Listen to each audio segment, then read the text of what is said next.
This may seem a little odd, but, oh, sorry.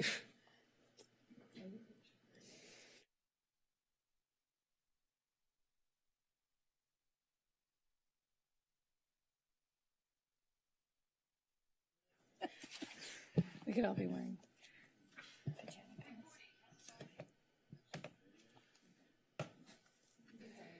Good evening, Santa Monica. Now, this may seem a little odd, but right now we have returned from closed session on our special meeting that began at 4:30 and had only closed session items on it. So I'm now going to turn to our city attorney and ask if there's any report out. Yes, excuse me. In closed session, the city council discussed items that are listed as 1B, 1D, 1E, and 1F. There's something to report only on 1F. 1F is a lawsuit entitled Wolfgang Mumford versus the City of Santa Monica.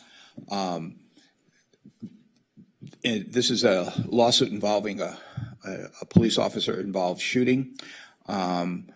It involves a man, 28-year-old man, who received a gunshot wound to his head from a Santa Monica police officer. The city, with regard to that incident, the police department conducted an investigation and determined that the officer involved should be terminated following that investigation. The police were called, the overall incident, the police were called late at night to a scene near Lincoln Boulevard to investigate a man who was causing a disturbance. There was then the shooting, and as I said, Mr. Mumford received injuries to his head. The city and Mr. Mumford have negotiated a settlement. Under the terms of that settlement, the city does not admit liability. However, the city attorney's office recommends that the city council approve a settlement in the amount of $1,750,000 to end this litigation. The city attorney's office believes that's in the best interest of the city and the public. So we ask the city council to approve a settlement of $1,750,000. Move settlement. Do I hear a second? Second. Moved by Davis, seconded by McCowan. May we have a roll call vote? Please. Oh, yes, and Councilmember. Yeah, I'll make the note. Okay, good, thank you. So it's because it's a rollover from the prior. So may we have a roll call vote, please? Councilmember Parra? I'm going to abstain because I came late. I came in at 5:30. Councilmember Davis? Yes. Councilmember, I'm sorry, it says vacant on my list. Councilmember Negrete? Yes. Mayor Pro Tem McCowan? Yes. Councilmember Brock? Yes. Councilmember De La Torre? Yes. Mayor Himmelrich? Yes, so that passes 6 with one abstention, 6-0 with one abstention. So now I think we adjourn the 4:30 meeting, and now let me again welcome Santa Monica to the regular March 22nd meeting of the Santa Monica City Council. I'm calling it to order, and Councilmember Parra, will you please lead us in the pledge? I pledge allegiance to the flag of the United States of America and to the republic for which it stands, one nation, under God, indivisible, with liberty and justice for all. And now let's have a roll call. Councilmember Parra? Here. Councilmember Davis? Here. Councilmember Negrete? Here. Councilmember Brock? Here. Councilmember De La Torre? Here. Mayor Pro Tem McCowan? Here. Mayor Himmelrich? Here. And now, may I ask the clerk to please read the notice below into the record? Yes, in accordance with Charter Section 615, the adoption of all ordinances and resolutions shall be by reading of title only unless a council member present dissents. And now let's move to the next item. And do we have any callers? Not at the moment, but I will double check. No callers. Thank you. And just to clarify, do I have to read them all into the record, even though some were already heard, or we've never done this before? Yeah, so city attorney. Well, technically, it's a different meeting, so unfortunately, you probably should read them again. That's fine. Okay. You did such a good job the time before we But went here. yes, I should just play the recording back. yes, but you do not need to read. Let me just B, D. Oh, excuse me. No, B, E, and F. As those matters will not be discussed in closed session tonight. Okay, so item 1A, conference with legal counsel, anticipated initiation of litigation pursuant to Government Code Section 54956.9, subsection D4, one matter. Item 1C, conference with legal counsel, anticipated legal litigation, anticipated significant exposure to litigation pursuant to Government Code Section 54956.9, subsection D2, sixth cycle 2021-2029 housing element. Item 1D, conference with real property negotiator, Government Code Section 54956.8, property 380 Santa Monica Pier, Santa Monica, California. City negotiators, Elena Bugoff, Pier and Beach Administrator, and Alan D. Coton and Associates, under negotiation, interest in real property, ground lease. Owners, EPR Parks, LLC. Owners, negotiators are Kieran Burke of Premier Parks, LLC, and Jeff Clock of Vice President and General Manager of Pacific Park. Item 1G. Excuse me, I'm sorry. Items 1G, H, and I will also not be discussed in closed session. Okay. Okay, so then item 1J, public employee appointment, city attorney, interim city attorney.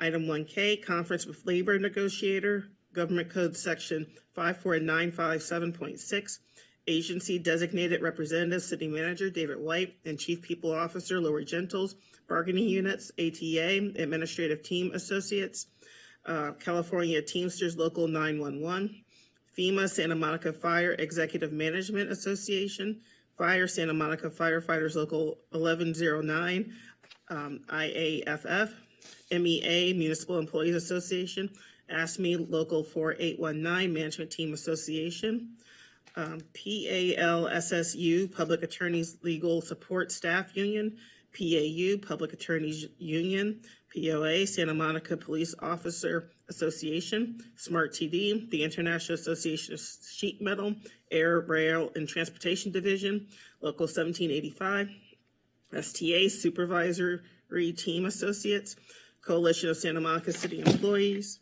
and that's it. So before I turn to the city attorney and ask him how long he thinks will be, let's move to, I think we should do our agenda management now so members of the public have notice about what items we're going to be hearing. And the item of agenda management that I'd like to propose is that because Councilmember Negretti will be recusing herself on the St. John's matter, but is on one of our 13 items, I would like to arrange the agenda so that we hear the 13 items first when we return back from closed session, and then proceed with the normal calendar so that she doesn't have to wait for hours before we hear them. I move. It's moved by Brock, seconded by McCowan. Let's have a roll call vote. Councilmember De La Torre, Yes. Councilmember Brock, Yes. Mayor Pro Tem McCowan. Yes. Councilmember Negrete, Yes. Councilmember Davis, Yes. Councilmember Parr, Yes. Mayor Himmelrich. Yes, so that passes 7-0. And for members of the public, we will be hearing items 13A and 13B. I think there are only two, is that right? 13A and 13B immediately when we return on closed session. And we, and yes, and now, yeah, got it. May I have a time estimate on when we'll return? Well, we could do our absolute best and try to be back by 6:30, but I have to be honest, I don't know if we're going to make that, so it might be closer to 7. It may be close to 7, and I'm guessing that that's correct. So thank you very much. And we will see you close to 7.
But so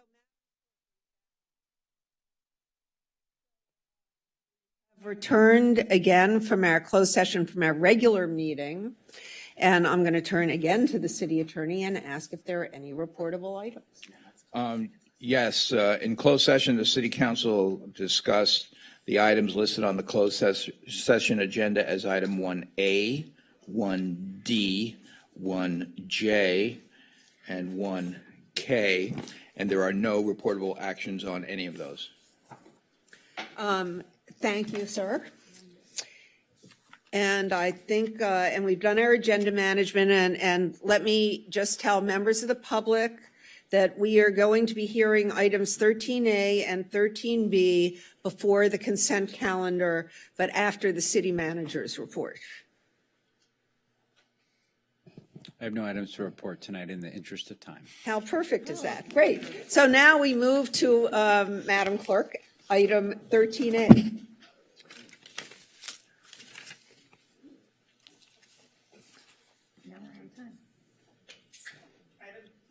Yeah.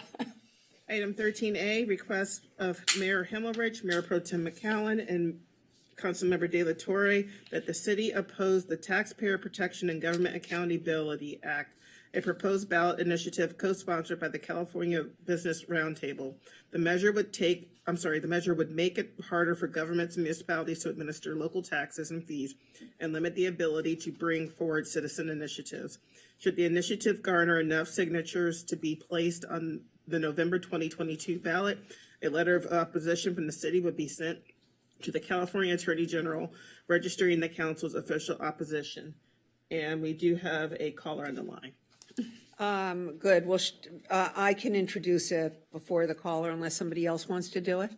Seeing that no one else wants to do it, this is a ballot initiative that's collecting signatures now that essentially would end the right of the citizens of California to place on ballots their own initiatives to raise money and to basically raise money for taxes that could be passed, for a ballot measure that could be passed at 50% as opposed to 2/3, which is the standard required for special taxes. This was done basically as part of the general, in my view, this measure is being put on to prevent us from deciding how we spend our own money and instead giving more power to our state officials and our business interests, and that's why I put it on. So I'd love to hear from the caller.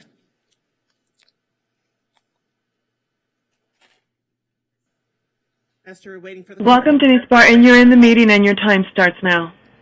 Good evening. Wait a minute. I thought the city emphasizes its claims to be so transparent. But through the information sought by community members and council members regarding the homeless services, I believe accountability of voters' tax dollars is not one of the strongest points of the city of Santa Monica or the Santa Monica City Council. But for those of you protesting something that would be to the advantage of voters only makes you look like you're hiding something and or are corrupt. You also understand that saying the measure would make it harder for governments and municipalities to administer local taxes and fees, which really doesn't make you look good, considering California has the highest taxes and fees in the country. Then continuing with and limit the ability to bring forward citizens' initiative. But wait, this item is an initiative regarding the gathering of signatures, and so is item 13B. So how would this make it different? Besides, you're not being able to put your friends' initiatives on the agenda, or is that just the way you're making it sound? Just to make sure I have this right, any of you city council members that vote to take this action are saying that you're against being accountable for your spending of the voters' tax dollars. As well, you don't think the voters should have a say about new taxes through election. So would this mean you are for the state's $234 billion in new and higher taxes? So here, please allow me to encourage everyone listening to sign the Initiative for the Taxpayers Protection and Government Accountability Act. Finally, this initiative is only to close loopholes in Propositions 13, 62, 218, and 26. Now, why would that provoke this kind of action from you? Unless the city of Santa Monica is using those loopholes. Thank you. Thank you, Ms. Barton. Are there any other callers? That's the last call for this item. Is there any discussion of this? Yes, Councilmember Davis. So I'll be supporting this, and I do want to make it clear that I think other groups in town also have come out against it. And I'm hoping that as part of whatever motion is made, we can work with our communications group here in the city to publicize the alignment of our community against this act, because it would really decimate the city's ability. Just to elaborate, for example, we have supported our schools using advisory measures. It would ban doing that. In addition, it would ban impact fees like we have for affordable housing, open space, child care. And on top of that, it would make it any new tax measure would have to have a sunset clause. So it would mean we would have to keep going back to the voters for more taxes rather than letting them express themselves and sort of plan ahead using those taxes. So I'm fully in support of this. I think it's a terrible measure, but I think we should acknowledge that other groups in town are against it and use that to publicize to our own residents as well as residents in the region what a devastating thing it would be.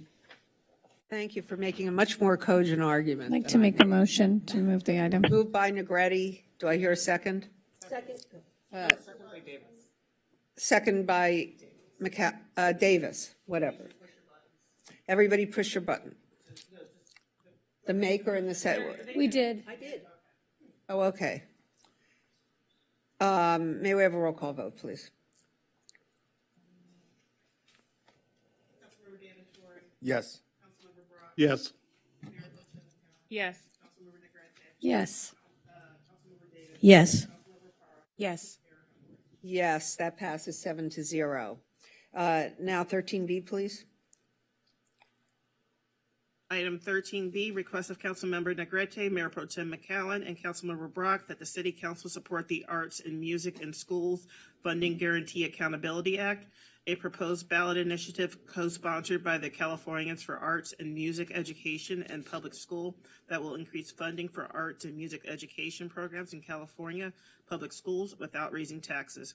The City Council also requests the City Manager issue a press release as soon as possible indicating the City Council support for the proposed ballot initiative, and should the initiative garner enough signatures to be placed on the November 2022 ballot, a letter of support from the city would be sent to the California Attorney General, registering the City Council's official support. And we do have at least one caller for this item. So who's introducing this? Councilmember Negretti. I think we're lucky in the city of Santa Monica to see that in our public schools, arts programming is pretty amazing. But 1 in 5 public schools in California are able to experience something close to what we have. This measure is going to provide additional funding for arts and music education without raising taxes for all public schools in California. That's for arts, music education, including dance, theater, music, painting, contemporary arts like computer graphics, animation, coding, costume design, and film. So kids can be prepared for arts jobs for the future, which I think most of us realize here in this creative community. A lot of those jobs are here in Santa Monica. I just want to point out that for a lot of kids going to school, the arts programming is the only thing that keeps them there. I feel this measure is extremely important, and I hope everybody gets out and signs. You guys want to say anything? You said it quite well, Council Member. My day job, is in the arts for the last 27 years. And I started off doing my first play at Miles Playhouse in Santa Monica as part of a city-sponsored cultural arts program when I was 11. So I am a huge supporter of the arts, and I'm a former teacher.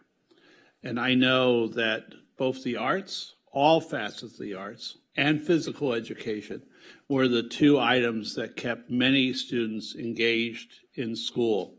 And we know in Santa Monica the fact that we have such a wonderful orchestra, band, arts program keeps kids engaged and helps send those kids on to college to succeed in life. So there is no negative tax impact to Santa Monicans from supporting this, and I fully support this. As do I. And I'm all for sort of equitable education, and that includes equity and access to arts and music for all young people in the state. And so whatever we can do as a council to ensure that other folks know that we stand behind legislation like this and ballot measures like this, I want to be on board with that. So. Thank you, Council. Oh, is there someone's calling in or no? Yeah, we have call, but go ahead. Oh, just, I'm just really proud that, our school district has always prioritized music and the arts and, as part of the core curriculum. And we're known as a leader throughout the state of California. Every conference I've been to, CSBA in particular, people always knew us. They knew about Santa Monica Malibu Unified School District because of our commitment to music and the arts. And so, this is a good opportunity for us to lead and to inspire others to support this type of funding measure. Anyone else before we go to the callers? Let's have our callers, please, or caller, whatever.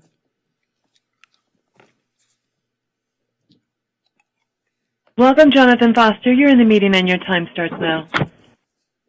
Hi, Jonathan Foster, calling on 13B. My call is not at all probably what you think at all whatsoever. And I do support the arts and music, but what I called about is that I believe that a council person that was appointed should not be able to place things on the docket, which is what's taking place here. I wanted to call last week, but you guys did the switcheroo, and I wasn't there to see it, and I waited all through 4, and then next thing you know, you guys had already taken care of it. I didn't know, and you kind of did that again, and that's part of even what I'm talking about. It's easy for you to vote for the ease for your council meeting, but does throw the public off quite badly. And the other one was that I don't believe that an appointed council member should be able to become mayor. I don't want to use a name at all because one day Gleam was an appointed person. So I'm a drummer, been drumming since I was born, and I support arts and music and a funding guarantee. I support all of that.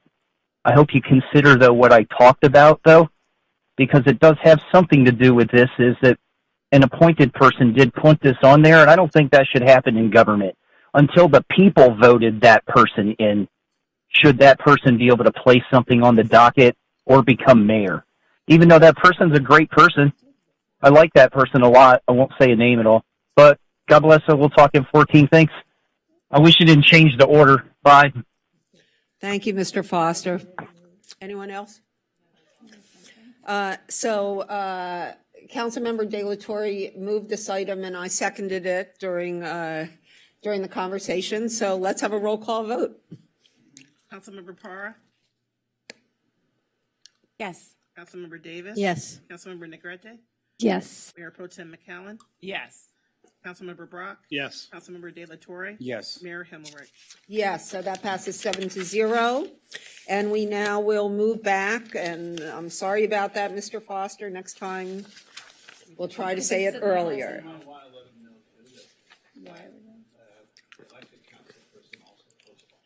Yeah, we know. So let's move to the consent calendar, please. Before we move to the consent calendar, do any council members have any reports on travel? Order of the names. Councilmember Parr?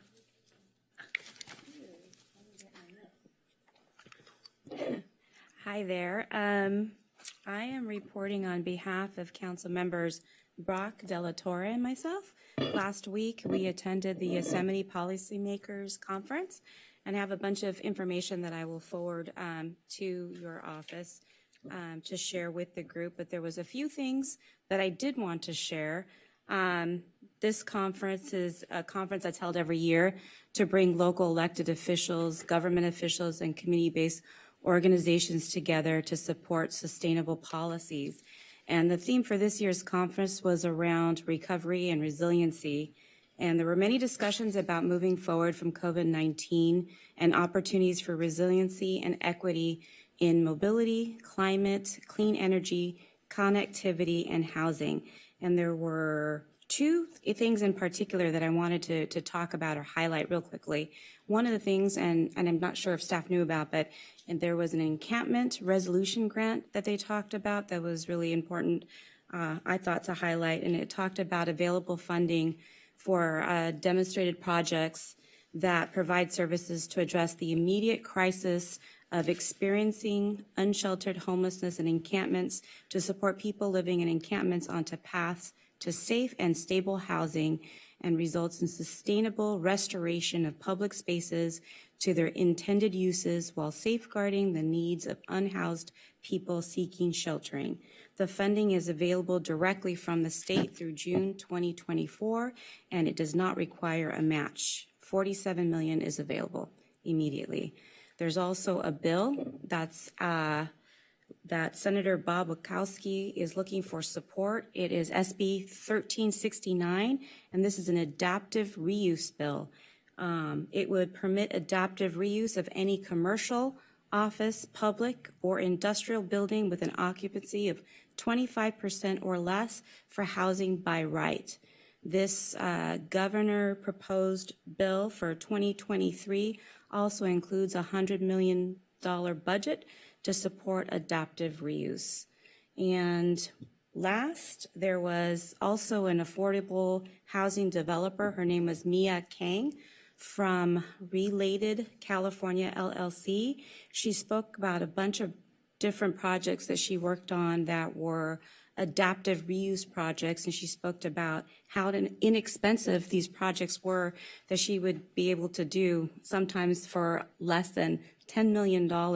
And she said that the only thing that would inhibit these projects usually were cities, and it said it would be more helpful for cities to have better policies and permitting strategies to allow for these types of projects. So I have a lot more information, so I'll be happy to share that. Thank you. Great. And so you were reporting on the Yosemite conference for you, Councilmember Brock, and Correct. Councilmember De La Torre. So you do hear that. So that was for all three of them. And I guess were there any other trips by anyone? So, Madam Clerk, does that satisfy our travel reporting obligations? It does, thank you. Great. So we can move on to item 3. Consent calendar, all items will be considered and approved in one motion unless removed by a council member for discussion. And I'd like to reiterate, in accordance with Charter Section 615, the adoption of all ordinances and resolutions shall be by reading of title only unless a council member present dissents. And we have no callers we have a caller. So does any council member, before we take callers, have anything to pull? 3D. So Councilmember Brock pulled 3D. Anything else? Seeing none, let's have our caller.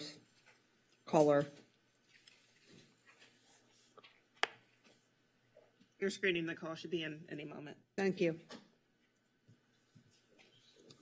Welcome, you're in the meeting and your time starts now. Hello? Hello? If you're a caller, will you please, we're ready to hear you in the city council. Hello?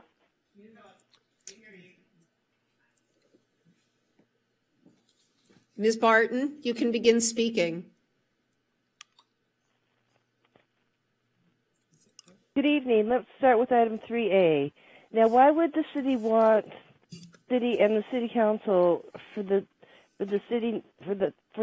feel that the city needs $1.25 million in administration of transportation and outreach services for Santa Monica?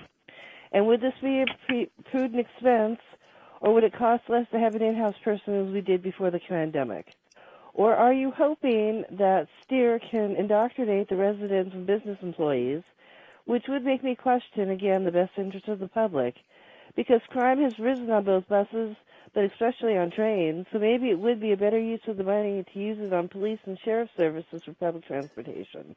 I personally object to that amount of money being used to indoctrinate the public for a false image of the city, considering that public transportation has increased from 330,000 during the pandemic to 830,000 at the end of 2021. Next, item 3D for legal services from Liebert Cassidy Whitmore. Here my question is, does the city need the 120 more attorneys at this law firm? Does the city not have enough city attorneys or HR people? Or do these departments not stay current with the law or regulations, like we've all seen before with the Santa Monica Planning Department and Santa Monica Housing Authority? Then finally, on item 3E, continuing teleconferencing and board and commission meetings. Again, not prioritizing the public as with city council meetings. This is being done to board and commissions due to board and commissioners' concerns about COVID, showing the city is taking this to an unhealthy level, kind of like saying City Hall is open, but most staff are still working off-site. Wouldn't it be a better idea to let the public attend with the boards and commissioners that feel comfortable and let the others who don't attend via teleconference? You do know that Beverly Hills started having in-person meetings March 15th, 2022, making my point. Thank you. Thank you, Ms. Barton. Does that conclude our callers? Yes. Thank you so much. Does anybody want to move the remainder of the consent calendar other than item 3D? I'll move. Moved by Press my Brock, button. moved by Negretti, seconded by Brock. She beat you out to the punch. I'm You fast got to hit your fingers buttons tonight. faster. I guess this is training you to hit your buttons. Okay. Didn't- Moved by Negretti, seconded by Brock. Let's have a roll call vote on the consent calendar other than item 3D. Wasn't it? Councilmember Para, Yes. Councilmember Davis. Yes. Councilmember Negrete, Yes. Mayor Pro Tem McCowen, Yes. Councilmember Brock, Yes. Councilmember De La Torre, Yes. Mayor Himmelrich. Yes, so that passes 7-0. Everyone push your yes button on that.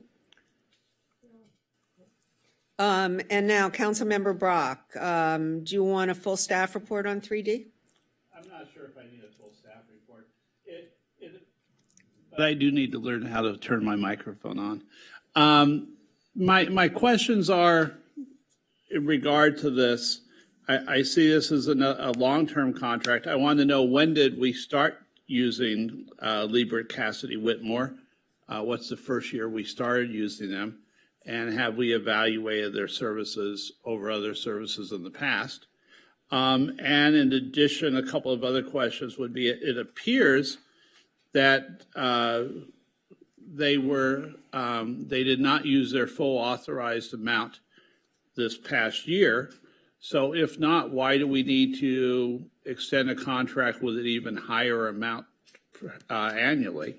So those are a couple of questions to start. And I have one more, and this may be the one that residents in general were asking. I know it's an outside counsel, and there are reasons to use outside counsel, but it appears theoretically that if you extrapolate the amount that's being done, we could hire an in-house attorney. It looks like on labor at $375,000 a year for the next 5 years, that would pay for a very high-priced in-house labor attorney. Are we really achieving cost benefit savings by using outside counsel in this area? Thank you. Want me to answer? I believe this contract was first entered into in 2017. This is the first time it's being modified. Liebert Cassidy, as the City Council just experienced in closed session, provides specialized services to the to the HR department, in particular in labor negotiations, which the city is about to embark on in a significant way with a great many of its unions. This contract is actually in recognition of that the effort being undertaken by the city over the next several months will be more intensive than it has been up to now, and that this contract, if it runs its course, will actually expire probably before your labor negotiations conclude, and which probably is not a good thing. And so that's why it's recommended that this contract be extended, and we're just making an assumption. Obviously, the budget amount that might be set is not necessarily the budget amount that will be spent. This is just a best guess as to what we anticipate the expenses will be. And I will also remind the council, as you also know from other matters that you've had to deal with, that there, over the last year or two, there have been an exceptionally high number of employee unfair practice complaints against the city, many, many more than the city ever experienced, and that has also been very labor intensive. And as for the city attorney's office, in that time period, the city attorney's office has actually shrunk. So there's been more specialized legal work needed by the city. This law firm is extraordinarily well regarded throughout the state, and we think it is appropriate for the city to extend this particular contract for 1 year, and then the city, during that period, will do an RFP process and see if there's a better, more cost-effective way to perform these services, or a different law firm that might be more appropriate. So in extent, the contract is being extended not for 5 years in total, but this coming year, in which case we're in the middle of labor negotiations with at least 9 of our bodies. Correct. Okay. All right. I move that we approve. I have one question. Oh, Yeah, just I'll hold. Yeah, Councilmember Delatorre? yes, thank you. The 2017 agreement, so this is a firm that we've contracted already. Well, by June 22, it'll be 5 years. It's a 5-year contract. This is a 1-year extension. All the terms of the 2017 contract will be extended into the new? Just basically increasing the contract amount. So a question for interim city attorney. There's an exhibit in their contract in 2017 on budget. They talk about, you know, the how much hourly rates, for example, $270 to $350. But then they have this, and I'm okay with all of it. I mean, it all sounds fine. But I just have a question on the travel time will be at the attorney's hourly rate. So that means that if their attorney is traveling to us from wherever they're coming from, just the travel time alone, even if they're not on the phone with you, it'll cost us between, you know, $270 to $350. It looks like. Is that correct? Am I reading that right? That the travel Not if time? they live in Santa Monica. Correct. Yeah. But I was just wondering if that is that a sort of standard boilerplate language that the travel time of the attorneys or the firm that we're contracting with, they charge you the hourly rate as if they were giving you consultation. It was probably the standard in 2017.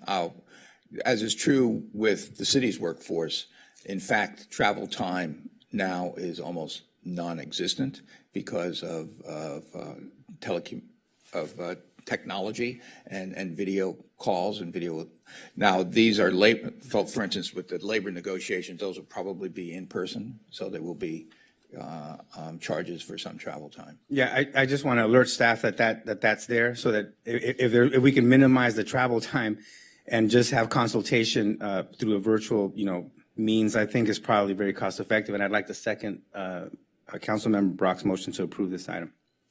So moved by Brock, seconded by Delatorre. Any comments? May we have a roll call vote, please? Can I just get council members Brock and De La Torre to make their motions in second? Yeah.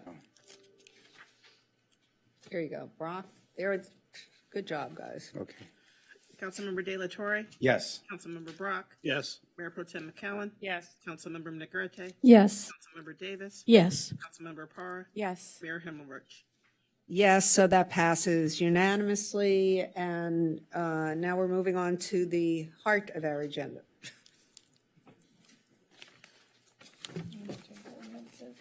Item 7, I'm sorry, item 7A. 7A, yeah. Yeah. Second reading and adoption of an ordinance modifying SMC 7.12.170 to add water recycling requirements. And we don't have any callers at the moment, but we probably just opened the lines. But this is a second reading. Oh, second reading, duh. Move adoption. Moved by Davis, seconded by Negretti. Sorry, I had already, yeah. Oh, That's okay. I didn't have my mic. Moved by McCowan, seconded by Negretti. May we have a roll call vote, please? Councilmember De La Torre, Yes. Councilmember Brock, Yes. Mayor Pro Tem McCowen, Yes. Councilmember Negrete, yes. Councilmember Davis. Yes. Councilmember Parr, Yes. Mayor Himmelrich. Yes, so that passes 7-0. Everyone push your buttons. I forgot myself, Phil. Thank you. So that passes unanimously, and we're now to 7B. Item 7B, introduction and adoption of emergency interim zoning ordinance extending planning permit timeframes. And I see we have a staff report from Ms. Yo. Yeah, if you would like one. But this is an item for an extension of the interim zoning ordinance. If you recall, it added an extra 2 years to expiring permits. So because this is an interim ordinance, it was enacted January 25th, 2022. It will automatically expire within 60 days. So the recommendation tonight is to extend that until December 31, 2022, which would match up with your action that you took on building permits as well. Thank you. And do we have any callers on this item? We do not. And great. So, and we have no questions of staff, no discussion. May I hear a motion? Move adoption. Moved by Davis. Do I hear a second? Second. Seconded by McCowan. May we have a roll call vote, please? Councilmember Parr, Yes. Councilmember Davis. Yes. Councilmember Negrete, Yes. Mayor Pro Tem McCowen. Yes. Councilmember Brock. Yes. Councilmember De La Torre. I'm going to recuse myself on this because there's an Because you're in the application. neighborhood? Yeah, there's an application and I don't know where it's at.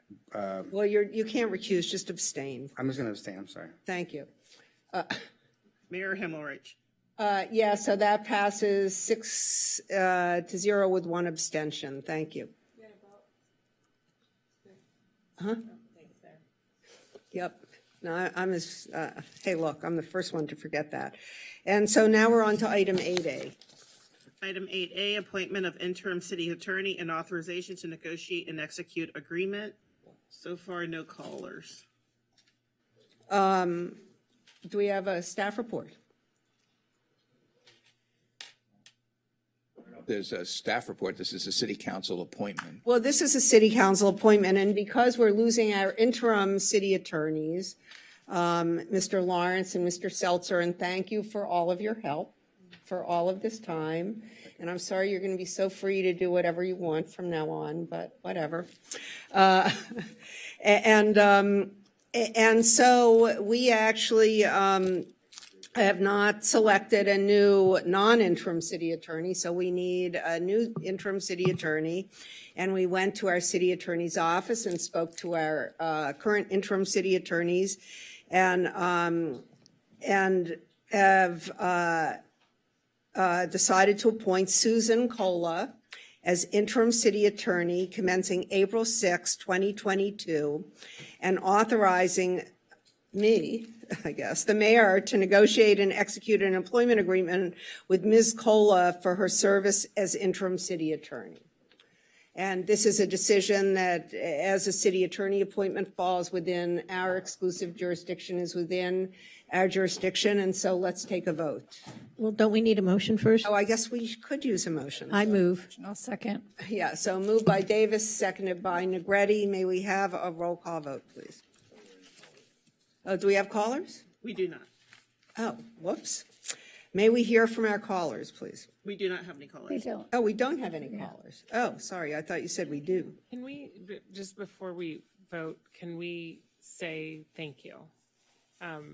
I don't know if that's the point or right after this before we go to 9A, but it's too many times that we've been here in just the couple years that I've had the privilege of serving on the city council. And every time it's unfortunate when we have to say goodbye, but it's been a pleasure getting to know you both and having you serve our city again in this capacity. And so thank you. Thank you so much. Thank you. Yeah, thank you all. Thank you, guys.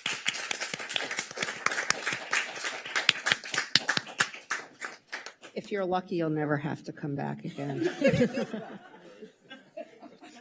I also like the fact that you're a duet, so maybe that should be a requirement. Okay, so we have a motion and we have a second, and let's have a roll call vote, please. Councilmember De La Torre? Yes. Councilmember Yes. Brock? I'm sorry, Councilmember Brock? Yes. Mayor Pro Tem McCowen? Yes. Councilmember Negrete? Yes. Councilmember Davis? Yes. Councilmember Parr? Yes. Mayor Himmelrich? Yes, so that passes 7-0. And welcome, City Attorney Cola.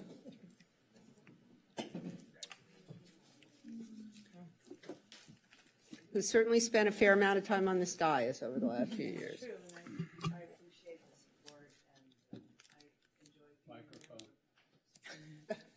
I'm very grateful to the city and really love working for the city and addressing the challenges and the opportunities. And so I look forward to a very smooth transition.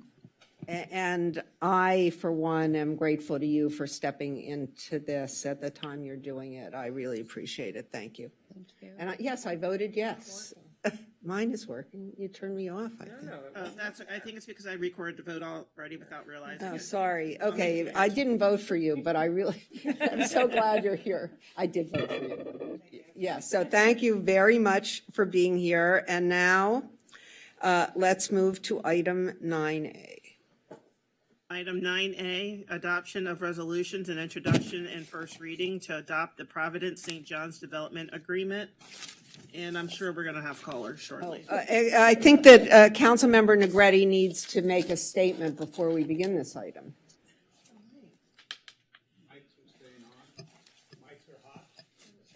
I'm recusing myself, even though I don't feel I have a conflict, but the FPPC was unable to get back with a definitive answer in the time frame that was required. My business is within possibly 500 feet, even though I do not own the building and I lease, and my lease might be up this November. I'm having to recuse myself because, like I said, the FPPC was not able to come back with a definitive answer. So I'm not excited. It's unfortunate that I'm not going to be here because I feel this is an important topic that I would like to be able to participate in the conversation.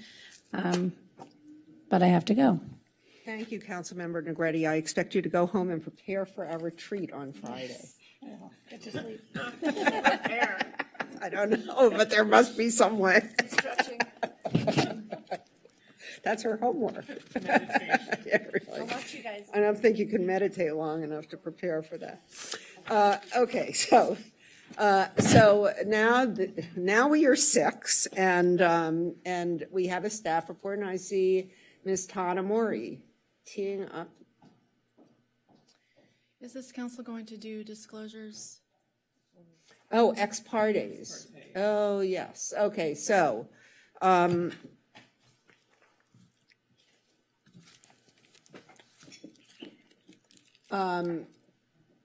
can start. I met with the, I guess he's the director, president of St. John's a week and a half ago for lunch to discuss this development agreement, and have since discussed it with him once on the phone and once yesterday for a short time in person. I've discussed this with members of the public, and but more in general terms, I've certainly read all of the correspondence. But those are my ex-parte disclosures. Go ahead, Glenn. I was just going to say, on March 8th, I met at the St. John's location with Mr. Ricks and the attorney for the project, Paula Larmore. And since that time yesterday, I had a brief phone call with Ms. Larmore. She asked if I had any additional questions, and I basically said no. I met with Michael Ricks of Providence St. John's at 7:30 a.m. on March 14th at St. John's, and Paula Larmore was at that meeting as well. On December 8th, from 9 a.m. to 9:30 a.m., I met with Mr. Ricks at the coffee shop across the street from St. John's. And I spoke with Miss Larmore on the phone today, and I walked the site on my own, and another time with Miss Larmore on a Saturday morning. I don't recall which Saturday, though. I'd have to go back and look. But and then I've walked the site several times over the course of the last few months. Yes, Councilmember Parr. On March 11th, I met with Paula Larmore and Michael Ricks at St. John's, where we reviewed, let's see here, where they gave me an overview of what has occurred in the past at St. John's, and then we reviewed, with the past with plans, permits, and modifications, and then they explained what is being requested at this time, to include showing me plans of the campus as it's currently configured and as proposed. They also explained the development agreement as proposed and discussed with city staff. On March 21st, I had a phone call with Paula as per request from her that was emailed to me. She wanted to know if I had any follow-up questions after our meeting and my subsequent conference. I asked her where I could find the language about the distribution of the $10 million. I knew that it was Exhibit R1 as is indicated in the staff report, but I couldn't locate Exhibit R1. She pointed me to the correct page on attachment F, section 3.1.1. That's it. Anyone else? I met with, is my mic on? It's on. We're having some issue. Oh, now it is on. Okay. I met with Michael Ricks on Friday, April 23rd, 2021, for lunch. I met with him on Thursday, January 6th, for a short, brief lunch, and on Wednesday, March 16th, for breakfast. We discussed the plans. We discussed all of the resident issues that I knew about during those meetings. And those were the 3 meetings that I had with the gentleman. Oh, at the Wednesday, March 16th meeting, Paula Larmore, who is their lobbyist counsel attorney, also was present at that meeting. Thank you. I also met last Sunday with Providence St. John's CEO, Michael Ricks, and for a lunch meeting in Santa Monica, and talked to him this morning as well for 15 minutes regarding resident concerns and community benefits agreements and so forth. And I guess I'm going to try to be more specific since everybody else put me to shame. So I met with Michael Ricks for the first time on February 17th, I believe, for a lunch. And then I went to a meeting with Mr. Ricks and a few other community representatives concerning a mental health campus in Orange County on March 7th, 2022. So that's more specific of my accounting. And now I think we can move to the staff report. Thank you very much. Good evening, Mayor and Council members. Roxanne Tanamori, Principal Planner with the City Planning Division. On behalf of the multi-departmental team that has worked alongside planning staff on this project, we are pleased to be able to present the Providence St. John's Health Center Phase 2 Master Plan and Third Amendment to the Development Agreement for your consideration. Tonight's staff presentation will provide a high-level overview of the key master plan and DA components with the community issues and guiding principles that shape staff's review and the negotiations.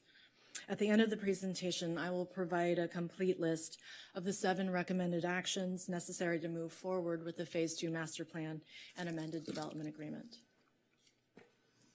In order to orient us all quickly here around the St. John's Health Center campus, this image on the slide shows the master plan area with Santa Monica Boulevard in the middle as the delineation between the north and south campuses. These are views of the existing hospital and several development sites on the north campus. These are views of the existing Santa Monica Cancer Institute and other development sites on the South Campus along 21st Street and Broadway. The proposed master plan, Third Amendment, and the negotiated community benefits package reflect extensive work between Providence and the city over a 7-year period. Throughout this process, and in particular, in the past 2 years, staff has sought to strike a balance between both emerging critical community priorities and land use planning objectives, including the need to preserve and expand community access to high-quality health care, to promote economic investment in Santa Monica, and negotiate community benefits that address critical, unmet healthcare needs. Staff has also sought to ensure an orderly and cohesive build-out for the Phase 2 campus with healthcare and community-focused uses incorporated. It's important to note that this master plan does need to embody both flexibility and predictability that will be necessary for Providence to respond to a rapidly changing and challenging healthcare environment. I want to take a few moments to highlight the key differences really between the Phase 2 master plan and the development agreement. In essence, the master plan is a long-range plan or a blueprint for how development will occur on the South Campus as it unfolds over time. This plan establishes allowed uses, development standards, required physical improvements, and provides the conceptual order of phasing for development. The Third Amendment is a contract between the city and Providence that amends the original agreement that was approved by this council in 1998. It's important to note that both parties must agree on all terms in order to execute this contract. The DA establishes the right to develop the master plan over a period of 17 years with uses and development standards as approved. The DA also locks in the review process for those 17 years, which in this case would include future public hearings for development review permits for most new buildings, with special findings to ensure that final determinations made about items such as infrastructure and parking are identified and dealt with closer to the time of construction. Finally, the DA sets forth the negotiated community benefits. Some benefits are negotiated on a longer-term basis, and certain monetary contributions are timed for early delivery post-DA approval. As noted, the original DA was approved in 1998. This was to address post-Northridge earthquake reconstruction. It authorized 2 phases of development and established a 55-year term for the DA. The community benefits originally negotiated included, for that 55-year term, a range of benefits, including Santa Monica-specific programs and requirements, in particular to ensure that if the health center at that time or during the time of the DA is sold to a for-profit entity, community benefits would still be provided. There was also a child care program obligation, as well as physical improvements required on the campus. In 2011, there was a First Amendment to the development agreement, principally to address how Phase 1 parking would be provided on the site. In 2017, a Second Amendment was approved by this council. That was largely procedural in nature. It addressed the plan and the process that's before you, which is the master plan, and a Third Amendment to the DA. The graphic on the slide, which is in your staff report, just really highlights the process that this master plan has gone through, starting with Providence assuming sponsorship of the health center in January of 2014, leading forward through a variety of community forums through tonight's hearing.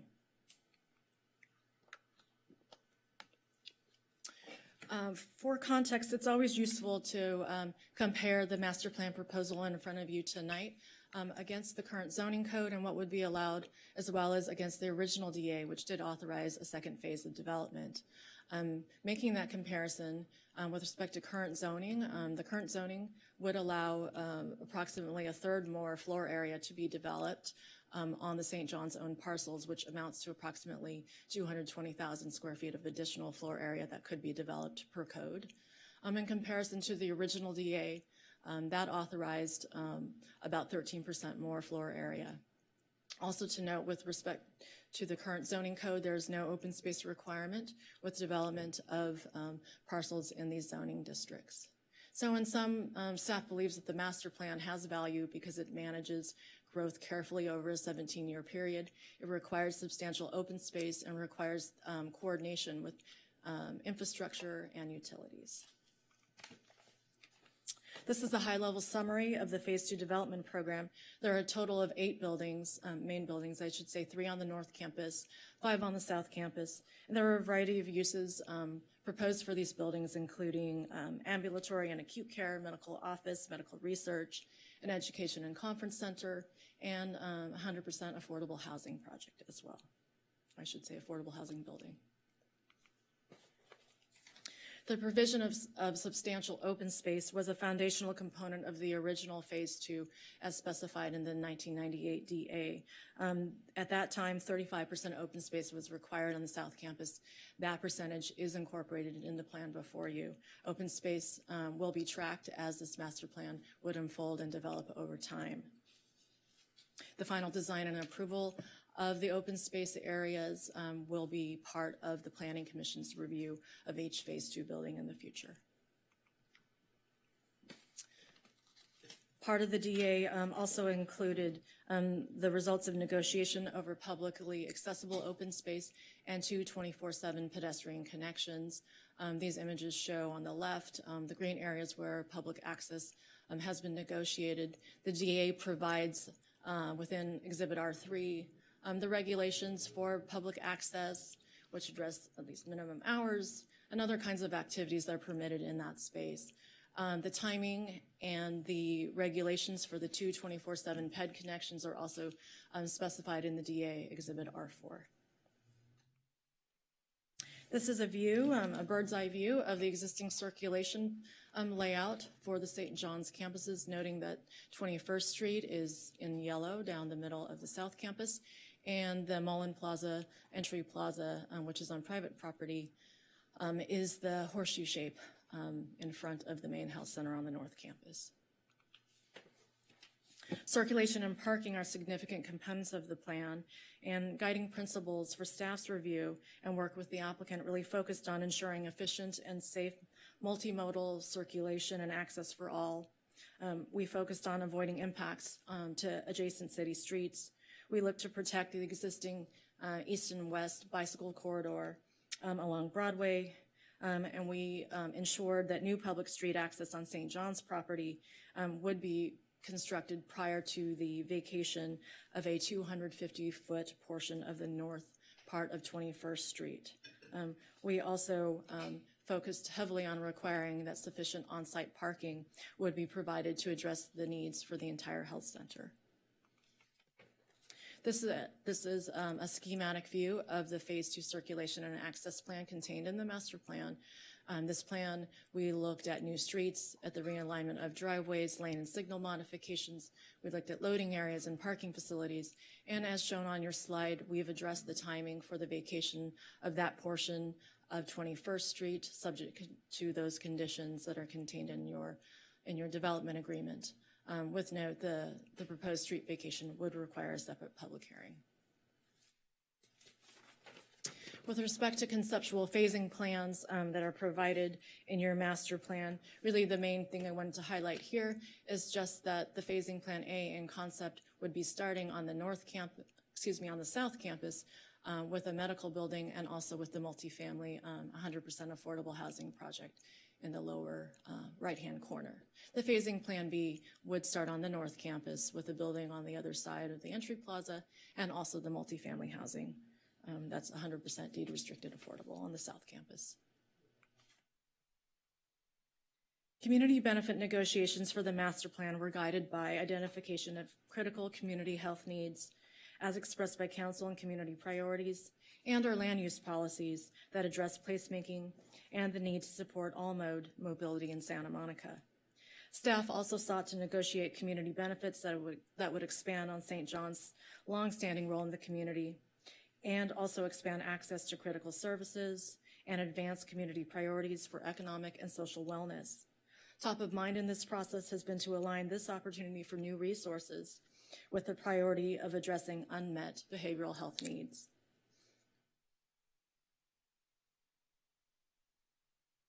As detailed more fully in your staff report, the Planning Commission did review the Master Plan and Third Amendment.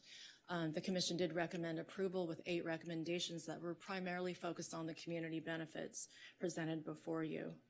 In summary, the Commission's guidance language regarding the annual grant program and the monetary contributions for Santa Monica behavioral health initiatives were either incorporated or the Commission's intent was addressed with new terms when possible.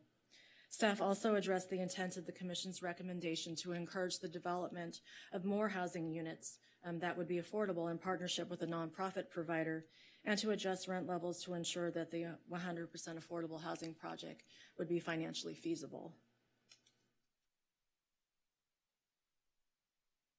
The first negotiated community benefit that I'm going to highlight, of which I will just summarize a couple of the major benefits we spent the most time on in negotiation.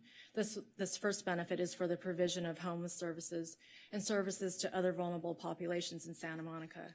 This would be done through the requirement for St. John's to provide on an annual basis cash grants and in-kind services to other nonprofit community partners.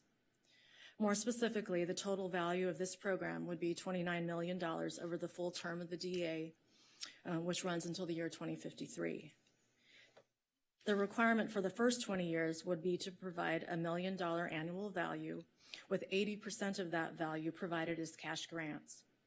Grantees would be nonprofits that serve populations consistent with the requirements of the city's Human Services Grant Program and have also received a city grant within a 3-year period. For new or emerging organizations or programs that may not meet these criteria, the DA has allowed St. John's to request City Council approval to provide a cash grant that would count toward its annual requirement. With this provision, non-city funded agencies that provide an innovative or new way to provide services would not be at a disadvantage.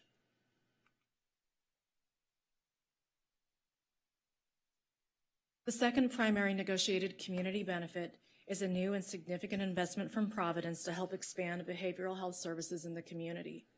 Funds could be used for capital needs, operational funding, and in-kind staffing for a potential behavioral health center or for other city-sponsored programs to address the community's unmet behavioral and mental health needs. As part of your action tonight on the Master Plan and DA, Council is being asked to approve the amount of a monetary contribution from St. John's to directly support these initiatives and the terms by which the contribution would be paid. It is not necessary for the Council tonight to define how the funding will specifically be allocated.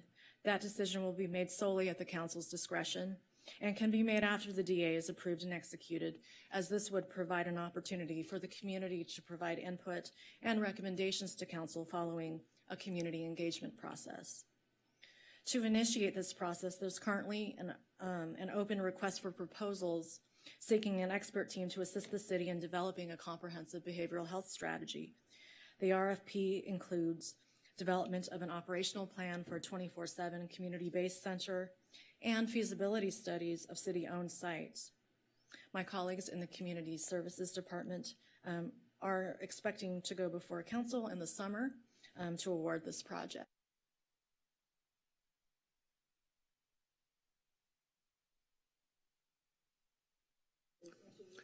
Ms. Tanamori, I think you need to lean in a little. I'm sorry. I just want to make sure that everyone can hear you.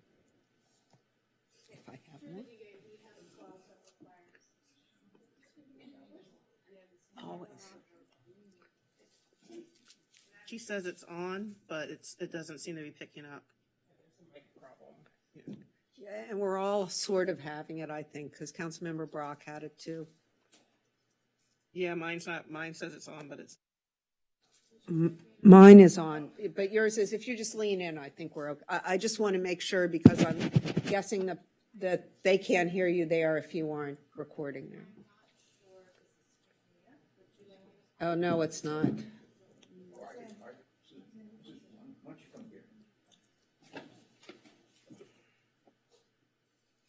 Love technology. That's where it's. Yes, really. That's a title. I've changed spots. Okay. Thank you. I Oh, and you get get to to see sit my down and notes. everything. Okay. This is a new perspective. Huh? Truly. So as I'll go ahead and pick up where I left off and note that through this DA, St. John's is committed to actively partner with the city to bring other stakeholders into this community process.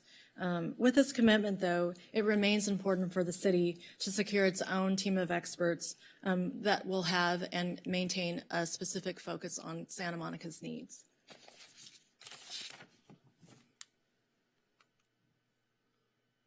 The city and Providence both agree on the importance of this monetary contribution, with one difference. More specifically, Providence proposes to provide a total of $10 million to the city for behavioral health initiatives. The contribution would be divided into two payments. The first $5 million contribution would be paid within 180 days of final development agreement approval. The second $5 million contribution would be paid within 100 days of final approval of the first development review permit for a Phase 2 building. The city agrees with Providence's proposal with the following revisions that are shown on this slide here. In particular, we are specifying that the second $5 million payment be made as proposed by Providence, but with an outside payment date of no later than 8 years after DA approval. The city's position also includes a 1.5% annual adjustment at year 3 until paid. Staff recognizes that the amount of this single contribution is not sufficient to meet the growing behavioral health needs of this community in its entirety. That responsibility should not live with any one organization. Rather, these funds represent a catalyst and an important spark to start a broader community process to secure matching funds and other partnerships to begin implementing a comprehensive multi-year strategy. The next community benefit that I want to touch on is the on-site child care program. St. John's would be required to continue its Phase 1 obligation with respect to child care and provide additional child care spaces to meet the projected demand associated with the Phase 2 development. As proposed, the new Child and Family Development Center would accommodate a minimum of 71 child care spaces. St. John's would be required to continue under its Phase 1 obligation the required tuition subsidies based on need and retain its enrollment priorities for St. John's employees and also Santa Monica residents. This requirement for the on-site child care program would last through the end of the term of the DA. In terms of the next community benefit, and the last one that I do want to spend some time to highlight, is the South Campus multifamily housing building. In this case, through the negotiation, St. John's would be required to construct no less than 10 new deed-restricted affordable residential rental units to replace the existing vacant building on the South Campus. The city is requiring a 99-year deed restriction for the 100% affordable housing project, and those units would need to be built prior to issuance of a C of O for any Phase 2 medical building on the South Campus. Important to note, the original DA only required that 2 of these units be deed restricted affordable, and the code today only requires a 55-year deed restriction. Also, while not a community benefit, wanted to round out the discussion about affordable housing. St. John's will be required to pay an affordable housing commercial linkage fee for all its applicable Phase 2 buildings, and that would be paid at the time of building permit. The estimated amount for full Phase 2 build-out would be approximately $3.8 million. In terms of the other community benefits outlined in your R1 exhibit, to the DA. These touch on a full range of community benefits that are outlined on your slide. These are all important. We all spent time on them together, but for the sake of time tonight, we'll go ahead and leave the highlight on the slide, and happy to answer questions if you have any about these when I'm done.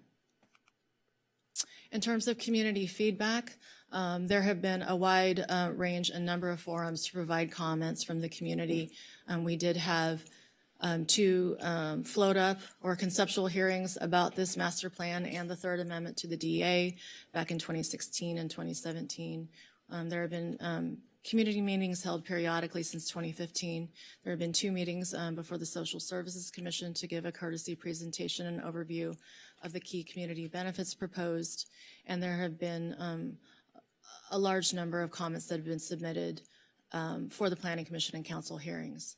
Sort of summarizing and hitting the themes in terms of concerns. There were initially, especially earlier on in the process, concerns about the overall size of the plan and construction impacts. There was concern about parking. And most importantly and most recently, concerns have been expressed that a higher level of community benefits are needed, specifically at least 50 inpatient psychiatric beds or other direct mental health services need to be provided on the campus. There's also been a concern expressed that there needs to be more funding for programs to address homelessness, youth, families, and seniors.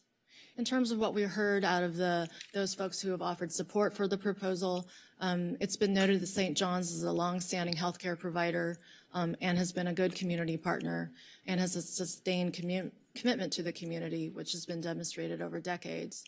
There's also been a note of support stating that these community benefits that have been negotiated are substantial and will create a sustained positive impact for the community as a whole, and that the campus would provide innovations in high quality patient care and medical research. For this project, an environmental impact report was prepared in accordance with all requirements and guidelines pursuant to CEQA. We followed all the steps required with a notice of preparation. We held a scoping meeting, and we published a draft EIR for 45 days.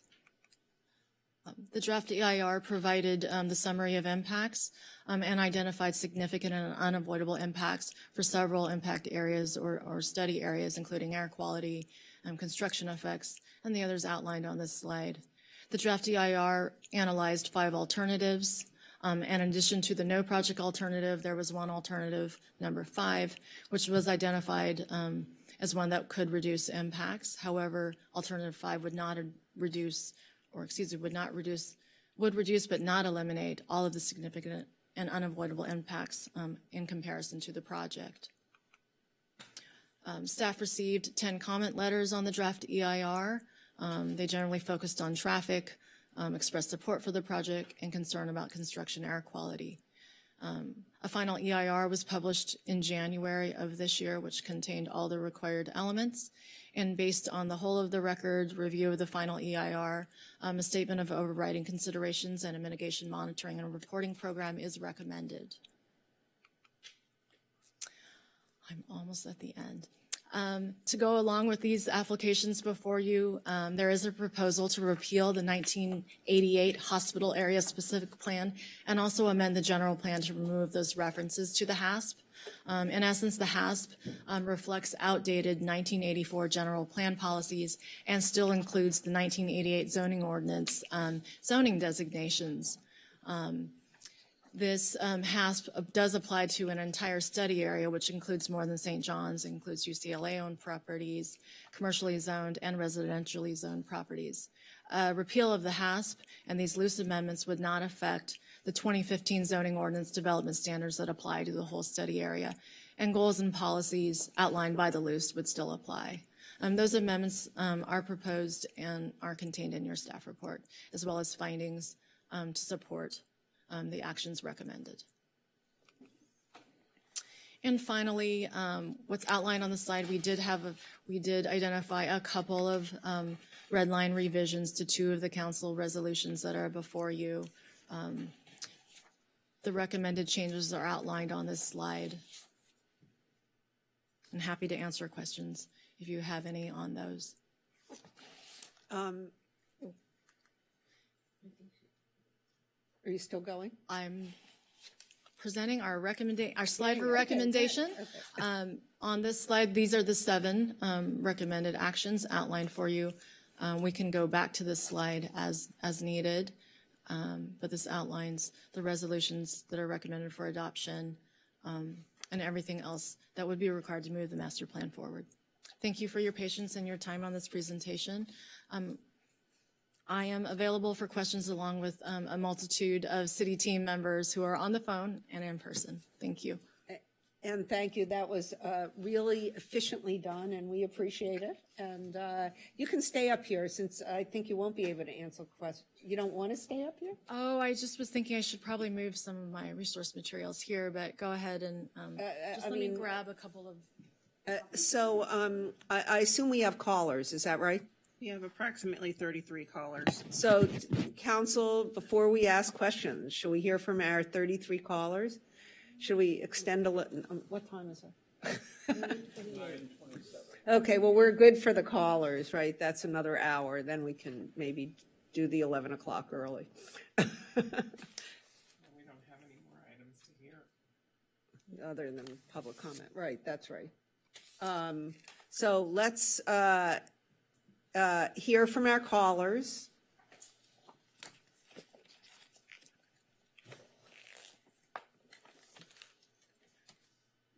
Welcome, Bill Parent. You're in the meeting and your time starts now. Thank you, Mayor Hemmerich and City Council members. I am presenting the memorandum in your packet with some minor edits for clarity and time. The Social Services Commission wants to thank everyone at Providence St. John's Health Center for their tremendous dedication and sacrifice to our community during the ongoing COVID-19 crisis. We also thank Providence St. John's Health Center for their ongoing commitment and generosity to the Santa Monica community. As our community moves out from the global pandemic, the need for Providence St. John's leadership and generosity is still sorely needed to help reduce our continuing crisis of homelessness and mental illness. The City of Santa Monica currently has 0 psychiatric beds. The Social Services Commission and community activists have made it abundantly clear that psychiatric beds are our #1 request. However, in the spirit of compromise, the Commission recognizes that to ask Providence St. John's alone to shoulder the financial burden for psychiatric beds is unreasonable. Additionally, the Social Services Commission recognizes there are other types of mental health interventions needed in our community, including supportive housing, preventive services, and a wide range of aftercare services. We urge the City Council to ask Providence St. John's to continue their support to our community by doubling their commitment to the city's behavioral health initiative. Given the scope of the challenge before this city, we recommend $20 million in total, with $15 million to be used as seed money to leverage additional providers in the City of Santa Monica and nonprofit services, state government, county government, and philanthropy to help build a robust behavioral health center for our community. We also ask the City Council to use the remaining $5 million on mental health services for our unhoused community immediately through expanded services. We also want to provide an updated list of community needs we included with our original letter to Providence St. John's. We request Providence St. John's Health Center to directly fund and expand the Preserve Our Diversity program that keeps low-income seniors at risk of losing their housing in their homes and off the streets. We would like Providence St. John's Medical Center to provide and staff a monthly mobile van to do health screenings for individuals experiencing homelessness. The Commission appreciates the dedication to a homeless navigator. However, we would like Providence St. John's to add a 24-hour social workers in the emergency room to work with multiple needs such as homelessness and victims of crime. We request a minimum of 1/3 of the slots, 1/3 at the new daycare center for Santa Monica, to be for Santa Monica families who are not employed by Providence St. John's and are low income. We request bi-monthly health clinics for Santa Monica college students who are experiencing homelessness or food insecurity. We requested the new conference center be available at least 4 times a month for community groups to use for free. Finally, we asked Providence St. John's Medical Center to offer wellness programs, such as one for children to combat obesity and diabetes, and others targeted age groups, such as certificates for youth participating in sports programs. We need all of our institutions to help solve this homelessness crisis and better meet the behavioral health needs of the whole community. Only together can we get people off our streets and back on their feet. The burden must not be on just taxpayers, but on every institution in our great city. Sincerely, the City of Santa Monica Social Services Commission, passed unanimously, Kay Amber, Cindy Aiken, Tamara Cagle, Marie Manville, Ellen Sloan, Brian Stead Stroud, and Chair Winnie Wexler, and myself. Thank you very much for your time. Thank you, Mr. Parent, for those remarks. And I hope you all can forgive us, but we left out an important step in this hearing. And we have not heard from the applicant, which is part, me too, but it wasn't on my sheet. So I go, well, maybe this is different, but I guess not. So we now will hear from our applicant and then return to public comment. And for those of you waiting on the lines, I apologize, and it was really our mistake. So forgive us.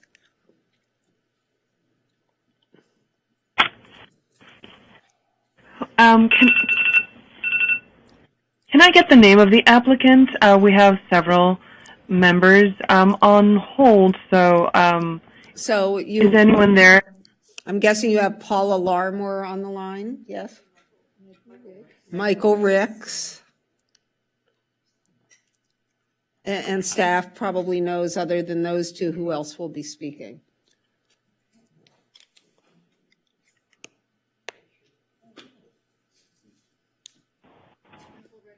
Hi, Michael Ricks.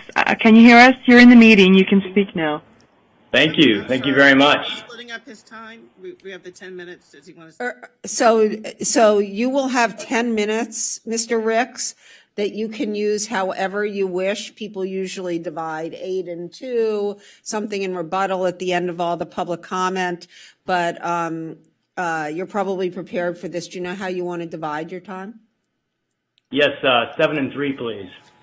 You got it. I mean, I'm not timing you, but somebody will make sure that that's what it is. So great. Thank you very much. And now you can start now, and your time will start now. How about that?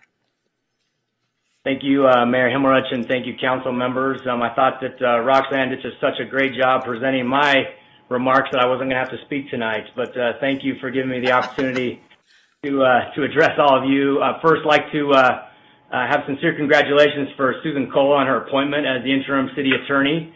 Well-deserved. We worked with her a bunch during this process. And also, again, we'd be remiss not to thank Roxanne and all the city staff for providing not just a complete presentation tonight, but has been a pleasure to work with during this process, especially in the 2.5 years that I've been in Santa Monica. So if you can just turn to the first slide number 2, that's labeled as mission, vision, and values.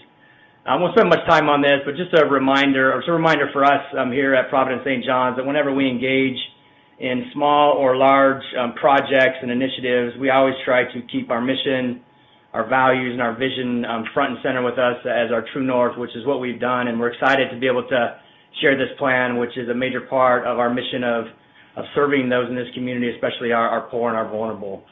Next slide, titled St. John's Phase 2 Background. Just want to you see the picture of what St. John's used to look like of the pre-Northwoods earthquake. And what's important on this slide is we did have 501 licensed beds prior to the earthquake at about 662,000 square feet. And when the development agreement was done in 1998, we came back at a smaller footprint of 266 licensed beds at 475,000 square feet.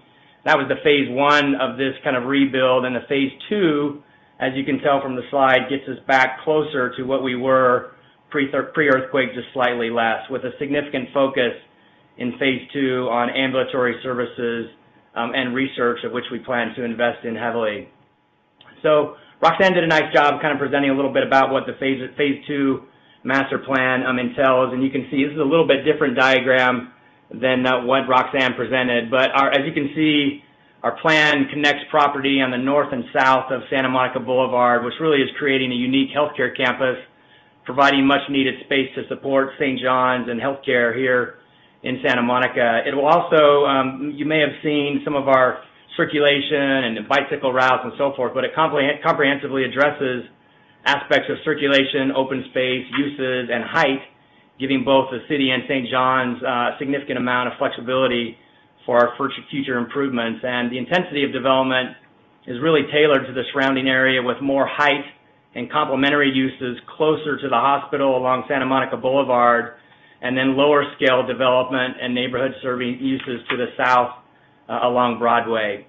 And the next slide is a chart that talks a little bit about comparing the zoning ordinance with the 1998 development agreement and the current master plan proposal. And what I really like to point out in this is really focusing on the square footage and the FAR. As you see, under the existing zoning ordinance, you see the amount, 881,000 square feet, and then the 98 development agreement, which brought that down, and our current master plan, that is well under the square footage that is allowed through the development agreement and the zoning ordinance. Similar to that is the FAR at 2.5, 2.09, and then in this current master plan of 1.86 across all of the phase 2 sites. We think an important part of this that has been brought up in Roxanne and has been brought up in a number of our meetings with the community is the opportunity to have significant, beautiful open space on this campus. And obviously that's not included in the zoning, but is included as part of this master plan. And then we talked a little bit already about the maximum height and how we tried to leverage that closer to Santa Monica Boulevard, tapering down towards Broadway. Again, Roxanne, just to give credit to her, she did a great job presenting, I believe, accurately our community benefits package.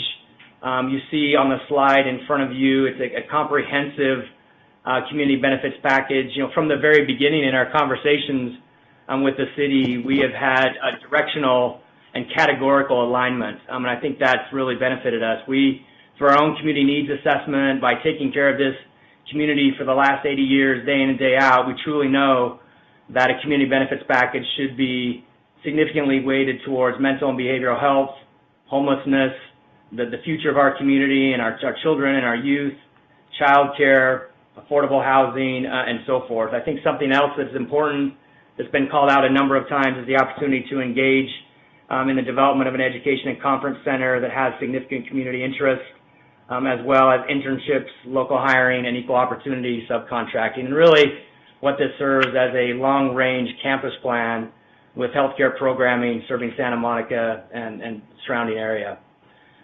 The second to last slide I have for you is a chart that again describes the zoning versus the development, and this kind of puts it all together. So this is the, again, zoning versus the 98 development agreement and the master plan, similar to what we showed before, but with the community benefits that are added. Obviously, within our existing zoning and DA, we don't have significant contributions around the mental and behavioral health or homeless services and prevention, but to be able to offer up to $10 million for mental and behavioral health, to offer nearly $30 million in homeless services and prevention, and also to offer, I think, which is pretty unique for a healthcare community benefits package, is to be able to offer some level of affordable housing and going to a 10-unit on-site deed-restricted housing for this community.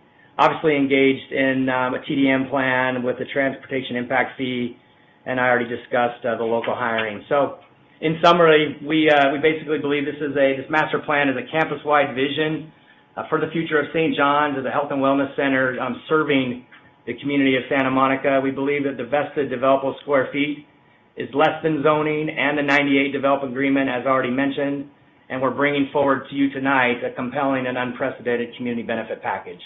So with that, thank you for your time. Thank you, Mr. Ricks, but don't go anywhere because I think we have some council questions. And can we do it now or shall we wait till the end? Any preference from staff?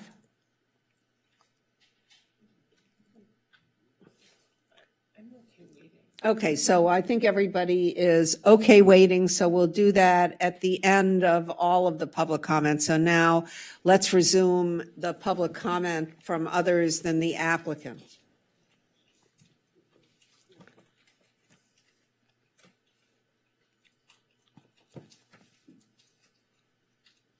Hi, I've lived and worked in Santa Monica for many years. I'm also the longtime play-by-play voice of the USC Trojans. I was a youth sports coordinator at the Santa Monica YMCA for a lot of years and continue there as a youth mentor, sports referee, and director at YMCA Camp Big Bear.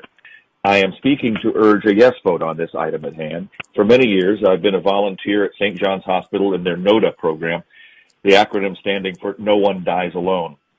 In it, we volunteers sit with dying patients who have no one else just to be with them during their final hours and moments. There are hundreds of volunteers at St. John's as we help to make easier the jobs of full-time employees, doctors, and nurses, as well as the well-being of patients while they are at the hospital. I have found St. John's to be anything but an elitist organization. Instead, they accept all comers into their programs, no questions asked. It's a convenient local hospital for everyone from the homeless community to those who are more well off. Now St. John's wants to fix itself up, growing and stretching for more room for their world-class cancer center, their child development center, more temporary housing for families who have loved ones staying at St. John's, and better meeting rooms, which will also be available to the community at large, just some of the things that they are proposing. St. John's has wonderful employees and volunteers and is a staple of our community. And we ought to let them make the most of the space so that it can be used for the betterment of all of us in Santa Monica. Please vote for the affirmative for this proposal, and thank you for your time. Thank you, sir.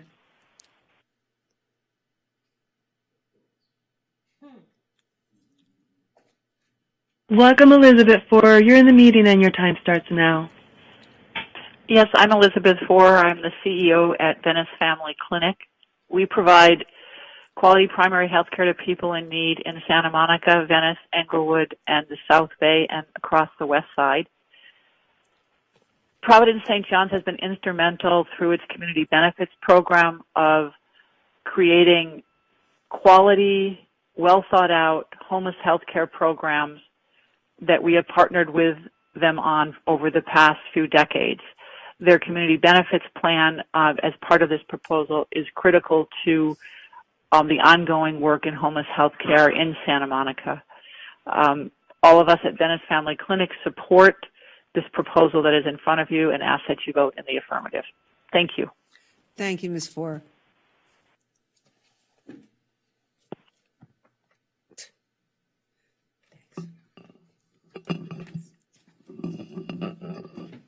Welcome, Dr. Ruskino. You're in the meeting and your time starts now. Thank you. Yes. Good evening, council members. My name is Russ Kino. I'm the Emergency Department Medical Director. So I'm an emergency room doctor. I'm also a board member and trustee.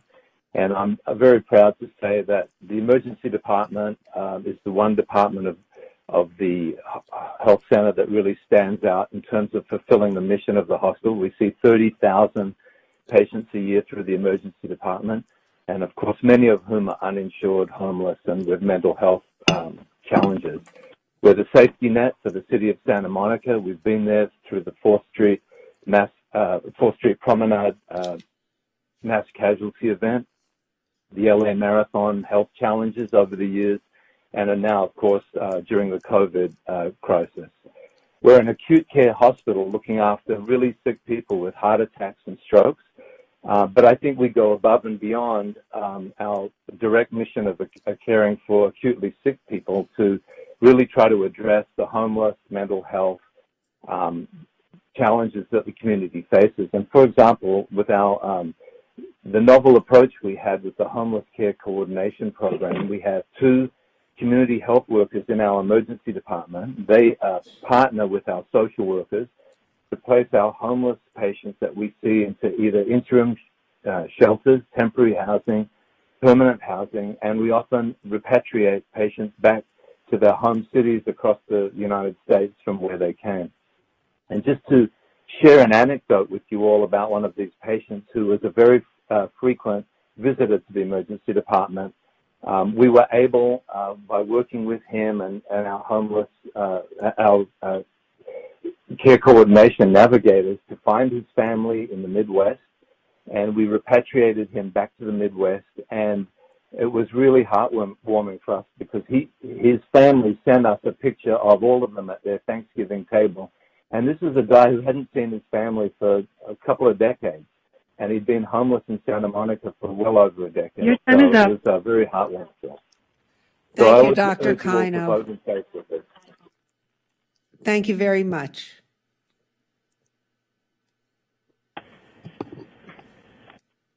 Welcome, Evelyn Garubian. You're in the meeting and your time starts now. Yes, can you hear me? Yes, Am I on? your time starts. Okay. Yes, you are. Thank you. Good evening, Mayor and Councilman. I'm Evelyn Gerboyan, a resident of Santa Monica, and have served the community through charitable organizations. My children were born in St. John's Health Center over 30 years ago, and my physicians are part of this fine health center.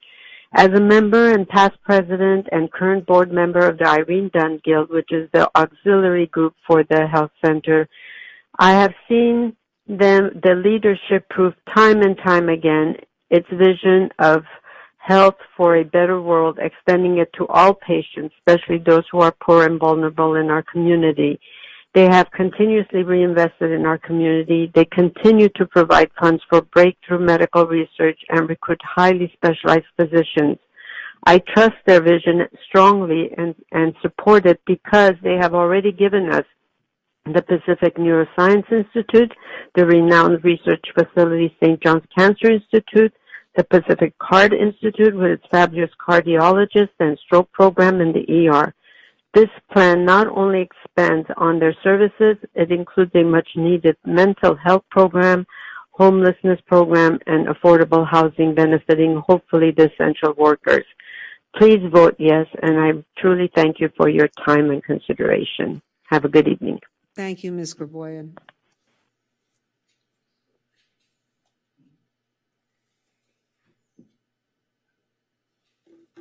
Welcome, Matt Stauffer. You're in the meeting and your time starts now. Thank you. Thank you, Mayor and Council members. Matt Stauffer calling on behalf of the Santa Monica Chamber of Commerce in support of this item.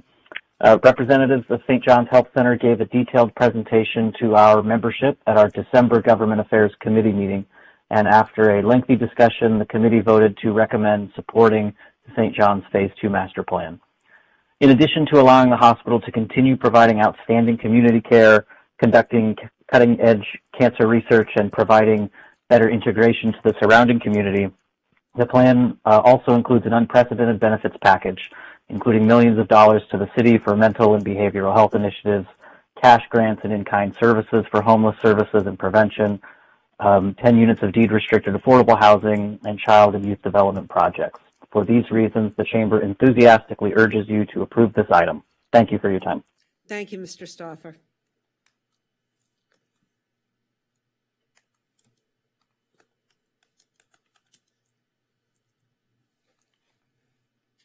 Welcome, Dr. Shanti. You're in the meeting and your time starts now. Hi, my name is Dr. Shanti Gary Nathan. I'm speaking in support of St. John's Phase 2 Master Plan. I'm the Director of Psycho-Oncology at St. John's Cancer Center, and I don't know much about city planning, but as a psychiatrist, I have been very concerned by the swell of psychiatric need that has followed the pandemic. I know firsthand that the current system of inpatient and emergency room psychiatric care is not going to effectively meet this growing need. I am very much in favor of this master plan because I feel that a $10 million offering will help us to build community programming that will help people when facing daily life becomes too difficult. And I think with the pandemic, that is happening more and more often.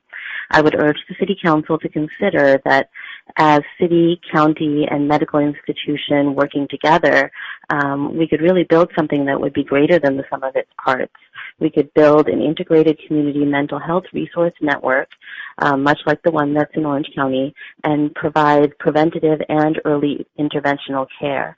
I truly believe that for my patients and for people in general at this time, this is where the greatest need lies now. And St. John's Spirit of Service and the mental health offering will help the city of Santa Monica to meet this need proactively. Thank you so much for considering the mental well-being of our citizens and particularly my patient population. Thank you, Dr. Gauranatham.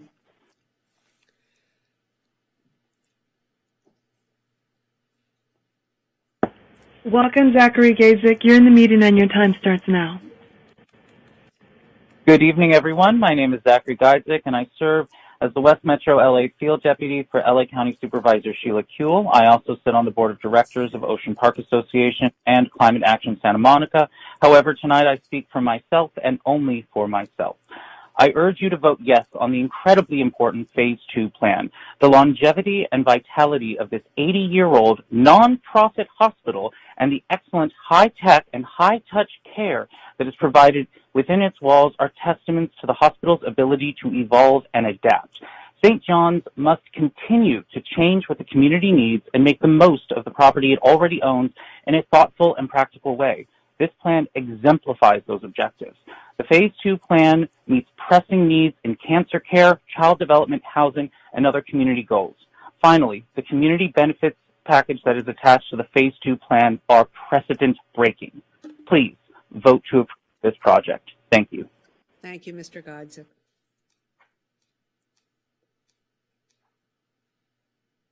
Welcome, Karen Stoyer. You're in the meeting and your time starts now. Good evening, everyone, and thank you for having me. My name is Karen Stoyer, and I'm speaking in support and approval of Providence St. John's Phase 2 plan. I worked at Providence St. John's Health Center as the volunteer coordinator for the Positive Pet Therapy Dog Program and the No One Dies Alone program. That's how I know to speak tonight. However, that's not why I'm speaking in support of this Phase 2 plan. I'm not going to talk about how it will personally benefit me with a safer path to work, nor am I going to talk about how I'll have another beautiful place to walk with my dog. Everyone can comment to how wonderful the hospital is and how integral it is in the community. Everybody's had those experiences. I would like to take one moment to talk about the importance of being able to adapt as this pandemic has really brought to highlight. If you were one of the multiple people who came to get your vaccine at St. John's, you noticed that we had to convert a conference room to be able to provide those vaccines. We need to be able to grow and to do that so we can continue to provide that community care and life-saving care. Life-saving care. Personally, I feel like you should approve this plan from the behavioral health measures because St. John's already provides so many. I'm sure somebody will talk about CDFC's, therapy programs. They'll talk about the adult group. They'll talk about everything that's being done, including my therapy animals who come and visit patients to provide that emotional and mental well-being for those receiving that acute care. But I want to speak to it as a volunteer and now a supervisor at D.D. Hirsch Suicide Prevention Lifeline. We all know mental health needs to grow and needs to change. We need to do that, but it's not one person that can do that. It's not one organization. We need a public-private partnership, and it needs to be everybody at the table. Mental health is health, but we need to all come together to do this. Your turn. I'm sorry, Ms. Sawyer, your time is up. Thank you for your comments. Hi. Welcome, Nancy Coleman. Hi, this is Nancy Coleman, Mayor Himmerich, and council members. This is the largest DA that the city has seen, and it needs to be scrutinized carefully to ensure that community benefits are received by the residents.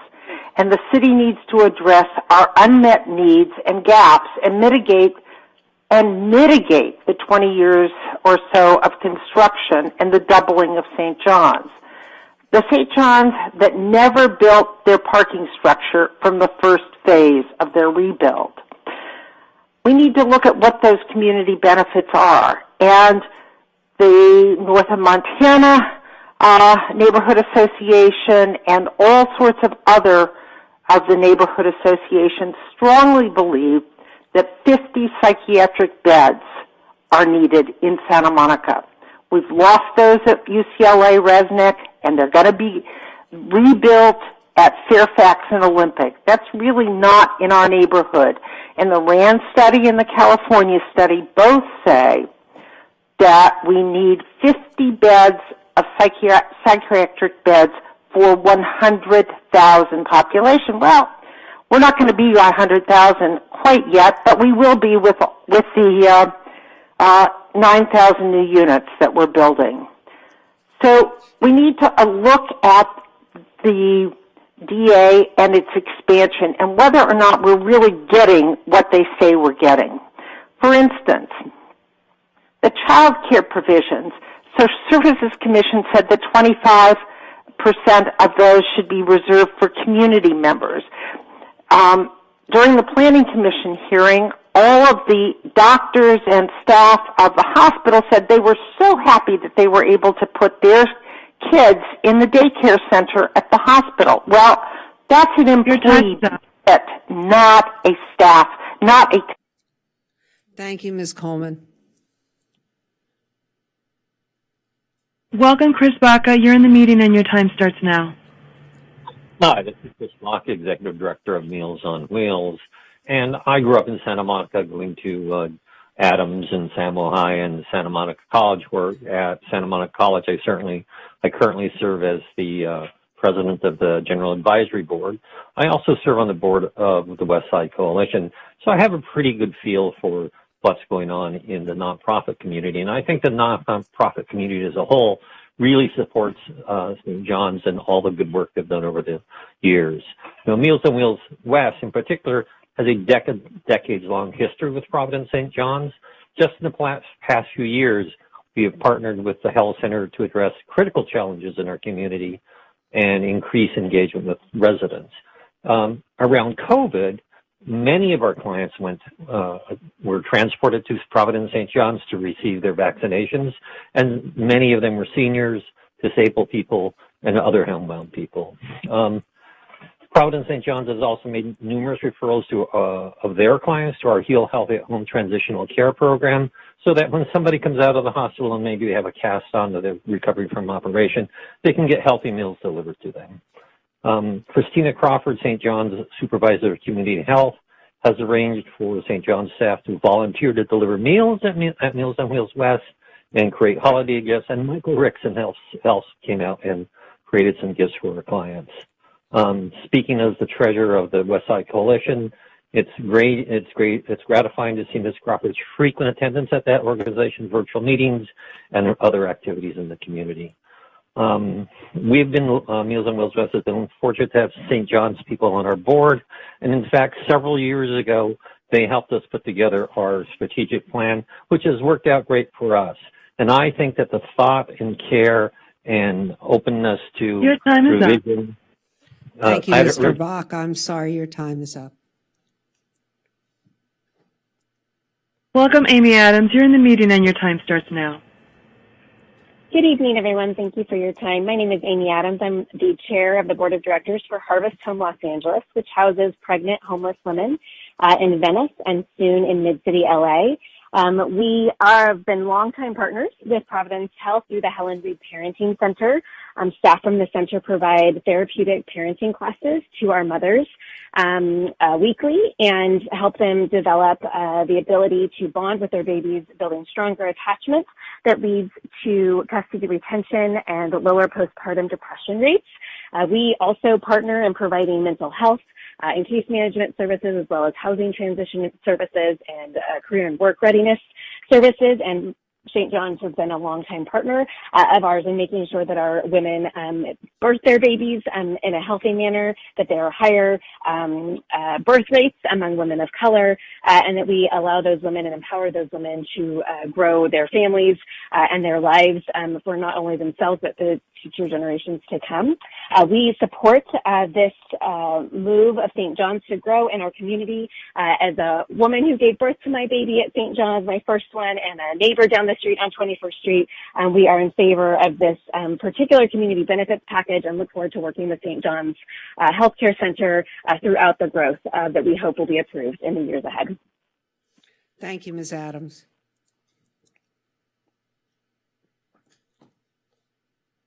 Welcome, Ellen Hammond. You're in the meeting and your time starts now. Thank you. This is Ellen Hannon. Stop blaming Ronald Reagan, ACLU, for our mental health crisis. Those decisions were 50 years ago. Since then, St. John's, the city of Santa Monica, and then UCLA have all closed mental health. Ms. Hannon.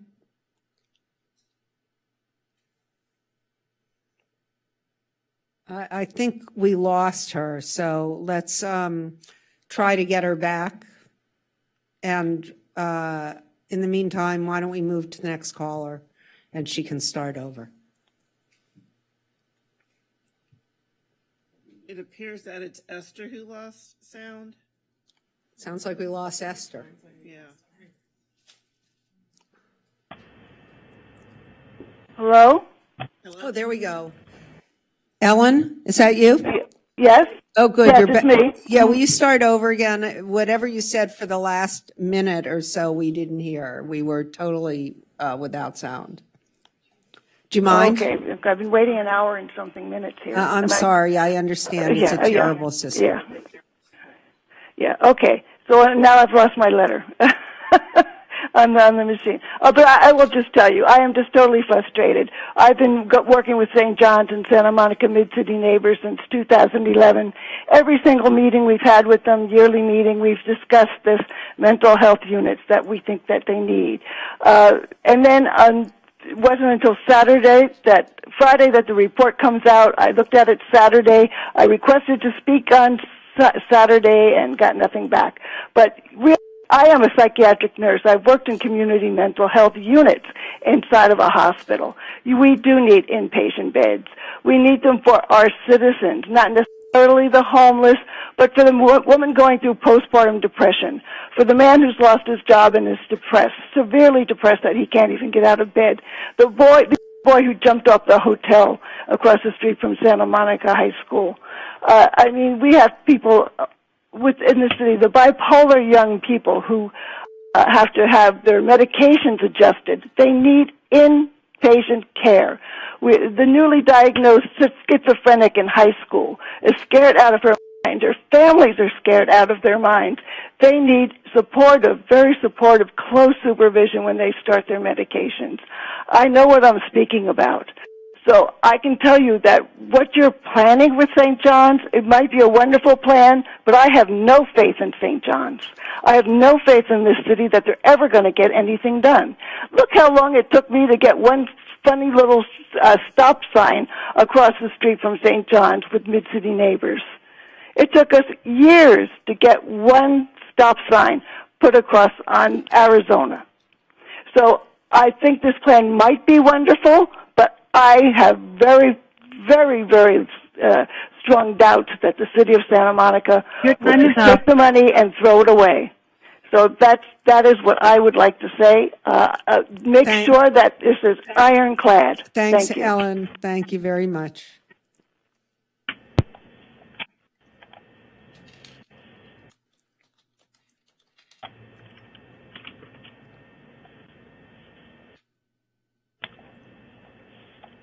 Esther, are you there? Welcome, Pam O'Connor. You're in the meeting and your time starts now. Hello, council members. Pam O'Connor here. First of all, I wanted to say it's good to hear that council members found that the Yosemite Conference provided them actionable information. Actually, for many years, I served on the board and as chair of the board of LGC Civic Well, who puts on that conference. So I was really happy to hear about your experience. Now back to St. John's. St. John's Hospital opened in Santa Monica right as World War II was beginning. It served the community during that war and for another 50 years until the 1994 Northridge earthquake caused major damage to the hospital. Thankfully, St. John's renewed its commitment to the community and built a new acute care facility that has served us as a key health resource for our community, and especially during COVID's life-threatening pandemic. St. John's Health Center is renewing its commitment to serve our community. And today, before you, is its master plan. The plan is the result of a process that has taken years and included collaboration with the community, as well as many reviews at the Planning Commission and City Council. So during the 80 years since St. John's opened in Santa Monica, many community hospitals have closed. We are blessed to have this nonprofit healthcare center in Santa Monica, and we're blessed that they are willing to continue to invest and serve our community for another 80 years. I urge you to approve this master plan. Thank you. Thank you, Ms. O'Connor. Welcome, Graciela Rougier. You're in the meeting and your time starts now. Good evening. My name is Graciela Roger, and I'm bilingual licensed therapist with Providence St. John's Child and Family Development Center, Santa Monica. I began my journey 4 years ago under the program Youth Development Project, also known as YDP. As a mental health therapist, it's a privilege to work with St. John's, whose mission is aligned to providing health equity. The Youth Development Project has been partially funded through a grant from the City of Santa Monica for over 20 years now, which has allowed us to provide free quality mental health services on various school campuses and to the community at large. It has allowed us to engage in meaningful collaborations and trainings with school staff and to provide expert consultation regarding individual students and their complex mental health needs. In addition, we provide resources and much needed support in time of crisis or loss. Our efforts in health equity align directly with the value and initiatives of the City of Santa Monica has taken to advance equity and inclusion and to foster a more balanced community for all its residents. That is our goal that we're hoping to achieve with passing the Phase 2 Master Plan, to be able to deliver our healthcare services in a manner that contributes to a more balanced community for Santa Monica residents. The Phase 2 Master Plan will allow us the flexibility to move into new facilities that will help to address many of the barriers our clients face accessing services, including parking, physical access, and historical stigma when it comes to mental health. It is my sincere hope that you would vote yes on moving forward with the Phase 2 Master Plan so that we have the opportunity to further serve the Santa Monica community through the lens of equity. Thank you so much. Have a good evening. Thank you for your testimony. Welcome, Julie Fortune. You're in the meeting and your time starts now. Hi, my name is Julie Fortune. I'm a licensed marriage and family therapist and executive director of the Providence Southern California Mental Health Institute. At Providence St. John's, we are committed to improving whole person care by implementing innovative programs that decrease mental health stigma and improve access through the behavioral health continuum. Our emergency department's Homeless Navigator program goes above and beyond the requirements, improving social outcomes as well as meeting the immediate mental and medical care needs of our patients. Improving identification and early intervention has shown to decrease psychiatric crises, including homelessness, and prevent hospitalizations. Let me repeat that again. Improved identification and early intervention has been shown to decrease psychiatric crises, including homelessness, and prevent hospitalization. Focusing our efforts on intensive outpatient and day partial hospitalization programs aligns with these preventative treatment modalities and improves access to care. Providence St. John's partners with other medical and mental health entities and will continue to do so in developing a comprehensive mental health strategy for Santa Monica and the West Side. Thank you so much for your time today. Thank you for your testimony. Welcome, Valerie Griffin. You're in the meeting and your time starts now. Hi, I support the proposed development. There are excellent community benefits, especially the Child and Family Development Center. We need affordable, high-quality daycare and community mental health care. I had a challenging childhood. I was lucky enough to go away to a university with on-campus mental health care. That helped me recover from my childhood and the gender bias that came with my career choice. The on-campus practitioner referred me to a mental health center at a nearby hospital complex. All of this has made my life easier and more successful professionally and as a human being. In addition to family-centered care, community mental health outreach should include people going through life stage challenges in high school, college, retirement, etc., without any available family component. Please support this. Thank you for being here. Bye. Thank you, Ms. Griffin.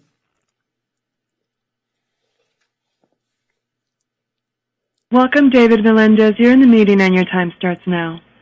Good evening. My name is David Melendez. I am the Chief Development Officer at Claire Matrix. We are a behavioral health and substance use disorder program that's been serving Santa Monica for more than 50 years. I'm also a resident of Santa Monica and a neighbor of the Providence St. John's campus.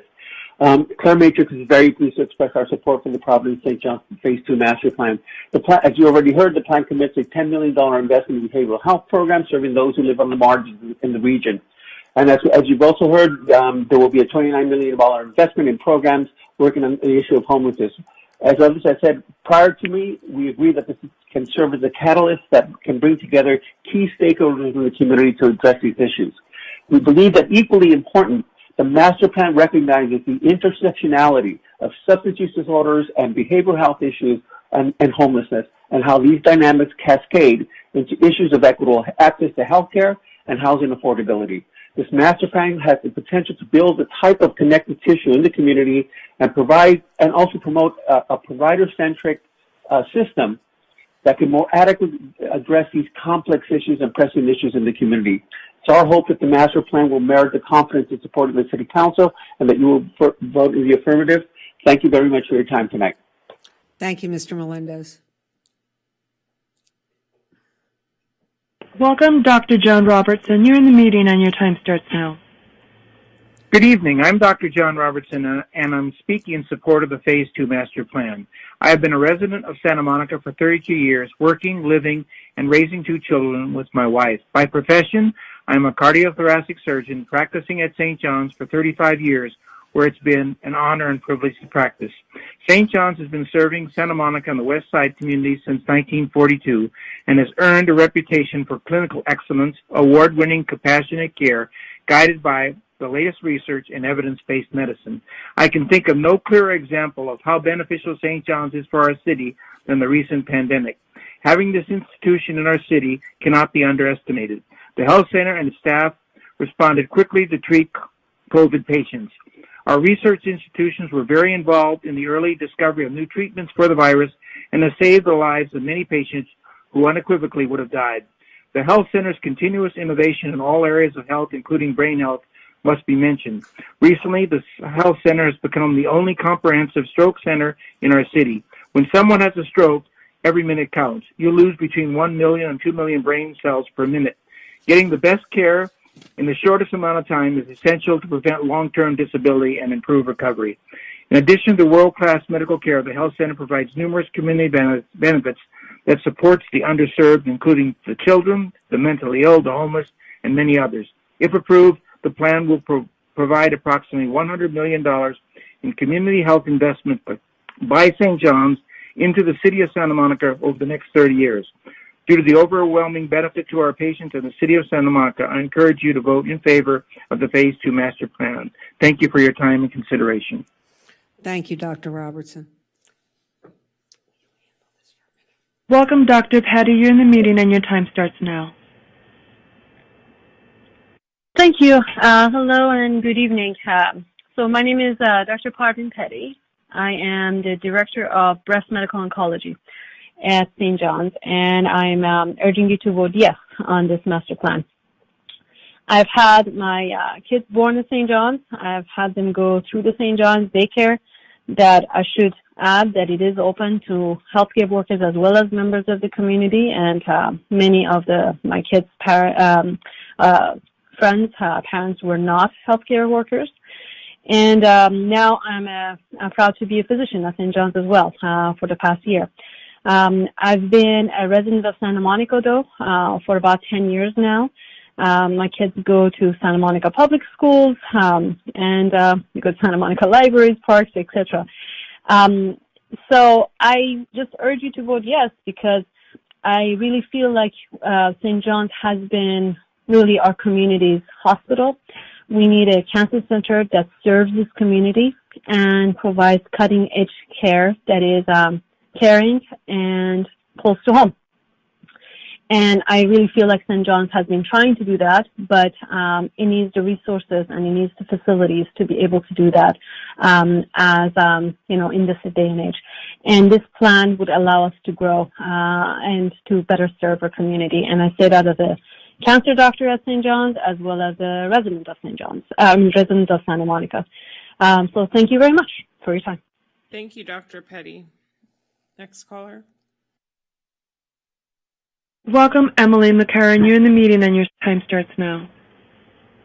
Good evening, Mayor and Council members. My name is Emily McCarran. I live in the Mid-City neighborhood. I am a millennial. I have spoken at virtually every float up and hearing for the Phase 2 Master Plan. Anyone who has ever attended a Phase 2 hearing knows how hard your city staff has worked on this plan. As a resident, I'm really grateful for that. Anyone who has counted on the hospital for its life-saving, healing, and preventative services understands how this nonprofit helps define our city as a wellness community. To continue its service, St. John's must enhance its facilities and property, and we need to support them in that task. I ask you to follow staff's recommendation and bring this plan closer to realization. Thank you. Thank you. Next caller, please. Welcome, Jerry Rubin. You're in the meeting and your time starts now. Greetings, Mayor Himmelrich, honored City Council members, City Manager White, City staff. It was an excellent report by Ms. Tanamori, and I'm very honored and proud to be fully supporting this plan at the excellent St. John's Hospital. I do want to say that both me and my wife have availed ourselves of their excellent services over the years, but I particularly have a place in my heart for my visit there 25 years ago this week, when I collapsed when I was on a 26-day water-only environmental protest to help save the Biona wetlands. And I was transported to the emergency ward of St. John's.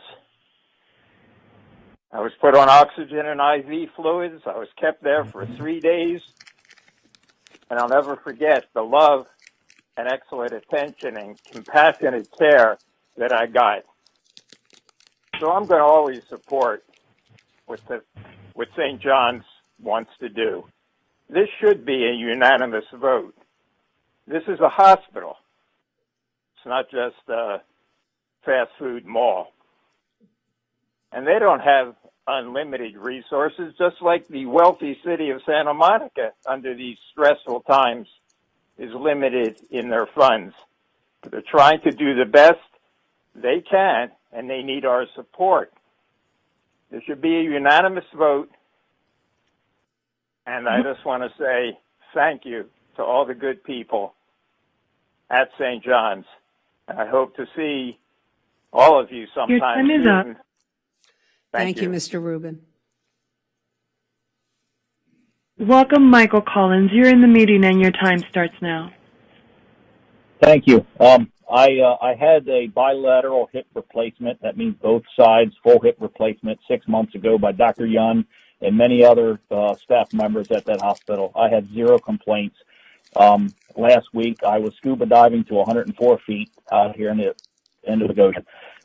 As a retired firefighter, paramedic from the suburbs of Washington, D.C., I've seen what the best money can provide to doctors and staff in hospitals.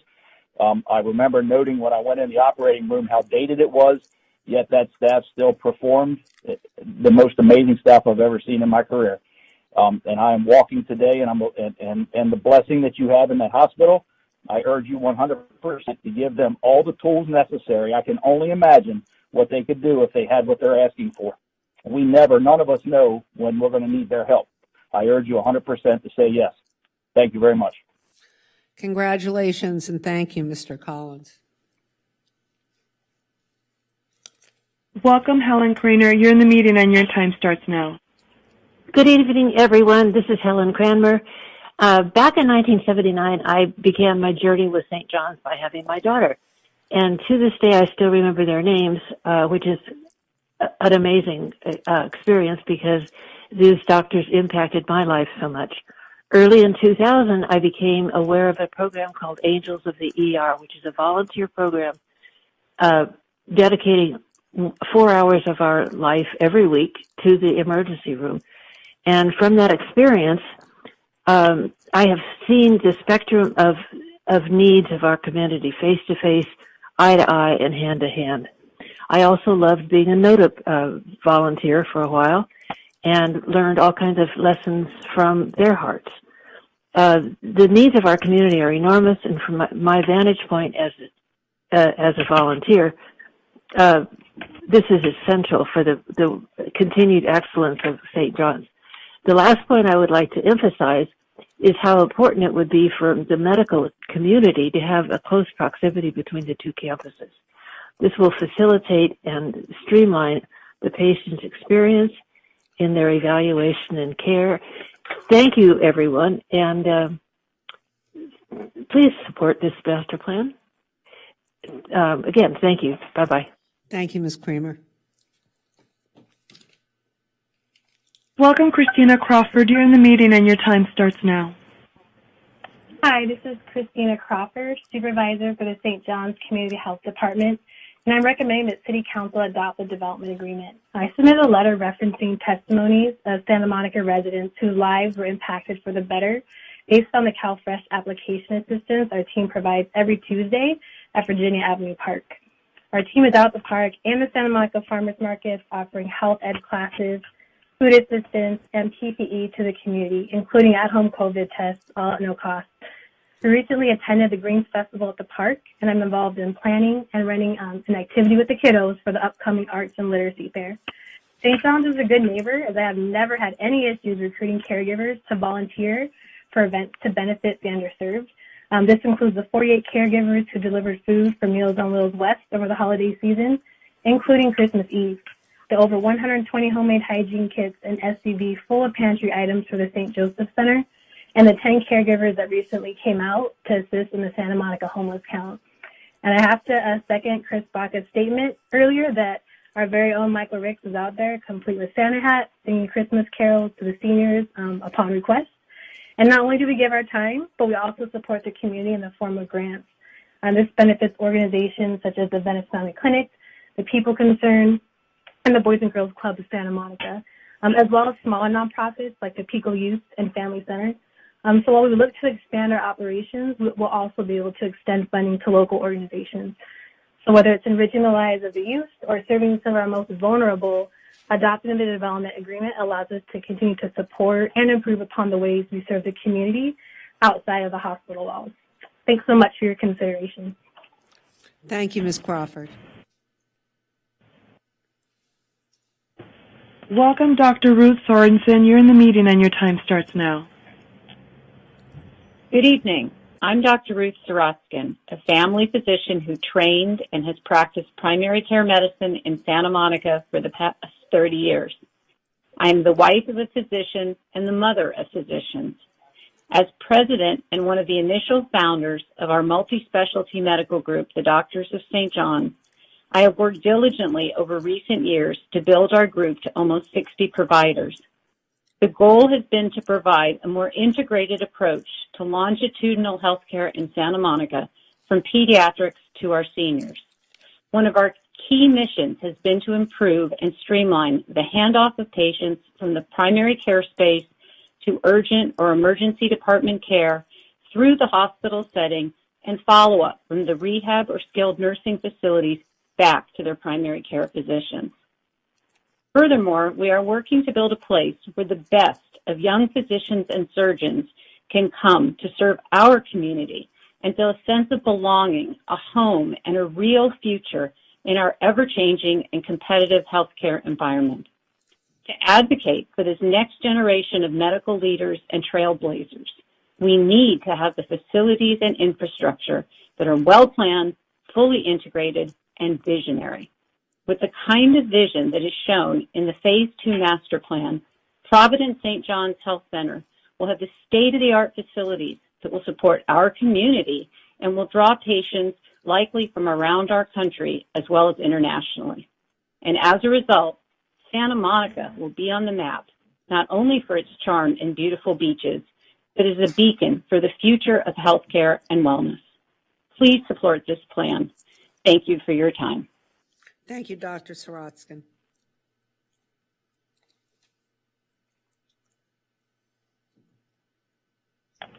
Welcome, Nancy Link Ellis. You're in the meeting and your time starts now.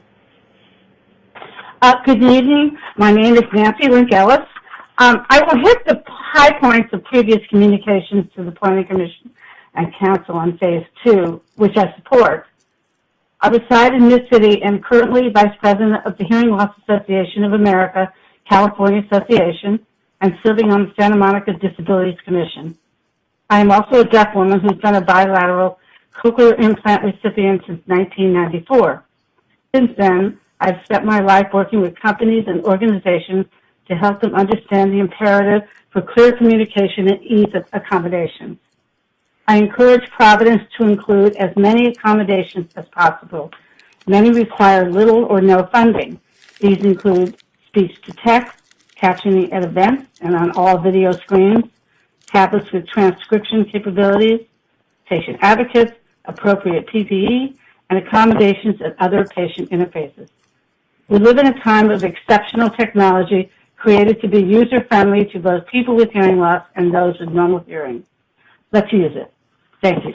Good night. Thank you, Ms. Ellis. Welcome, David Krenze. You're in the meeting and your time starts now. Thank you. My name is Dr. David Krasny. I'm a pathologist at St. John's since 1990. During that time, I've lived in Santa Monica twice. I currently live in Venice and commute to the hospital daily on bicycle.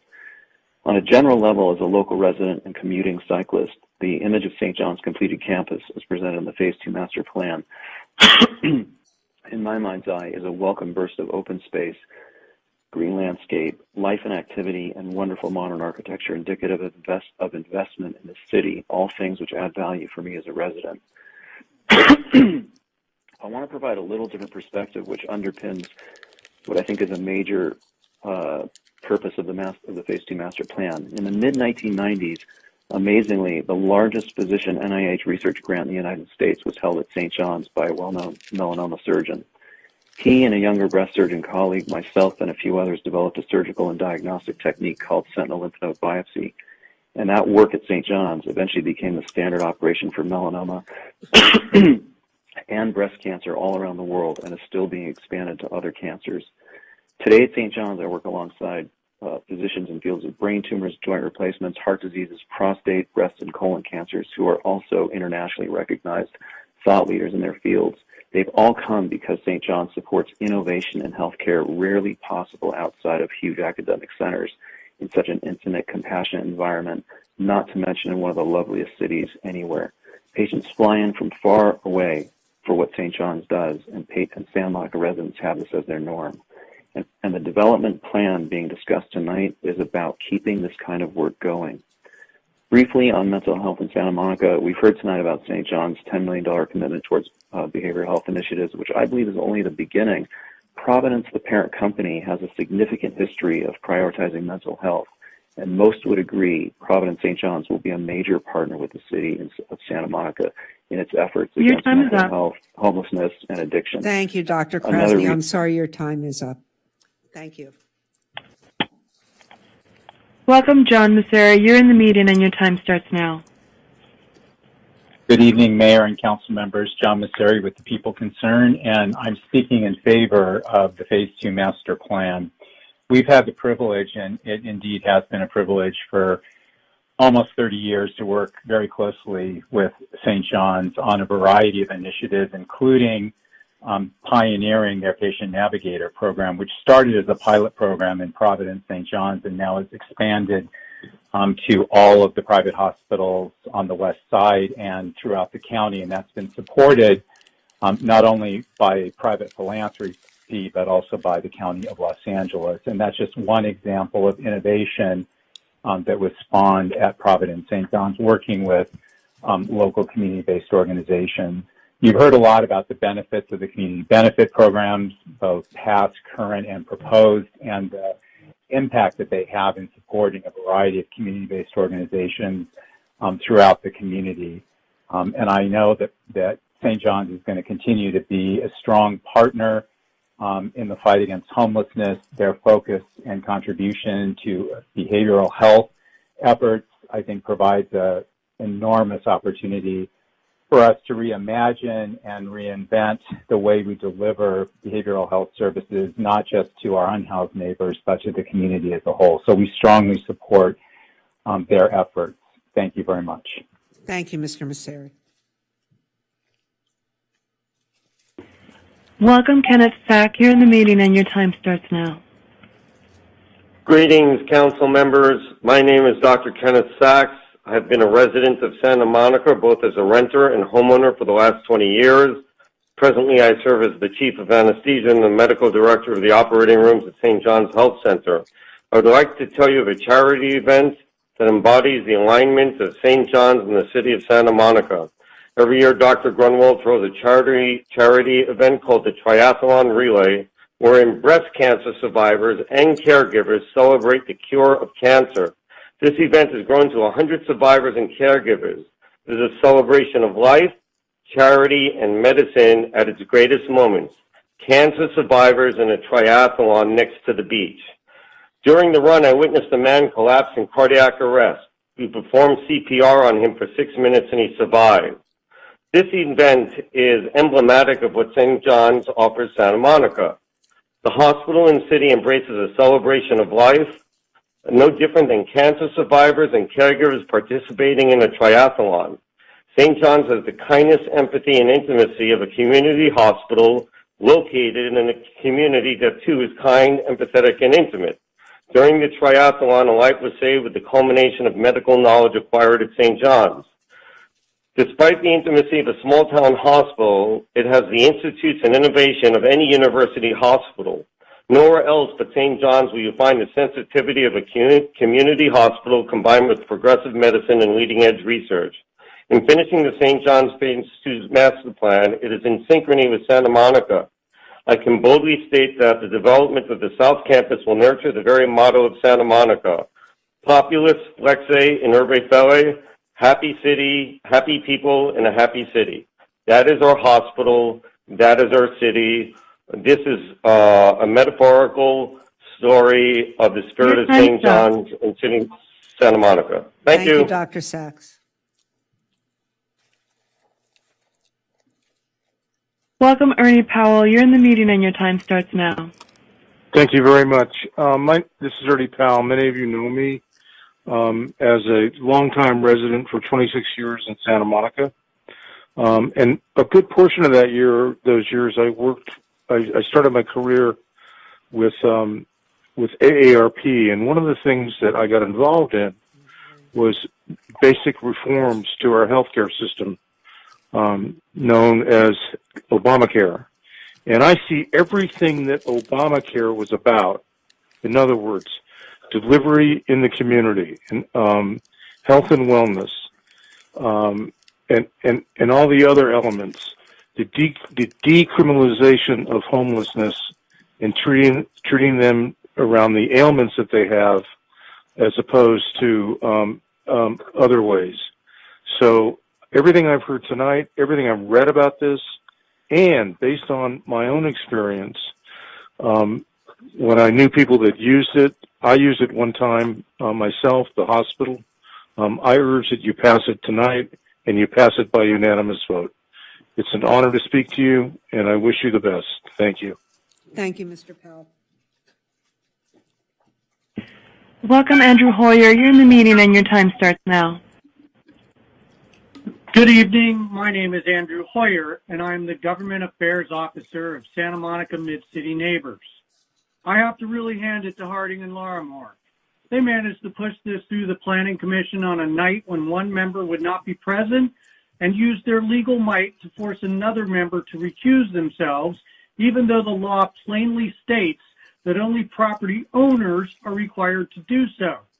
And tonight I discover that they have managed to do it yet again, using nebulous legal maneuvering to get the only council member who has publicly stated that she will not vote for this project without mental health beds being included to go home. How did they get the Social Services Commission off their back? A previous iteration of that commission had put out a forceful decree with 9 demands and implied that St. John's has a civic duty to help Santa Monica deal with its mental health needs, including 50 mental health beds. I listened to all of the ex parte comments, and I have some questions. Christine Pera mentioned that they told her the history of St. John's. Was it recent history? Did they tell her that they dug the hole for their underground parking garage before winding their way out of it? Did they tell her that they initially claimed it was going to cost $24 million, but within a year the talking point became $40 million? Did they bring up that immediately after they got out of their obligation to build that garage, they received a $24 million donation to their entry plaza? Wouldn't that have paid for the garage? St. John's has a history of lying to the public and reneging on their promises. Now Michael Ricks is reportedly spreading the rumor that if they build the mental health beds... Thank you, Mr. Hoyer. Welcome, Philip Harrigan. You're in the meeting and your time starts now. Good evening. My name is Philip Harrigan. I have been the engineering coordinator at St. John's Hospital and a local resident for 15 years. We provide community hospital compassionate care with the latest in medical technology. This has earned us the tremendous reputation that we have enjoyed for years in this community and far beyond it. I am also the vice president of the Los Angeles chapter for the California Society for Healthcare Engineering. So I am in regular contact with hospital facility operators throughout the state. I am proud to tell them that I work at St. John's. Healthcare facility operators provide the built environment that allows caregivers to do their great work. That environment needs to constantly evolve for them to do their best work. St. John's needs this plan to move forward for us to continue to provide the quality care for which this facility has long been known. When COVID-19 hit, a state of emergency was declared. In this relaxed regulatory situation, we immediately modified dozens of rooms to negative pressure to provide a safe environment for care. Our Cancer Research Center began conducting research on the virus so we can provide the latest treatment in this rapidly evolving area of medicine. We adapted quickly to the changing needs of our community. We were allowed to be flexible to do these things. I urge you to approve Phase 2 of our master plan to allow us to modernize with the flexibility to adapt to the ever-changing needs of Santa Monica. Thank you for your time. Thank you, Mr. Corrigan. This next caller is our last caller. Thank you. Welcome, Dr. Neil Martin. You're in the meeting and your time starts now. Thank you, Mayor. Thank you, council members, for allowing me to speak. I'm a neurosurgeon, and I serve as the director of the St. John's Cancer Institute. We've heard about many benefits that St. John's provides to the community, but one specific example stands out in my mind. This is what I saw one day early in the pandemic walking through the ICU. There was a patient who clearly was gasping and in a life-threatening critical condition. And I watched the nurse and the respiratory therapist, gown and glove, put on respiratory helmets and march into the room to save the patient who was sitting in a cloud of virus, no doubt. That's the kind of commitment that I saw when the nurses and doctors met ambulance after ambulance after ambulance coming in with COVID patients in the early phases of the pandemic. And that's the kind of commitment that I see day in and day out from the people who work at St. John's. I'm privileged to work with some of the most talented surgeons and medical oncologists in the Cancer Institute. And this kind of work continues beyond the crisis of the pandemic and indefinitely. But we're not interested in bringing in more cancer patients. We're interested in producing more cancer survivors. That's what this team is all about. And at St. John's, patients get university quality health care in one of the most caring and personal environments you could possibly hope for. It's an incredible resource for the community. It's the best partner that the community possibly have. And in today's dangerous age, who knows what crisis is coming next that the people at places Your time like is St. up. John's have to meet. Thank you. Thank you, Dr. Marr. And now I believe we go back to the applicant for his final 3 minutes. Well, what does he have left? It's 3. He used up his 7 minutes. Okay. Mr. Ricks? Thank you, Mayor Helmrich. I'd like to reiterate that the plan before you tonight, again, has city staff and planning commission recommendations and meets the city's goals of responsible growth, integrating our campus in the urban fabric, enhancing the pedestrian environment, including bicycle access, and minimizing neighborhood impacts. As demonstrated, the community benefit plan has unprecedented elements that, when executed on appropriately, will make a meaningful difference to the health and wellness of our city. As expressed multiple times tonight, this year celebrates the 80th anniversary of St. John's offering our community university-level care and research and a personalized and exceptional experience.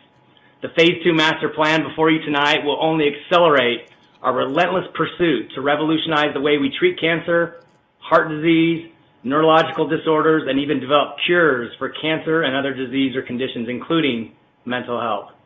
The majority of this community, while sometimes quiet, has loudly and clearly demonstrated its support of this plan tonight.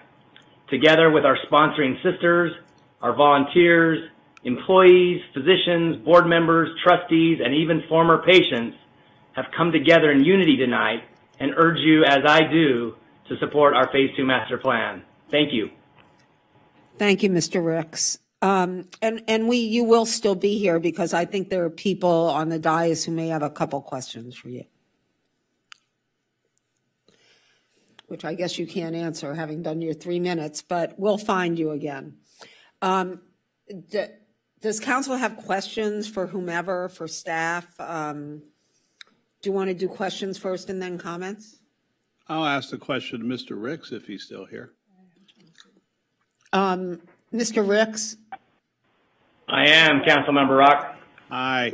So we heard briefly from angry Andrew Hoyer a little while ago about unbuilt parking structure. And that leads me to a question that's been shared to me by the community for years now. In this Phase 2, and before Phase 2 really gets going, will St. John's be able to park their employees on campus without disturbing neighboring streets? And is there sufficient room with the expansion of the campus for them to have parking for our future needs in the community? Yeah, thank you. The short answer, and I'll elaborate on that, to both those questions is yes. Every single employee that is here at St. John's, when they arrive and go through orientation, are assigned either a parking space on our campus or through one of our leased lots, or if they're taking public transit, a path for that. And so we have reinforced and spoken many times. Clearly, I fully acknowledge there are times when people do park in the meter parking. We do everything we can to prevent that and do that again by making sure that everyone has the ability and access to parking. As many of you know, we spend over $1.5 million in the community to lease parking so that our employees have that, our caregivers have that, and do not go into the neighborhoods. And with one of the new features that we're really excited about as part of the Phase 2 Master Plan is that, especially on the South Campus, for all of the parcels that you've seen, or most of the parcels that you've seen, there'll be subterranean parking that will adequately provide enough spaces for employees and visitors to St. John's. If I can ask a quick follow-up to that, because part of that concern has always been that residents in neighboring streets to St. John's, to Santa Monica Hospital, to Santa Monica College, et cetera, have always been saddled with the expense of buying permits for their street so they have a chance to park close to where they live. So I just want to make sure, I know I'm rehashing, but I want to hear that answer again very clearly. You will be able to park your staff on your premises. That is correct. Thank you. I just had a couple questions, Mr. Ricks. So there's been a lot of the staff report was dedicated to the community benefits. It's been sort of topic of conversation for many of the callers. And I know there are the explicit community benefits outlined in this development agreement, but can you speak a little bit more to what this redevelopment means for what the hospital would be able to provide? Because I believe those are also community benefits because this is a community hospital. So I'm just wondering if you can elaborate a little bit on some of those plans. Yeah, thank you very much for the opportunity to do that. So as many of you may know, if you're traveling along Santa Monica Boulevard, directly across from the main hospital, the south side of the campus, is our Cancer Institute. And our Cancer Institute that was brought and established over 30 years ago, which has, again, received significant national recognition right here for taking care of our community of Santa Monica. And it is it's a tired, weathered building that has it's one of those things where we don't want to even do renovations there, but this is something if we want to continue to provide the level of research that truly revolutionizes the treatment of cancer and continues to aid in our pursuit of curing cancer, is going to be a massive component of the South Campus. So I'd say first and foremost is our investment and reinvestment in cancer services and cancer research, again, revolutionizing the way we treat cancer and finding those cures for cancer. One of the things that we built into this plan is the ability to have some flexibility around both inpatient, outpatient, and research services on that campus.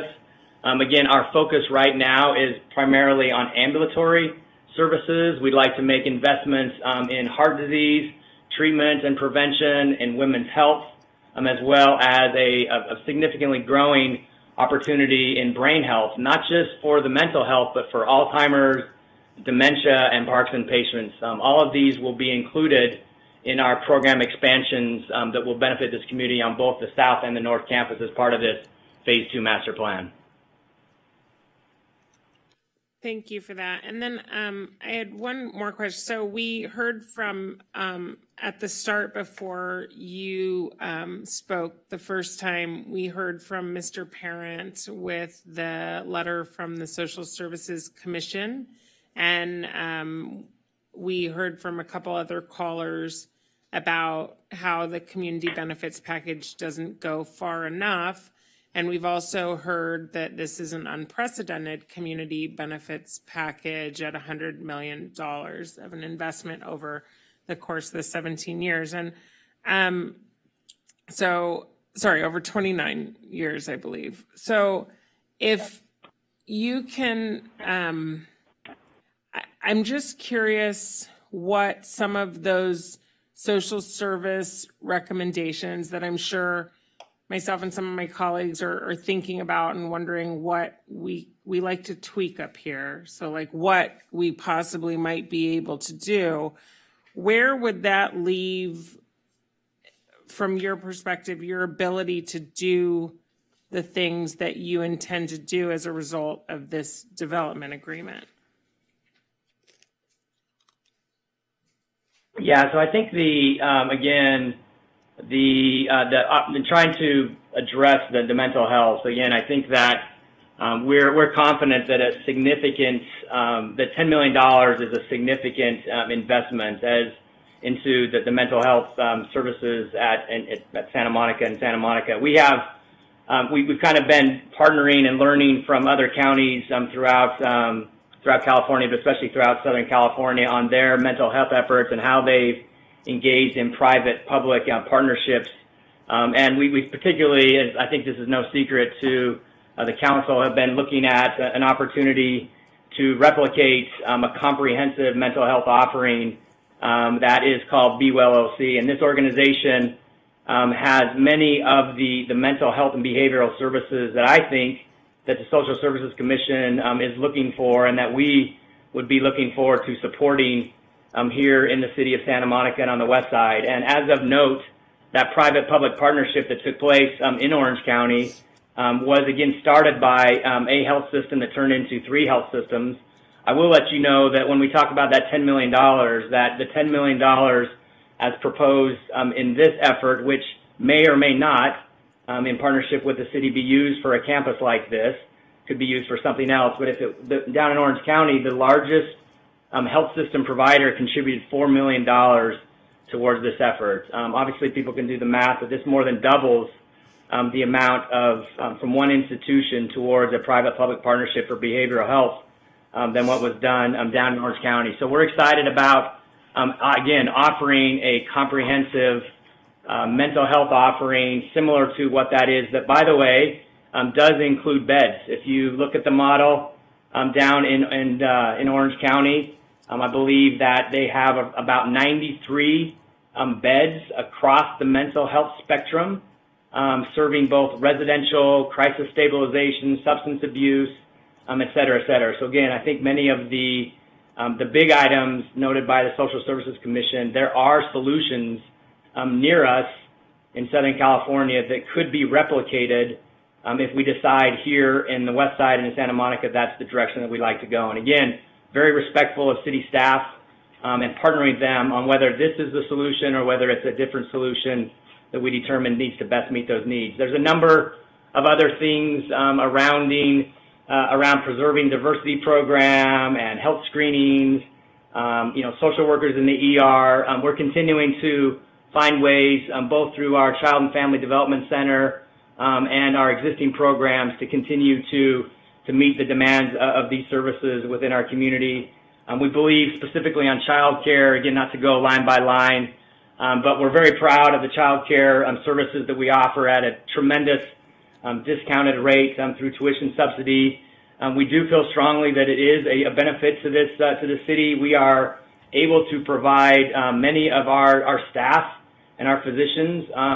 Some people call that out as a negative. We think that's a significant positive, because if those individuals were not using this daycare, they would be taking up precious daycare spots throughout the community, kind of pushing out others within this community that needed those type of spots in another setting. So we're excited to continue to offer that, and as we grow on the South Campus, to provide additional spots for those family members. And let's be honest, I think almost since the beginning of us offering child care, we've never offered it exclusively just to St. John's employees and physicians. There's always been, on average, I think, a 35% enrollment by community members within Santa Monica. So those are a few things. I mean, I could take the time and go line by line, but as we continue to partner with the city, I think there's a lot that can be done with the $30 million grant program, if allocated in a certain way, can also address some of the asks that have been made by the Social Services Commission tonight.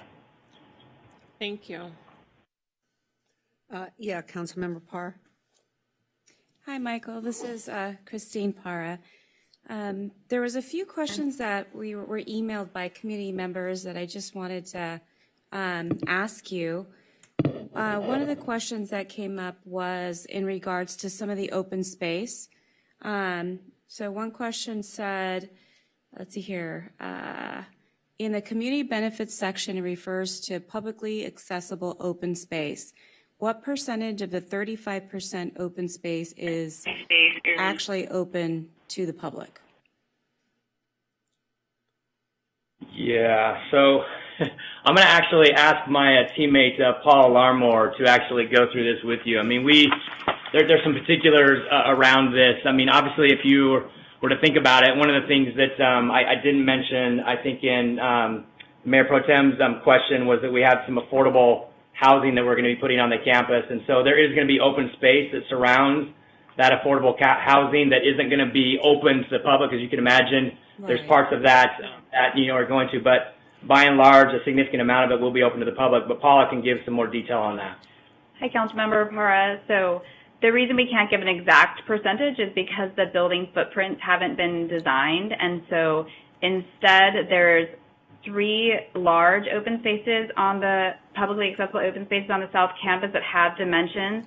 So a 16,500 square foot square along Santa Monica Boulevard has to be publicly accessible. There's a 12,000 square foot sun garden strategically located on the campus between the S4 and the S5 buildings, adjacent to residential neighbors to the east and the west, and a 7,000 square foot south garden along Broadway, which is again is strategically located in front of the senior housing building. So those 3 specific standards are in the master plan table 10 and figure 2.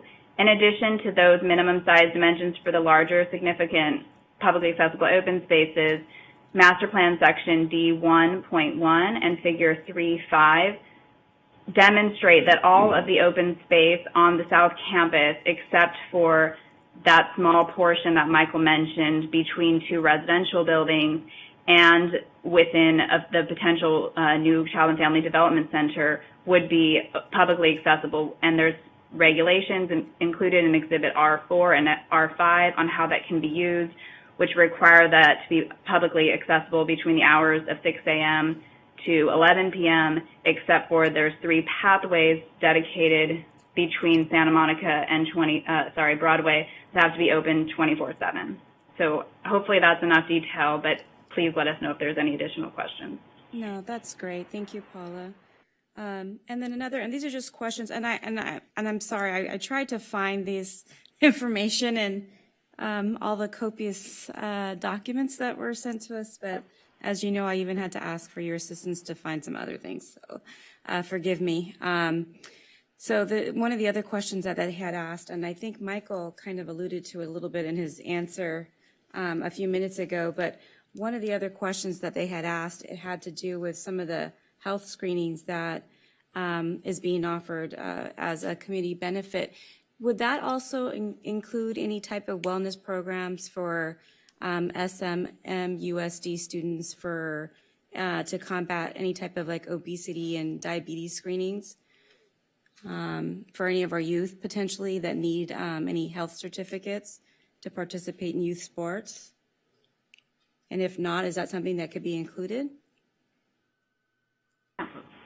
Yeah, so I think that's something where, again, we're allocating, there's a significant amount of money going towards grants, and so we would encourage, these type of organizations to look in, they're looking for some sponsorship and some grant money for us to be able to go through the application process that's either in place or being set forward for us to do that partnership with them. We have just recently actually introduced a comprehensive metabolic weight loss program that is focused on kind of prevention of obesity, proper nutrition. We do have programs with the school district as well as Santa Monica College around nutrition and healthy eating, and so we look to continue to expand those as well and keep those open to those students that are in need of that type of service in our community.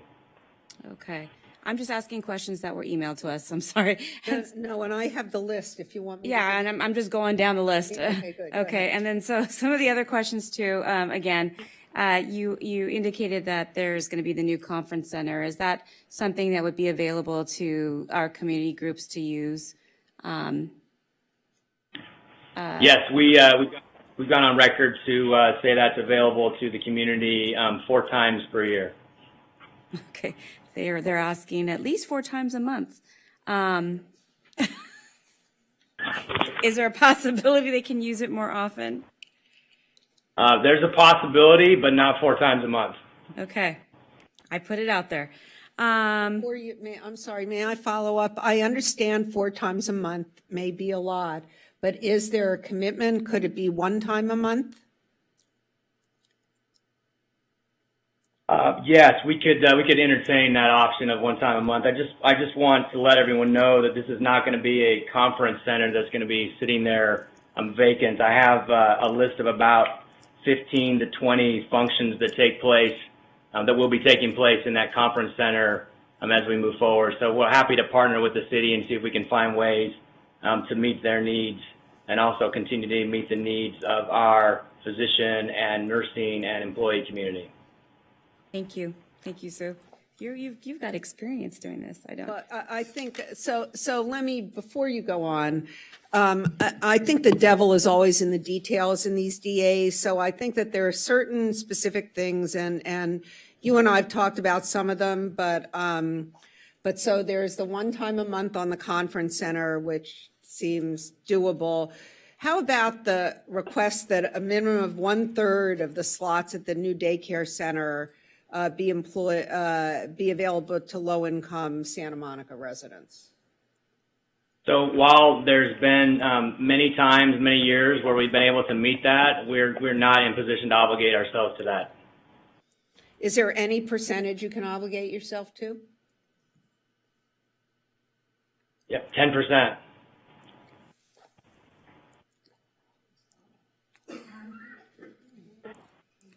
And how? So that's the max is 10%? Yes? Yes. Okay, and then, so we covered the wellness programs, do you mind? And then the, I just had one more question. oh, go ahead, I'm trying to just do what you're doing. No, well, this actually had to do with planning staff. When they reviewed item number 2, it had to do with community services bringing forth an RFP regarding a behavioral health strategy. Let's see here. That behavioral health strategy, is that the same strategy as what we were just talking about with Michael? Okay. So, and if you want, I can give you all, because we have been talking about it, but it wasn't originally from me. It was originally actually. And just to clarify, that RFP has been issued by our staff, and that will be the overriding process by which we will go through to help us determine how these resources should be appropriately allocated to meet the needs of our community around behavioral and mental health. Because I was wondering whether we were going to wait to see what the sub-audit committee's report on homelessness, what those findings were before we allocated any money in terms of findings or not. And so that's why I was just wondering. So we would hope this work would dovetail with that work, and Okay. that both of those pieces of information could be used for you to deliberate on what's the best way to deploy the resources. Okay, great. I'm done. Thank you. And Mr. Ricks, I had one last question, sorry. And it's a question I have for staff, but I wanted your perspective before you hang up, of the second $5 million. And it's pretty vague in the staff report as to why there's disagreement on it. So I'm just trying to better understand from your perspective what putting that 8-year requirement on the delivery of the second $5 million without having a DRP, why that is problematic for you. Yeah, thank you. Thanks for giving me the opportunity to share our perspective on that. So this is all, to me, this is, again, as we start, when we use the word unprecedented, I think it's important to explain what we mean by unprecedented, so just throwing that term, loosely. I think both of these right now as they stand are unprecedented. Both of these meaning the initial $5 million contribution. We're going to contribute, write a check, $5 million 6 months after, hopefully tonight. And that is with nothing, taking place in the development of our Phase 2 master plan. Nothing, which I understand, if I understand the history correctly, is unprecedented. Second is, on top of that, we believe that there needs to be some alignment and dual and mutual incentive by St. John's and the city of Santa Monica to move forward with the development.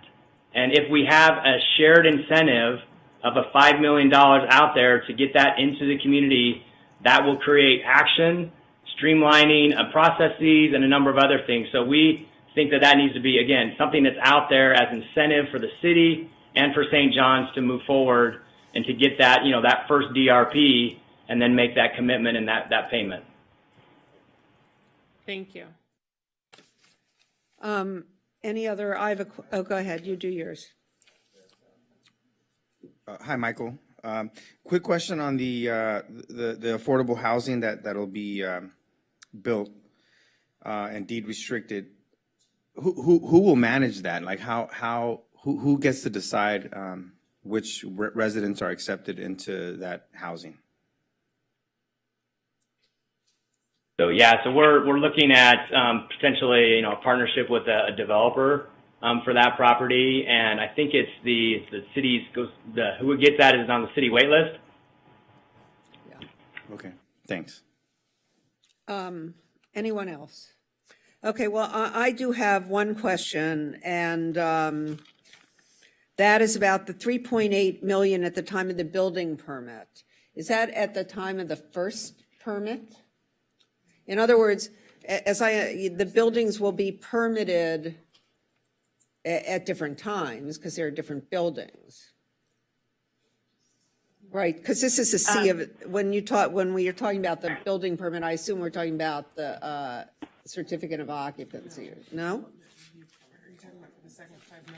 No, I'm talking about the 3.8 million, which is an affordable housing fee that's paid at the time, the language, I believe, is issuance of the first permit. And I want to know. Transportation impact fee and affordable housing commercial linkage fee will be paid upon issuance of prior to issuance of each building permit. It's not all up front. It'll be paid as each phase 2 building comes online with permits. Thank you. And I assume that staff has looked at, I understand, and look, 100,000 is a nice round number. Uh-oh. We may have asked for too much money for Michael Rinn. Yeah, are you still there? My question is this. I think that the 100 million is just the gross sum of dollars over the life of the contract. So has anyone figured out what the present value of that is?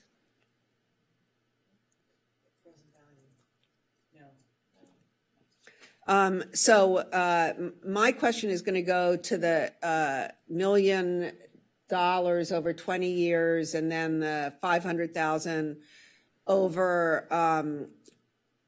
the next 10 years. And my question is, how flexible are you in the payment of those sums?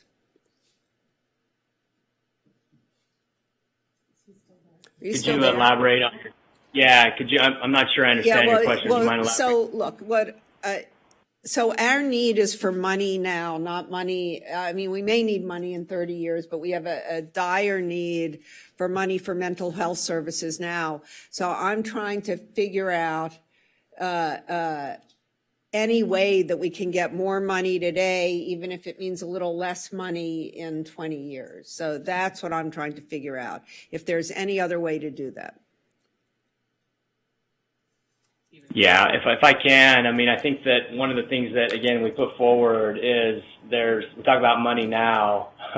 That's the 5 million obviously is now. In addition to, I think that with the repurposing, one of the things that we didn't talk about is the child and youth development grant that has been being given to St. John's and our Child and Family Development Center that is now basically being kept by the city and us continuing to perform those services. So between that and then being able to offer a significant amount towards what would likely go into the Human Services Organization, in our opinion, is a significant amount of money up front. Originally, we were having what we proposed in our conversations with city staff was to spread $20 million around the homeless prevention category across 30 years. And there was an expression similar to what you're expressing now by city staff to try to find a way to get that more up front. And so we came forward and instead of doing it, spread it across 20 years, we offered to front load the first 10 years of that with $1 million each. The city staff came back and asked for us to do that for the first 20 years, increasing the total sum of that by $5 million. So we feel that we've done a lot to try to front load in a reasonable way, yet continuing to provide meaningful contributions throughout the 30-year community benefit period. And I think my last question goes to the efforts we've been making, the convening that you have been doing concerning the possibility of having a comprehensive mental health center services somewhere near or in Santa Monica. And I understand that this isn't written into the development agreement, but we've made a lot of progress in a fairly short time, I think, on moving forward in this way. And I wonder what I'd like from you is less a written commitment than a verbal commitment that we will continue on this path to move this forward with our staff and with the members of the community. And I would be remiss if I didn't mention Stacy Dalgley. She was pushed this and really brought it, I think, to my attention and Mr. Ricks's attention, and was the impetus for a first meeting around creating these kinds of resources. So I just want your continuing commitment while we're here on the record that we will continue to do this work until it's done. Mayor, if I can just interrupt for a second, it is after 11 o'clock. Oh, okay. There's no new item. Right, okay, so we're good. We don't have to vote if we're in the middle of an item. Michael, you still there? Yeah. Let me address that real quick, and then I'm going to have Paul give a little clarification on an earlier answer I provided. But I thank you for the opportunity. It actually was a commitment, I believe.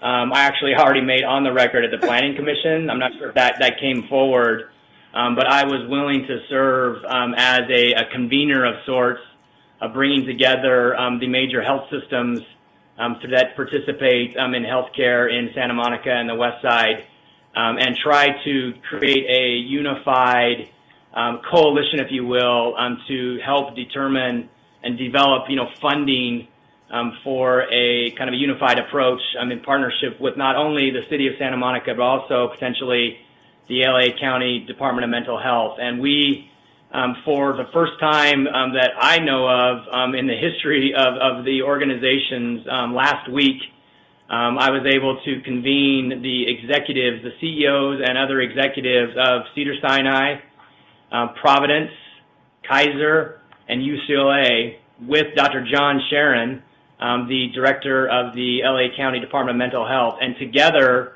we had an opportunity to share with each other some of the mental health efforts that are currently being made in Santa Monica and West Side. And then we had the opportunity to hear from the CEO of Be Well OC that's been referenced a couple of times tonight, really as a conceptual idea of what a successful private-public partnership could look like in Santa Monica.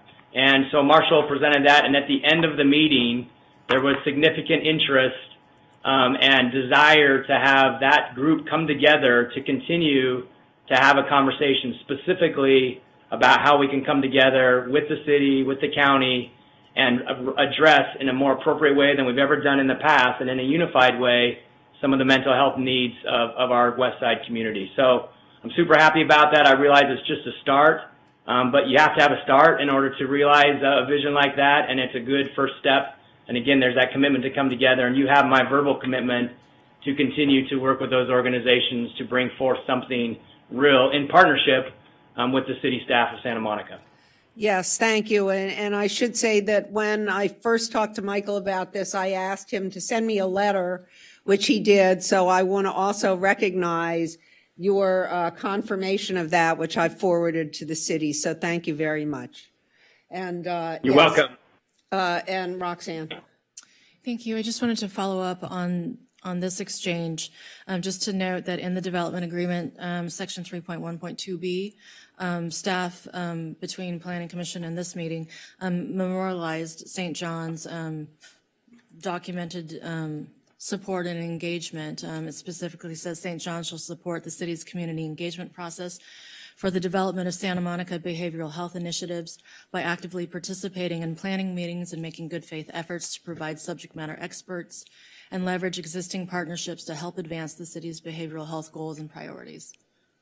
Thank you. I should have known that, but I didn't, so there you go. But no. Mayor and- Hemmerich. I'm sorry.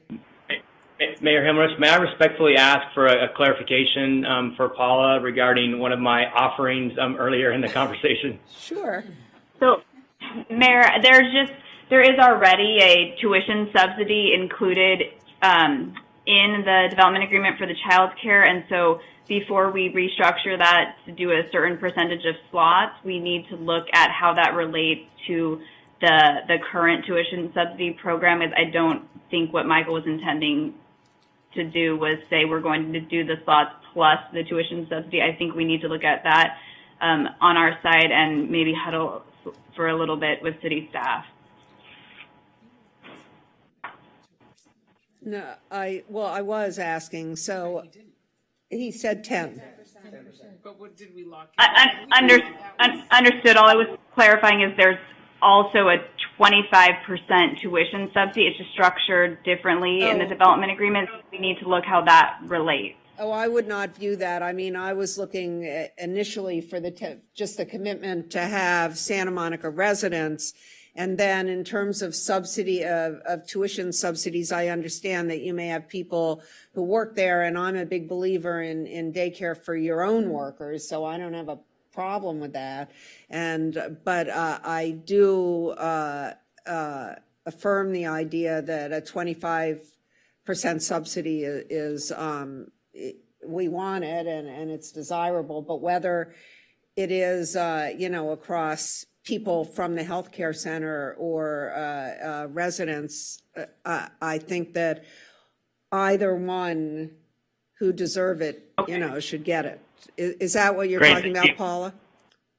Yes, perfect. If we're talking about 10% of the slots being reserved for residents and then keeping the tuition subsidy a separate intact, how, of the 25%, that works.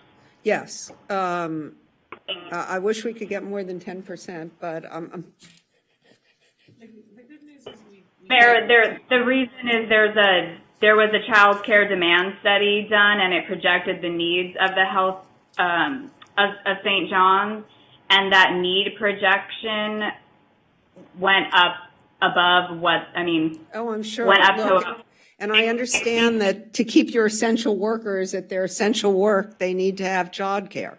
I get it. Well, we don't I want do to understand.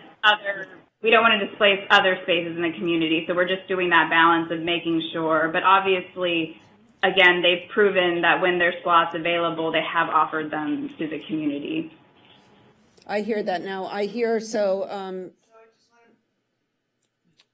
want to make sure that we're on the same page. So section 2.1.4 subparagraph C, we would be adding a provision that to ensure that no less than 10% of the child care spaces are available to low-income Santa Monica residents. Is that correct? I think that it's Santa Monica residents, the low income that is the 25% subsidy. So Correct. right there. So those are two separate. It's not low income. It's Santa Monica residents, and then it's But so then my next question, Paula, is should it say not employed by the hospital? The resident. There's a big overlap on all of that. Right. I think a lot of people work at the hospital. Right. Okay, the way so that everybody is fine. It's fine the way it is. Okay. I think that it's okay being worded that way. City Attorney Kohler, are you okay with that? Yeah. Mm-hmm. Yeah, that section, Susan, that you just cited to, though, is the phase 1 obligation, which I thought we were keeping static, and the phase 2 obligation is on under 2.2. Got it. Thank you. Thank you. So are there any other details I'm asking the city attorney that we need to clarify before we move on? I think we're okay to the child care. Mm-hmm. Okay. So does anybody have any discussion on this item? Oh, yeah, okay, Councilmember De La Torre. Yes, there's in terms of the community benefits regarding the nonprofit organizations. So I know that there'll be a time where we'll, as a council, we'll approve criteria because we haven't had an RFP process in quite a while, probably like 8 years. But can someone explain to me why we have this condition of a nonprofit that has been funded by the city of Santa Monica through the Human Services Grant Program within the 3 fiscal years prior to submitting a request? Why are we looking at 3 fiscal years, and why not just say organizations that have been funded by the city of Santa Monica's Human Services Grant Program? Sure. Thank you for that question, Councilmember De La Torre. We're looking to try to align the funding from Providence St. John's Community Benefits Program and their community giving with the city's priorities. So we looked at a 3-year window as being within the grant cycle, which is normally a 4-year cycle. And so we wanted to try to capture those active grantees. There is, as was mentioned, a provision that allows, if there's a wonderful agency that has a great proposal that does not meet that criteria, Providence St. John can bring that to council and request that that grant be allowed to be funded and included as part of this community benefit. So it does allow for some flexibility. Would it be a problem if we struck the three fiscal cycle and just make it a little broader so that we can include organizations that might have been funded prior to that three-year fiscal cycle? Would that hinder you at all? I think that is part of council's discretion to make that recommendation. I think we would strongly recommend keeping it within a 3 or 4 year window, because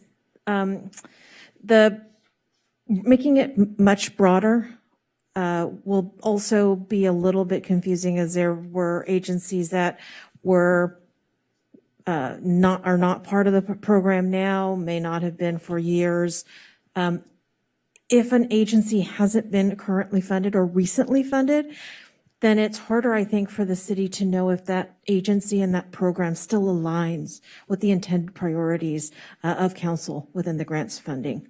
But isn't it true that you haven't had an RFP process for at least the three past fiscal cycles? Correct. And we're about to do the next RFP, which will be released in the fall. Yes, I know. But going with that logic in terms of aligning St. John's Community Benefits Program with the city's grant-making program, if we haven't had this RFP process for a long time, so a lot of things have changed.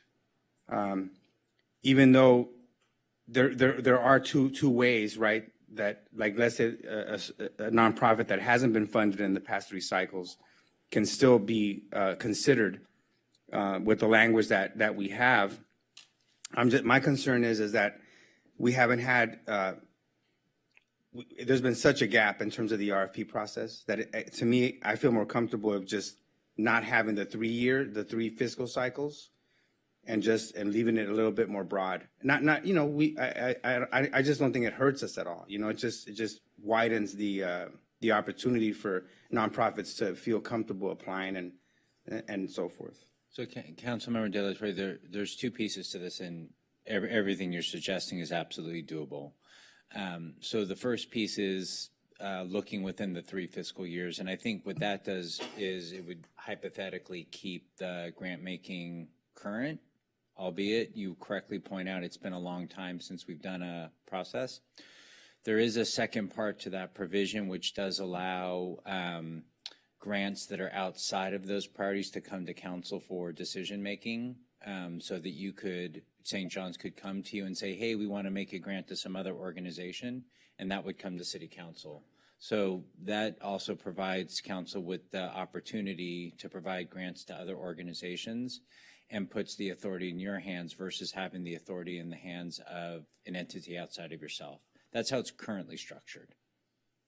And is there a reason why we're structuring it that way? Not like why would this is money that's coming from Providence St. John's, and they already have a track record of funding these nonprofits for so many years. Many of them called in today, and I'm wondering why would the city council want to take that sort of portion of the work on and not just have Providence St. John's continue doing that work?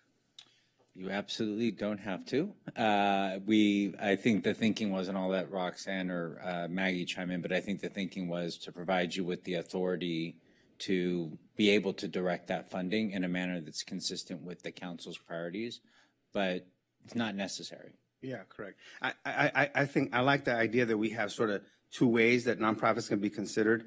I just feel that locking in with the three fiscal years prior, being that we haven't had a robust RFP process for at least 3 fiscal cycles, it's just I just don't see I don't see why we would give sort of an undue advantage to those nonprofit organizations when they haven't been competing, in an RFP process. So anyway, I'm just more comfortable striking the three fiscal years prior, so that the staff will be able to have a larger pool of nonprofits that would be able to compete for those funds. Where's the language in the DA so I can follow what we're talking about?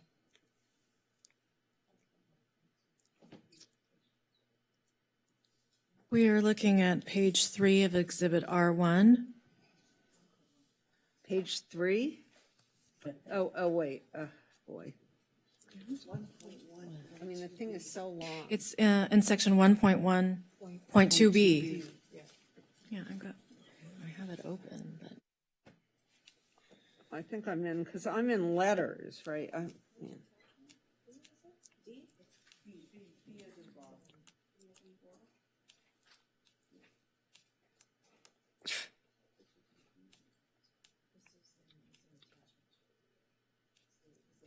Oh, what attachment? It's an exhibit to the DA. Which It's one? Exhibit R1. Oh, but which attachment is it to our staff report?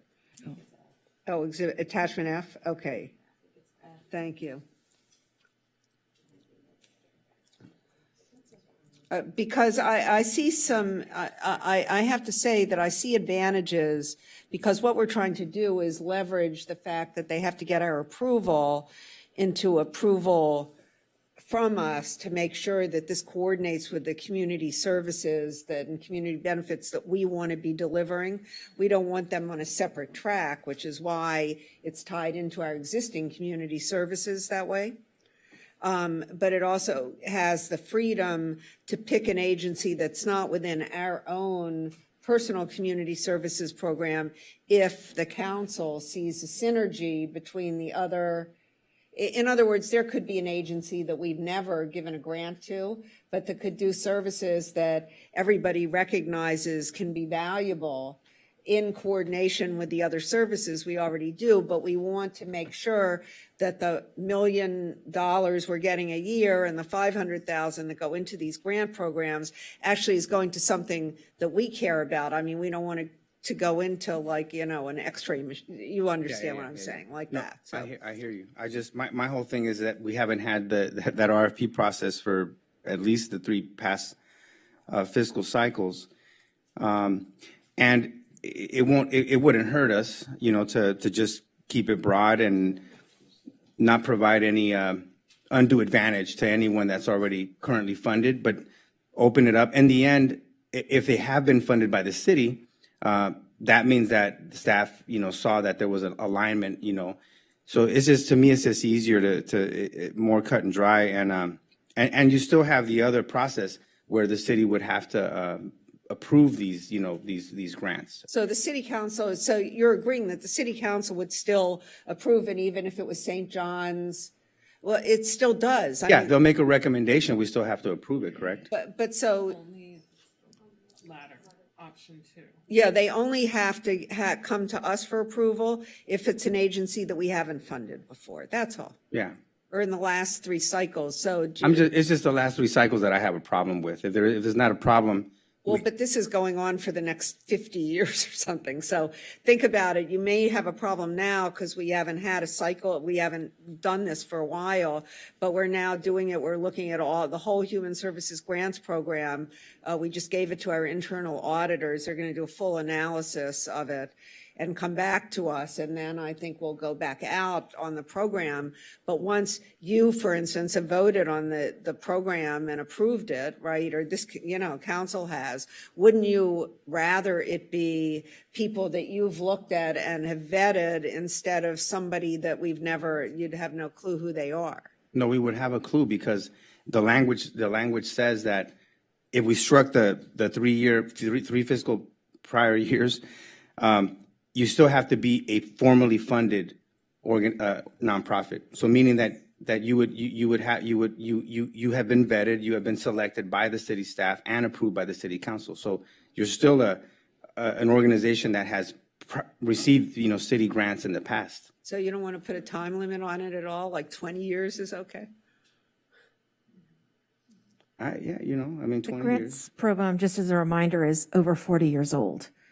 As was mentioned, this DA is going to go on for another 50 years. So we're talking about almost 80 years worth of potentially funded agencies whose priorities may not be matching the city's priorities at the time that they are applying for this funding.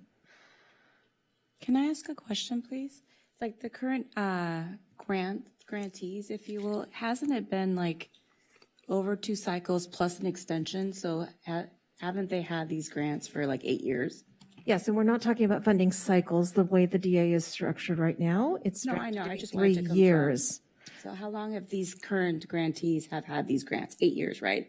This funding cycle has gone on it will be 8 years when it closes in 2023.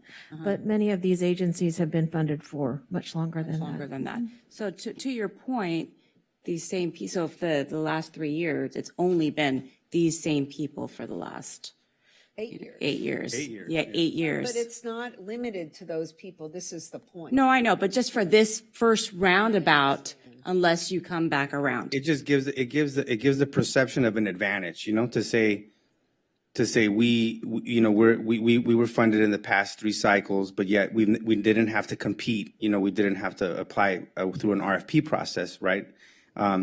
We were just granted sort of a renewal, without that robust RFP process, and so it does give kind of like an undue advantage to those organizations. I just feel a lot more comfortable by not locking ourselves into the past 3 fiscal cycles, being that we haven't had that robust RFP process. And so I don't know if I need to make a motion to make this language happen. Have some more conversation. You can make the motion, but I see Councilmember Davis, Councilmember Parr. Did you have more to say about this? And Councilmember Brock. So I want to follow up on this a little bit, because when do we think the first of these grants from St. John's are going to be going out, timing-wise? I mean, they're not going out tomorrow. It's the first year, but, just trying to get an estimate. Grant making under this proposal would start next year, not in this. 2023? Not in 2022. Right, that was kind of my impression. And so by the 2023, will we not have gone through this review of the RFP process and selected new grantees? So this whole issue about, well, we haven't had a robust process really doesn't apply, because we'll have a whole different set of grantees. They may be the same grantees, but they will have gone through a completely brand new process because we will have sent out the RFPs, gotten the responses. Is that correct? That is correct. If this funding does not begin until after July 1st, 2023, by July 1, 2023, we will have completed the next funding cycle. This council will have approved and awarded new grants. So presumably, there won't be any advantage in theory to anyone who's a current grantee, because everyone has to start new with this new robust process. And if they make it through that process, then they'll be eligible for grants from St. John's. And if somebody doesn't, but they have a valid thing, then St. John's can come to us and say, well, even though they're not currently getting a grant, we would like to use them. That is correct.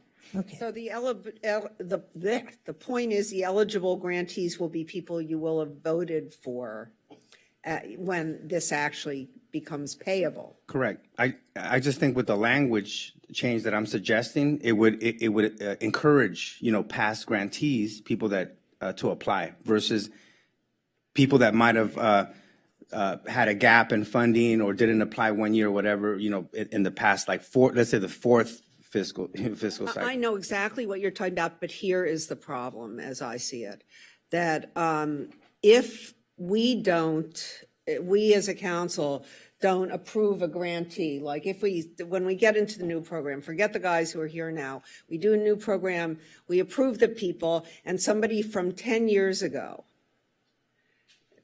who we don't even know comes forward, and they shouldn't automatically get in, because what really ought to happen is we should be looking at them a second time, at least, in a basic way, to make sure that they meet what we're looking for in terms of this, right? That's all I'm saying. But we don't want somebody who we haven't looked at for 10, 15, 20 years to be coming into this and automatically glide in. We want to be able to No, they won't look glide at in. it They still again. have to be vetted. They don't approved. under this, and that's why that's that 3-year thing.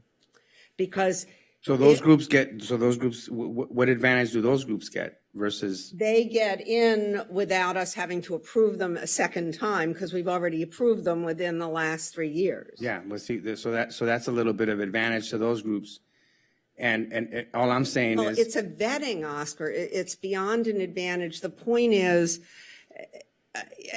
I can think of a few people that we might not want to give money to today who under this program could just apply straight to this, and because we once gave them money, could get the money without us ever saying, we didn't like them then and we don't want them to get that money now. If they get it from somewhere else, it's okay, but not, do you understand what I'm saying? Yeah, but I just don't see how an applicant that applies that we don't like gets the funding. I mean, you still have to approve it. Because what this thing is saying, as I understand it, is that if they apply for this stream of funding and you do what you said, anybody who's gotten a grant from us for the last however many years, right? Because we aren't putting a time limit on it, and we aren't saying they're currently, I mean, maybe the language should be currently, approved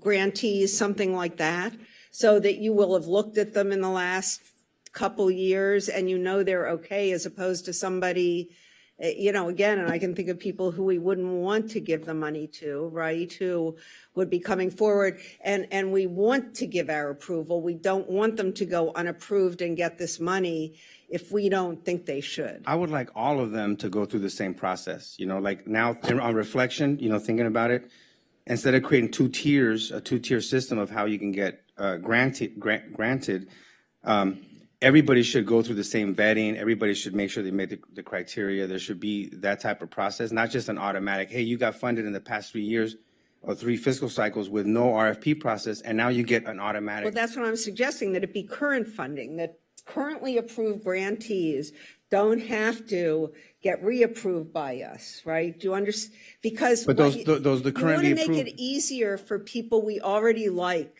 to get the money to do the programs we like, right? Like the ones that we already have. So I get it, but we're doing a new process, so hopefully, we'll be seeing some changes. Yeah, I just feel that. Phil. Anyway, go ahead. Phil. So I think what Councilmember De La Torre is talking about is making sure that there is a diversity of applicants. And that just because, let's say, I don't know, the John Rossa Youth Foundation hasn't been a recipient for the last 3 years, but they have a great program, they should be able to apply and be vetted thoroughly. And then if the city council receives the recommendation from staff, they should be able to look at it and still approve it, rather than just, and maybe I'm misunderstanding, but what I'm hearing is that there is a definitive advantage if you've been funded in whatever the latest RFP process was, you keep getting funding. And part of this is, Maggie, that we've gone 8 or 9 years without a new process. So I think what concerns, and now that I'm hearing, what concerns me is that what happens if we go another 5 or 6 years without a definitive RFP process. So I think what we'd like to do, and this is not part of this DA, but to make sure that the Human Services Division has a RFP process that is regular, that is repetitive, but allows any applicants who are qualified to apply, because, one of the things we've seen, even with looking at homelessness programs around the nation, we've found that we are doing somewhat of the same thing year after year, but there are innovative programs that pop up in other parts of the nation. Well, I want us to consider those. So that's why I think the 3-year term seems to be grating Councilmember Delatorre. And frankly, it may discourage our council and the potential grant applicants from applying, because they'll feel that the system is rigged against them.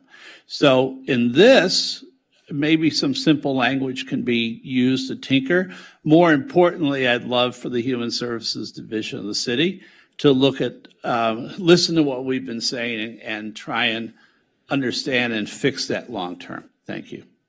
I don't know if I made it any clearer, and I apologize if I didn't.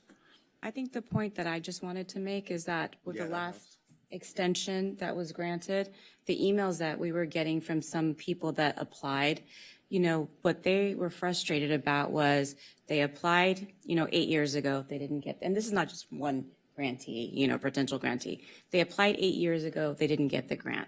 They applied 4 years later, they didn't get the grant. And then it got extended. So for over 8 years, they had been waiting to try to get a grant, or it kept getting, or it kept getting extended. No, I and so totally now, do you know what I'm saying? So now if we move to this, and now we're having a new RFP, which is great. So now new people can apply. But if we're going through this process where only the last 3 years of grantees can qualify for this, well, now these people that haven't been involved for the last X amount of time, because we keep renewing it, then now they're going on like 12 years of not qualifying unless they have been, by St. John's have been identified, or so that's all we're trying to. But you understand too what I'm saying, that I don't think that you, for instance, want to have somebody from 20 years ago just be able to apply to this grant program, not have anybody here, because the language makes it automatic if the council has recently seen and given a grant to the person. Right, so we need to fix the language. But if they haven't, right, because you want to have seen it recently and think that it dovetails with the program. And if you haven't seen it for 20 years, then it won't have dovetailed. So I think what we want to say is actually, look, I think the 3-year language was more expansive. I would personally say current grantees, but people who aren't current grantees can apply independently. Because that way it leaves out all of, whoever, it will leave out whoever is there now. It will include all the people we pick in the next cycle, right? Because that's going to be something that this council does. So you don't have to worry about all the people that you may have thought were holdovers who shouldn't have had it. And, look, I'm not going to even talk about whether that's right or not. But then there'll be grantees that we have all decided are deserving grantees in the last year or 2 years or however many years it is. and then anybody else who wants to apply, but leaves out sort of the old grantees who they don't get a preference anymore. The only people who don't have to go through a separate vetting process are people who have been recently vetted by the council to enter into the grant program. Oh, I have one sentence if I can add it. One sentence would be, remember, we have a limited pot of money. So that would be the only limitation on your theory, is we only have a limited pot. If the existing grantees take up that entire pot, there won't be room for new grantees. That's the only thing to consider. Thank you. Yeah, I agree with that. That's the thing. It's like, yeah, go ahead. Is there a solution? So I just want to be clear that the 3-year requirement doesn't make you automatically get the money from Providence St. John's. It is still a competitive process through their community giving. And so if in their community giving rankings, there is a non-city funded agency that they really think fits the council's priorities, they can then bring that to you all for consideration within that cap. I also want to point out that this $1 million does not represent the totality of the community giving that Providence St. John's does on a regular basis. So there might be other programs that can get funding from Providence St. John's. It just would not apply to this $1 million requirement of the DA. Oh, that's good clarity, because I think I was along the same lines as Mayor Hemmerich, believing that there was going to be undue advantage for these grantees, but that's not the case, because they're going to. What I want is I want competitiveness. I want everyone to compete on equal footing, and it sounds like that we will accomplish that, because there's really no undue advantage. Like, these people aren't automatically going to get the grant. They still have to be vetted and go through it and so forth. Okay, so that makes sense. Thank you. Okay, so we through that obstacle? I think we're good with that. Okay. Yeah. I think so. That was clarification. I didn't do it. Don't look at me. Thank you guys very much. Okay, good. So, are we ready to move to actually doing motions and voting and ending the night? Good. Okay, so I have a cheat sheet here. Do you want me to start? So, Kristen, you go first, and I'll go second. Mayor Wait, staff wants you. We do need to address, this council needs to address the point of difference between the parties regarding the parameters for the second $5 million contribution. We did have the language on the screen.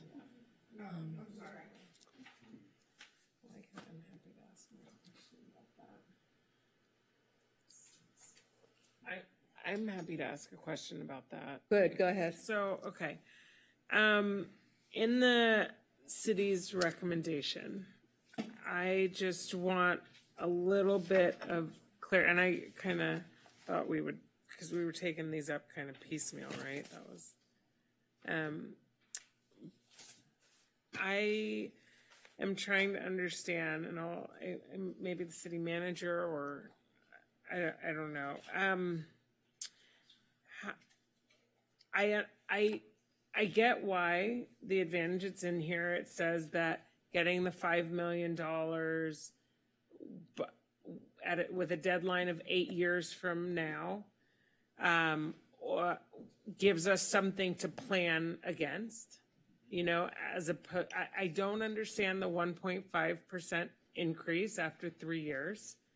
And I'm just trying to understand sort of why, if we believe that we are going to be partners in this and support the goal of getting this developed because of all the community benefits outside of the ones listed here, that just the community benefit of such a strong community hospital, why we would impose what almost feels like additional sort of sanctions on money that is being given to us as a community benefit. I totally get the wanting to plan, but it starts to feel a little like, Sure. So Yeah. I'll comment on a few things. And again, however you want to resolve this is certainly in your purview. So two things. I think the 1.5%, I think as we look at inflation over a reasonable period of time, and particularly if you look at the way construction costs have increased over a similar period of time, take it 1, 3, or 5 years, the 1.5% will not allow this money to keep up with inflation, either from a CPI perspective or construction costs. And the logical use of this resource would be for capital to actually build a facility. So that's where the 1.5%. But that's tying this money to something specific that we haven't done yet. We haven't said that this 10 million is for constructing something. Correct. We've sort of been very vague about it's for behavioral mental health services. Absolutely, or to and supplement whether you're talking programs about where capital right. or staffing costs or whatever Yeah, the case things may are gonna be, increase. costs are always going to increase. Yeah. So that's kind of thing one of why it makes sense. And But so again, so does that assume though that the amount itself was already too low? Because let me take this a few different ways.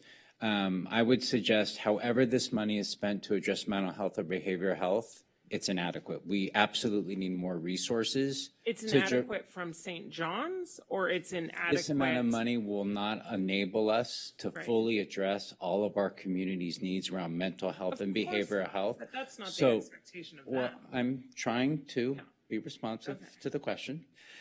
So that's thing one. Thing two, in terms of the timing of the money. So if, for example, we can demonstrate that there is a need for a center in the community to deal with mental health or behavioral health needs, it will become very difficult for us to become an active participant in those discussions if our financial commitment isn't firm. So what a time frame allows us to deliver, right, to leverage resource in a very real and tangible way is it allows us to at least know an end date for when we're going to receive this resource. We have no guarantee. So the flip side of what Mr. Rick shared is we have no guarantee that they'll deliver on their plans for construction for any host of reasons, right? Their situation could change. However, our community's needs around mental health and behavioral health will not change. Okay, so I guess where I stand on this is we know we're getting the 5 million up front. I think the conversations the mayor has had with Mr. Ricks and with others, I think are critical to the fact that this has to be a collaboration. And the idea that we're asking St. John's to guarantee by a certain date this additional money, because yes, of course, it helps us to do all these other things that we want to do. But I'm wondering where the commitment is from our other healthcare providers that just don't happen to have a DA in front of us right now. And so the goal is that this is a collaboration between everyone. So I want to see them, and they've already exhibited this, be part of getting us to where we need to get with everyone getting on board and delivering a percentage themselves. And I say we take the 5 million, we trust that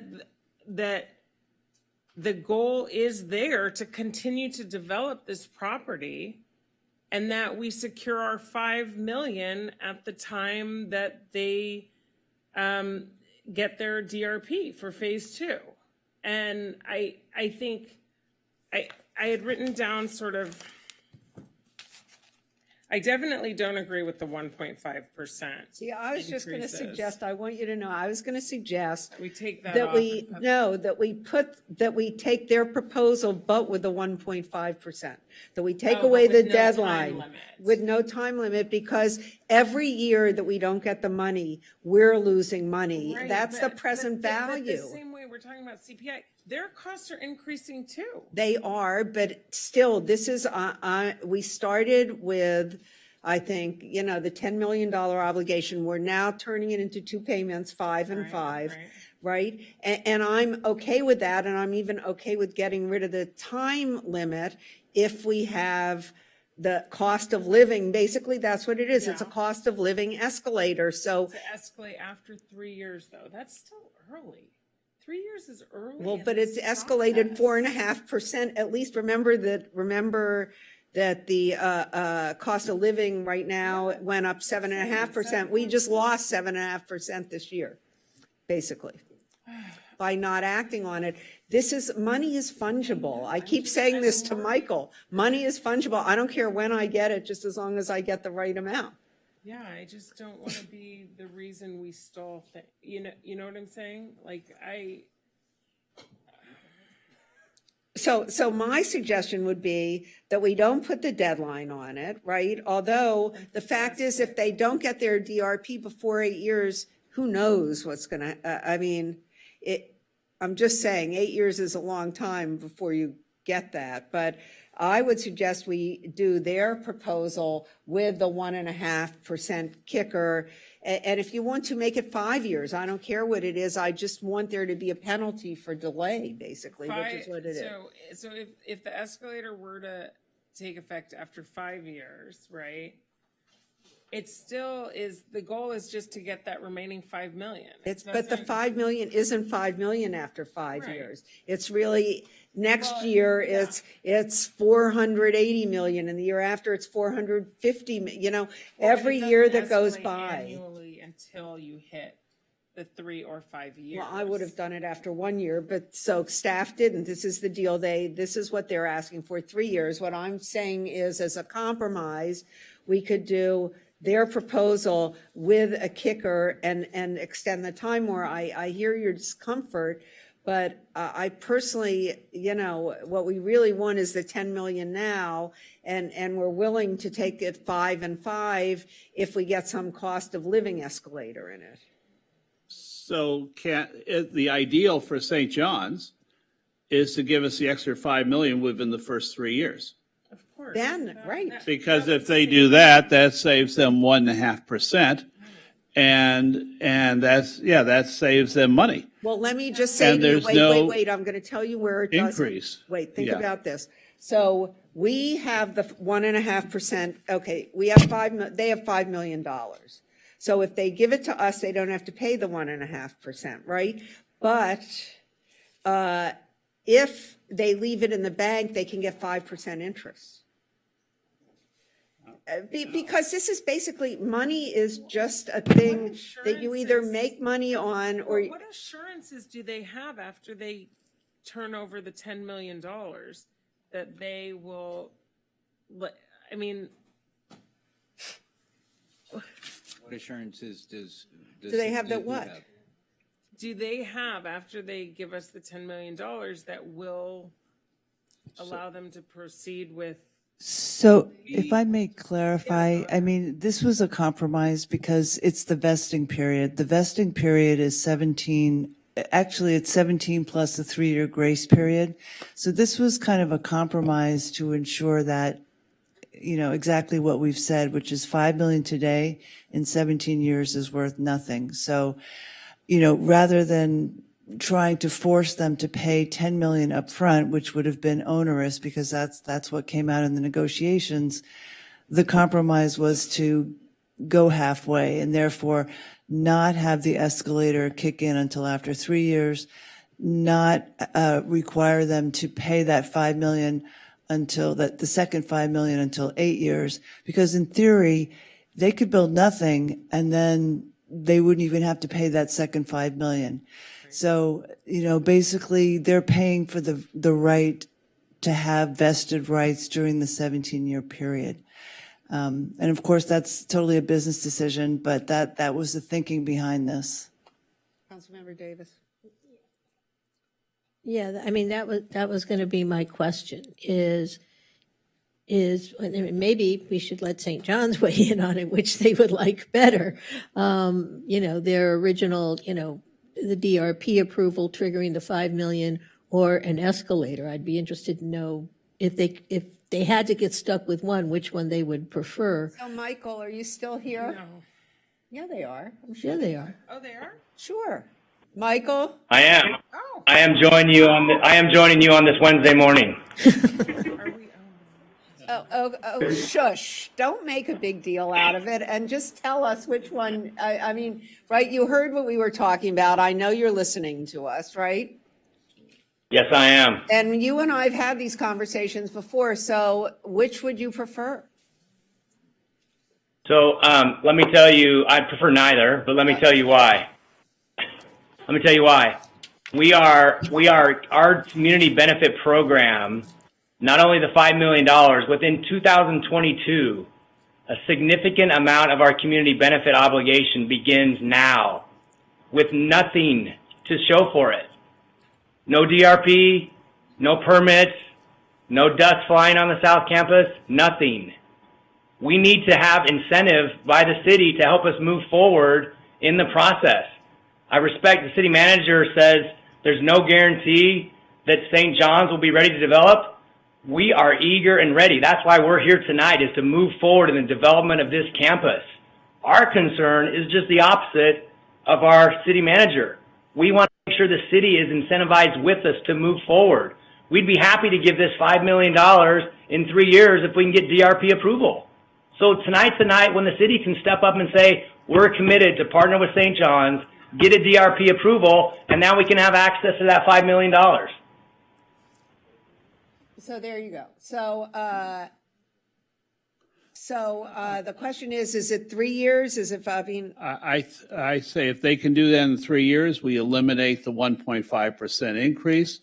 And can we do a DRP approval in 3 years? I see staff huddling. But if we can do that, I would prefer that we eliminate the 1.5%. They award us the other $5 million. We guarantee that we'll get them the DRP approval they need quicker. And I think that's a fantastic win-win.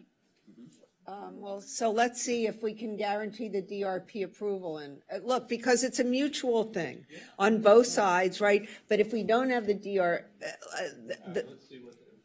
Yeah, I mean, because the issue isn't, it's not like, oh, we do a DRP approval. No. They have to submit things. They do stuff, we that do goes stuff, through it's planning back and commission. forth. So There's a little confusion here.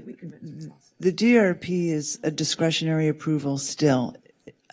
So basically, we can't pre-approve their project because they have to submit their application. It's just like a development review process right now for Planning Commission, except that we've tailored it because there are additional infrastructure requirements.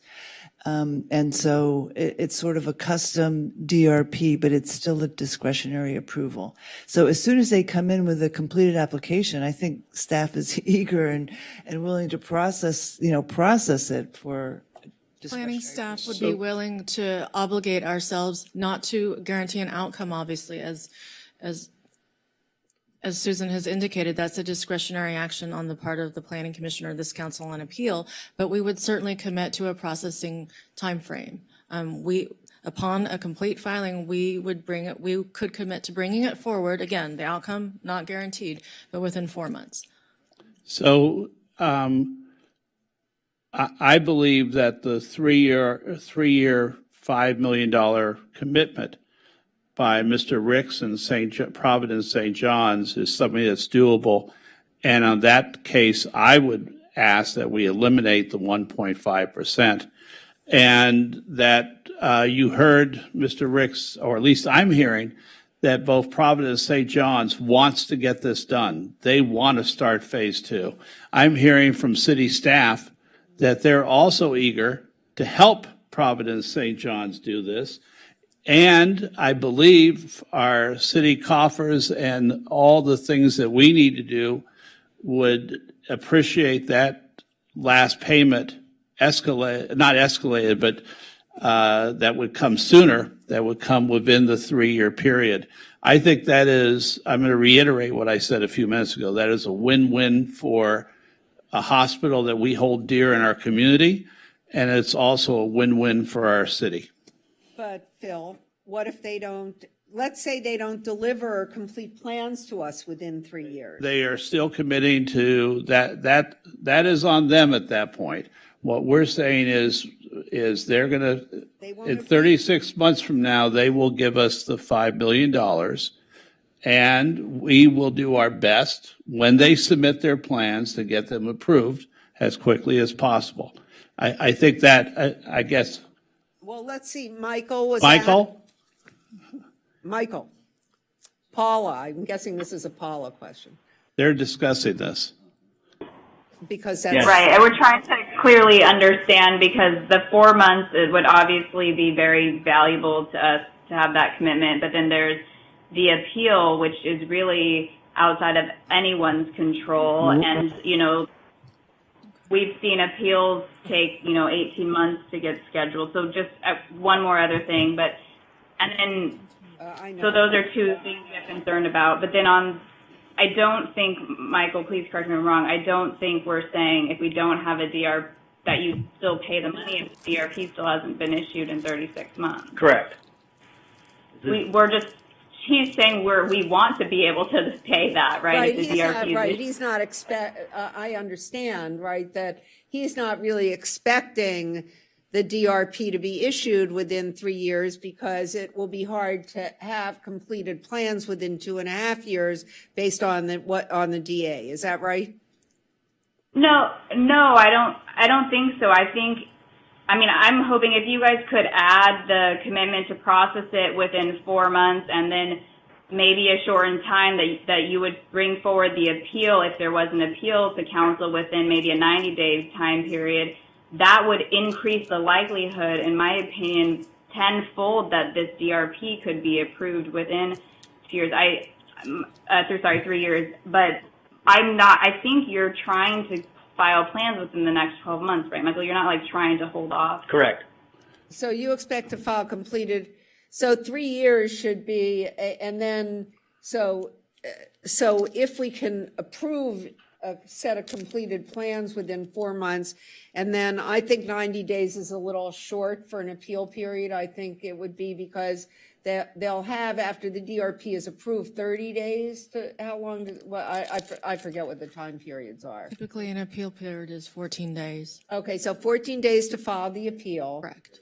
And then, The original one says that it would be 100 days after the first DRP approval, but does that include the approval isn't final until the appeal is final. But I want to reiterate, I want to make sure we go back to the big picture.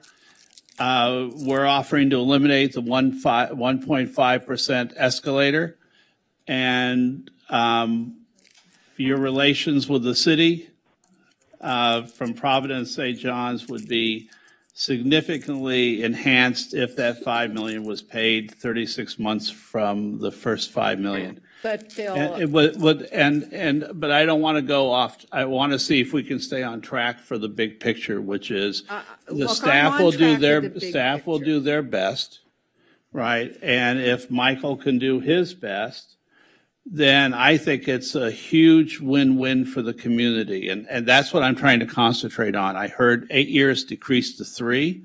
I want to stick with that big picture if we can.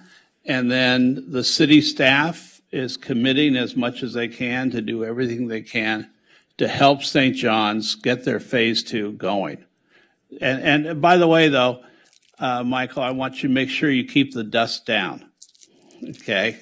So anyway, that's what I would like to see, and I don't want us to get sidetracked into how many months it will take for approval. I would just like to say, if Providence St. John's will move to change that $5 million in 8 years to 3 years, and we're going to do our best. City manager, city staff will do their best. I think it's a win-win for the community and for Providence St. John's.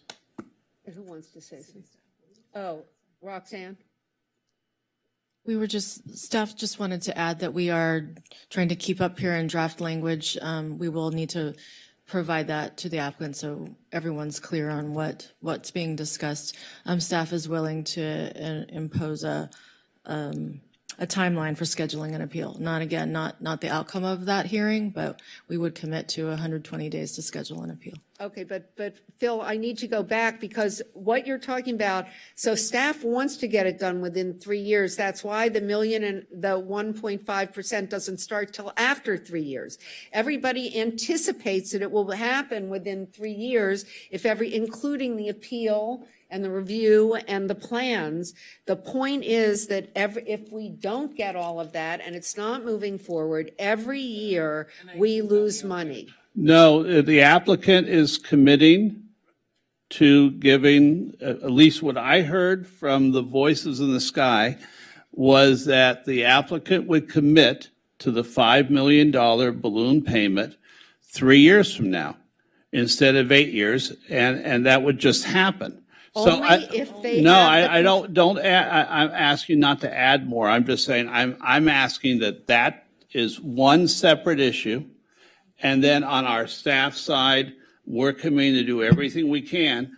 So what I'm asking again is if Michael will commit to that, then that's a done deal. And then we're committing to do the best we can to take care of everything that is under our control. And not all of it's under our control, but the $5 million check from Providence St. John is under their control. I'm asking that they accelerate that gift to 3 years from now. And let's deal with that first. Well, Michael, see, Phil, what you're saying is basically that what you think Michael just agreed is to pay the $5 million at the end of 3 years if we make these other agreements. I'm not asking for the if. I'm just saying first part regardless, is that. No, excuse me, you're interrupting me. I finish my sentence and then I'll tell you. What you're saying is that he's saying that he'll pay the $5 million in the first 3 years, regardless of anything else that happens. Right? Is that what you think he said? That's what I asked. No, okay. That's what I asked him. That's what he came back with. And then the second part of that is the declaration from city staff that they will do everything they can and that they will accelerate. And I see city staff in the other section of this dais doing everything they can to try and make sure within their capability that they can do that. And I think that's all we can ask. And I don't think we need to, I think Michael's hearing us and Paula's hearing us. And I think that's our ask. And that also solves the problem from Mayor Pro Tem McCowan, because that eliminates that 1.5% accelerator, but it really helps us and it helps Mayor Himmelrich that we're not losing that the money's not deteriorating over time. Well, I don't. Well, let's ask totally Michael. think that's I'm what not Michael sure. agreed to. Yeah, I did too. So, Michael, is that what you said? No, it seems to that the proposal went from on our end from worse to more worse. I mean, let's just be honest. The proposal by the city staff was 8 years and no escalator until after 3 years. And I tried to negotiate with you. That's part of my job. See what I can do to help this along. Look, it would help the city. It would help you long term as well. But yeah, I get it. I think that a partnership, in my mind, again, with the city, we are coming forward with massive amounts of money already with nothing being done. There has to be some incentive without a best, effort by the city around the DRP. I mean, right. There's got to be motivation baked in for that second $5 million for both of us. So we're both interested, but how can we have a commitment that works for both of us as opposed to being squeezed into a time frame where both of us have unfortunately the ability to delay that, yet there's only a penalty for St. John's around that delay, even if the delay is not on our issue. So I think there's a way, Michael, that Roxanne can kind of explain some of the possible things to speed it up that we maybe heard or were kind of agreeing to. This idea that you guys would get a commitment to a 4-month review period. You would then get a commitment of 120 days for an appeal period, not committing obviously to the outcomes. And then so that if all those things happen, then the payment would come at 3 years or earlier. But I do think from the city's side that there is still an appetite for, if we do all of those guarantees and you submit your plans after 12 months from now or whatever, and we get to that 3 years, that there would be an escalator of 1.5% at that point. I mean, is that palatable for you all? Because there is incentive there. There's us guaranteeing some of these timelines, and so I'm just curious. Yeah, so I think that sounds good, but we're going to do a kind of a repeat back and make sure we understand that. So I'm going to let Paula, who's been taking notes on this, do the repeat back. So if I'm understanding correctly, we would add something in the development agreement, I think probably in section 213, where we would say that the application, 4 months from being filed, will be brought to a hearing before the Planning Commission. And then if there were appeal, I mean, hopefully not, but if there were appeal, it would be brought to the City Council for a public hearing within 120 days. And then I think what you're saying is that the 1.5% escalator would stay as city staff has proposed. That would kick in at 3 years. So then, we are obviously then motivated, but we think with these two time periods imposed that perhaps that's a more reasonable time period for the escalator to kick in, because now we have these two commitments from the city.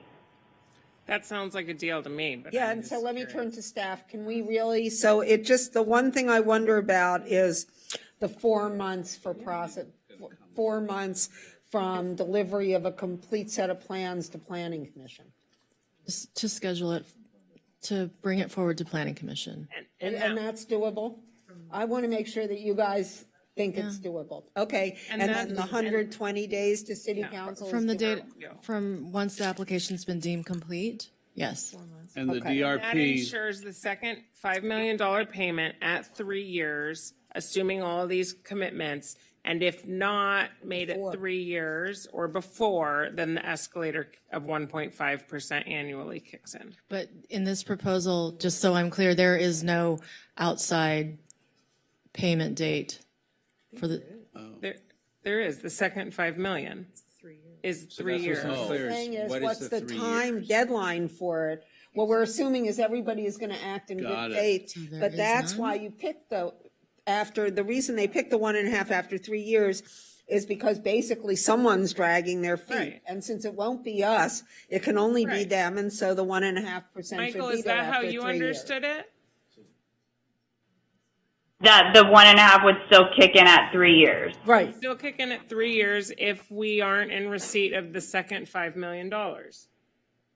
Because we've now added these constraints. The DRP hasn't. Yes. Michael, can we move and Paula, can we move that deadline up? I was all thrilled about 3 years. I was ready to go out and get a coffee shake and celebrate. What can we move instead of 8 years? Hearing the city commit. If you're doing your best, can we commit to the outside deadline of 5 years? No, we just We set it at 3 years. They're either going to do it or not, Phil. Okay. All right. If we're at 3, we're at 3. But that's the escalator. That's not what I'm asking. I'm asking the outside deadline was now 8 years. I'm trying to move that up to 5 years. No? Correct. I'm wrong, Paul? I'm wrong? Right, that's what we're accepting is what Phil just proposed. The deadline, the outside of 5 years, the escalator beginning at 3 with the conditions that we've already put forward and you've agreed to. Thank you, Michael. Thank you.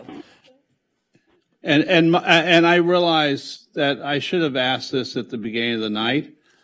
If I needed to, I forgot an ex parte. I forgot an ex parte because I just realized I remembered I was delivered at St. John's on December 25th, 1953, and my grandmother happened to be the attending assistant nurse that day. So did I need to make an extra ex parte? If I did, I just made it. Okay, so are we there now? A little humor. So now can we move? We would like to pause for a moment. I don't know if we want to take a little break. We'd like to send this language to the applicant team. Normally, when we're all together, we would No, go that's sit in a great. room. You should do but that we because the should things we have to do do are this. prior to that. Can we just do the EIR? I mean, I think we have a deal. Right, so we can do a Yes. couple of the motions, you'll send it to them, and then we'll be square, right? We can do the EIR. We can do the overriding considerations. We can repeal the plan. We can do a bunch of this stuff. So I move we adopt a resolution certifying the final environmental impact report for the Third Amendment to the Development Agreement in Providence St. John's Health Center Phase 2 Master Plan in accordance with CEQA. I second. Moved by Davis, seconded by Brock. May we have a roll call vote, please? You do the next one. Councilmember Parr. Yes. Councilmember Davis. Yes. Councilmember Negrete. I'm sorry, Absent. I forgot. Sorry. Mayor Pro Tem McCowan. Yes. Councilmember Brock. Yes. Councilmember De La Torre. Yes. Mayor Himmelrich. Yes, so that passes 6-0 with one recusal. Next, can I have a motion to adopt resolution adopting a statement of overriding considerations to support approval of the Third Amendment to the Development Agreement in Providence St. John's Health Center Phase 2 Master Plan based upon the FEIR and other information provided in the record and adopting a mitigation monitoring and reporting program? So moved. Moved by Davis, Second. seconded by Brock. Roll call vote, please. Councilmember De La Torre. Yes. Councilmember Brock. Yes. Mayor Pro Tem McCowan. Yes. Councilmember Davis. Yes. Councilmember Parra. Yes. Mayor Himmelrich. Yes, so that passes 6-0 with one recusal. And actually, on the next one, I do have one question. So, and that's about this repealing the hospital area specific plan. So my recollection is that there was something in our medical marijuana ordinance that referred to the hospital plan or the hospital area. And will that be affected by this?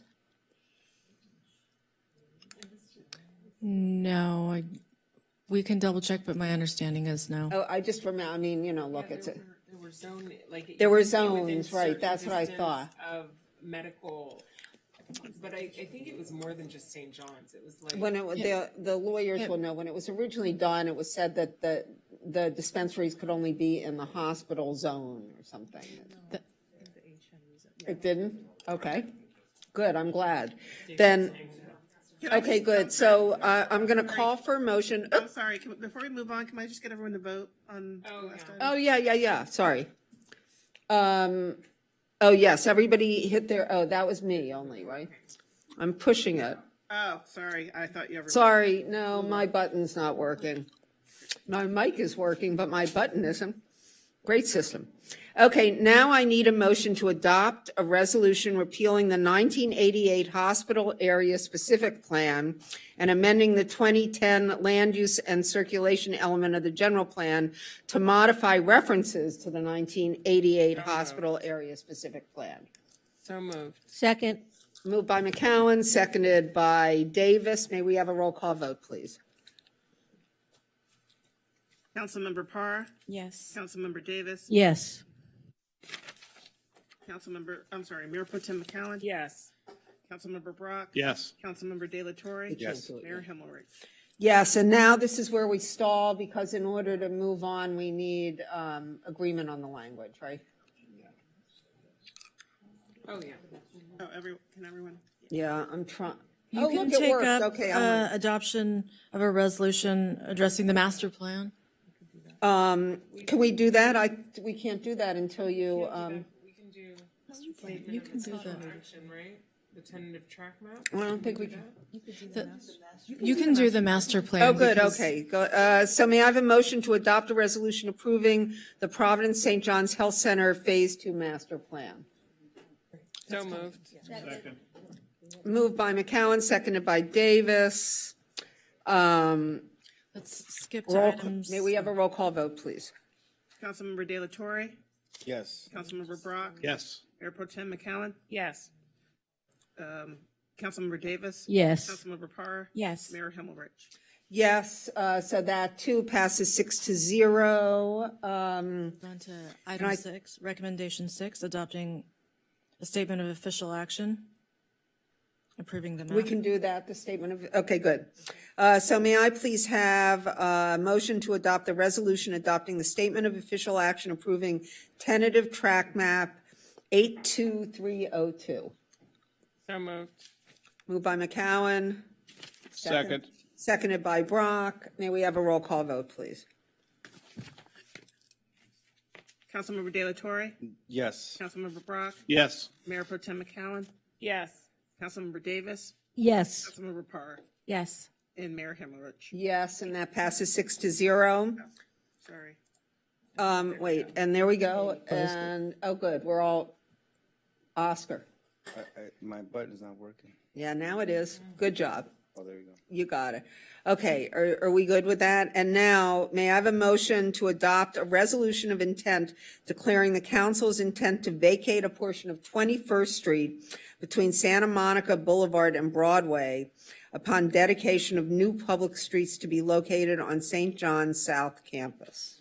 So moved. Moved by McCowan. Seconded by Para. May we have a roll call vote, please?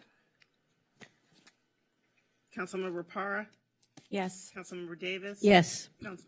Mayor Pro Tem McCowan. Yes. Councilmember Brock. Yes. Councilmember De La Torre, Yes. Mayor Himmelrich. Yes, so that passes 6-0. And so are we on? We are still working on it. I would maybe suggest a small break. Mayor Himmelrich, can you just vote real quick? Pardon me? Can you just vote real quick? You need to vote. Oh, I'm sorry. Yeah, maybe, I know that we usually do public comment at the very end, but maybe we should take public comment now? Can we do that? So let's do some agenda management. I move that we hold public comment now prior to the conclusion of this item and return to it after public comment.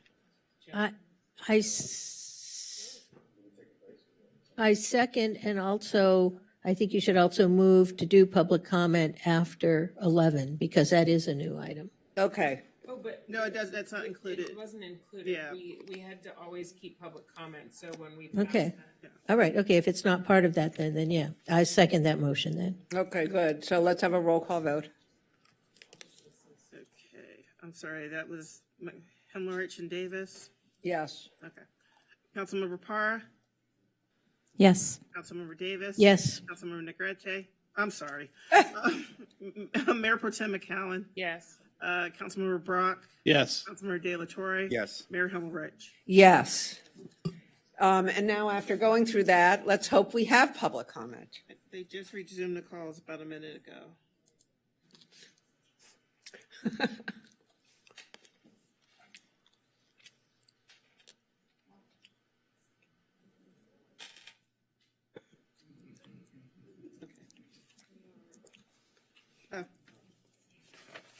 Okay, we do have a call, and let me just read the item into the record. Public comment is permitted only on items not on the agenda that are within the subject matter jurisdiction of the city. State law prohibits the city council from taking any action on items not listed on the agenda, including issues raised under this agenda item. And we do have one caller. Thank you. Welcome, Jonathan Foster. You're in the meeting and your time starts now. Jonathan Foster. I didn't hear what was said about something about 11. So I definitely think this is, again, a poor government. So if things were going the way they were supposed to, I was supposed to say this is Jonathan and hello, the people I thought might have been aborted. You weren't aborted. You're still here. I think your decision is disgusting.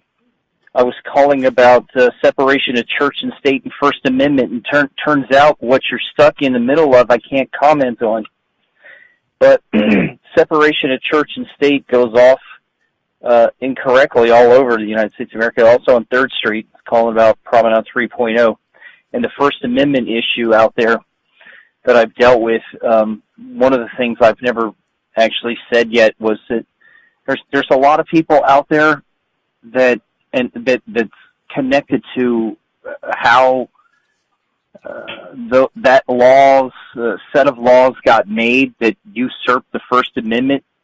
To me, all those people need to shut up and never ever speak to me. The thing is, you council people aren't who made that. So to rip your heads off about it isn't the right people to speak to. You know what I mean? However, you seem to support it, at least now that you're here. For that part, I can, what's going on out there has been just an atrocity to the concept of the Constitution in America. It's like a foreign nation out there. You know what I mean? And if some of what I think should happen, goes back to like what it was in like 97, 6, and all that kind of stuff, which, I wouldn't have been able to perform there for the last 20 years. You know what I mean? Your time is up. Well, Thank you, Mr. Foster. Esther, do we have any other calls? Yes, we have one caller right now. Welcome, people of California. You're in the meeting and your time starts now.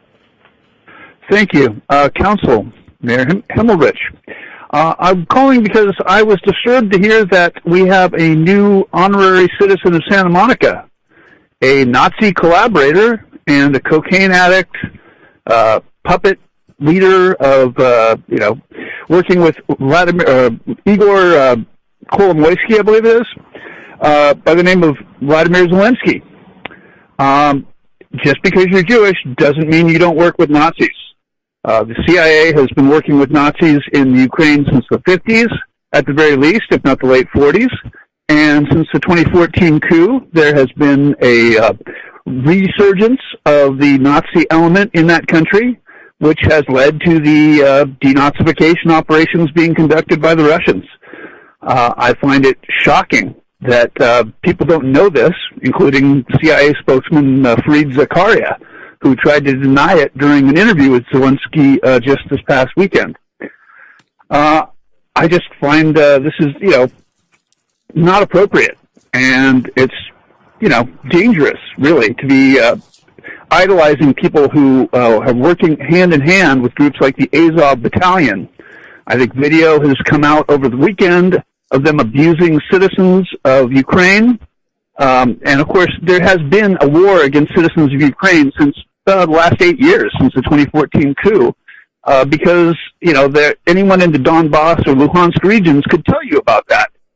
They've been targeting civilians deliberately, and now they're using them as human shields, refusing to let them use humanitarian corridors, because if they can get the body counts up, it would precipitate more U.S. involvement, more NATO involvement. Right across the street, you have the RAND Corporation, which put out a 2019 report which suggested.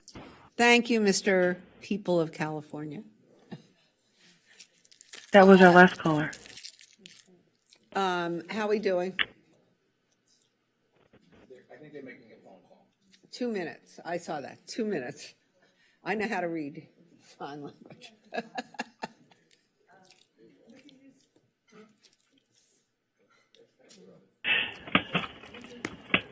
To just clarify that what we agreed to is the 120-day turnaround on the appeal for all of their development sites, and only the commitment to process within 4 months for the first development because of the potential CEQA issues and analysis. But they've agreed to that. Yes, they have agreed to that. There's another caller. Apparently there's another call. I'm trying to figure it out. I sort of thought there might be. Never mind. False alarm.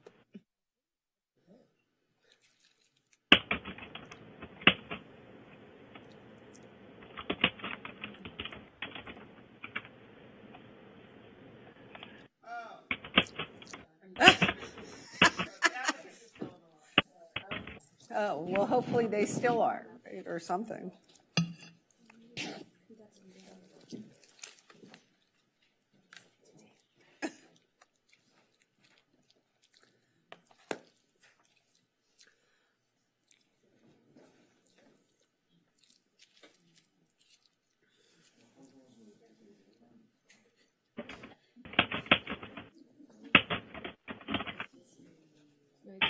I missed the Pacific dining cover.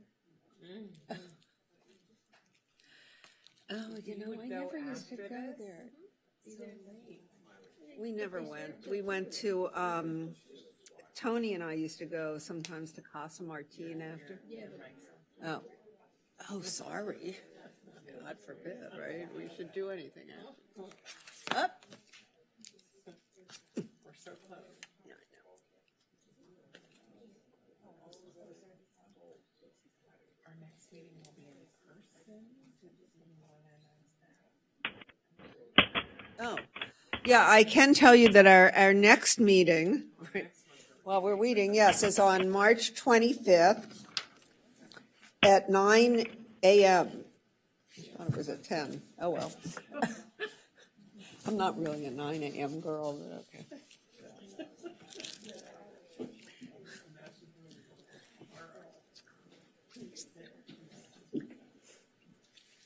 The night I took the red eye, the night, I just said, I'm just gonna stay up the whole way. 40 hours, it was fine, but it was crazy.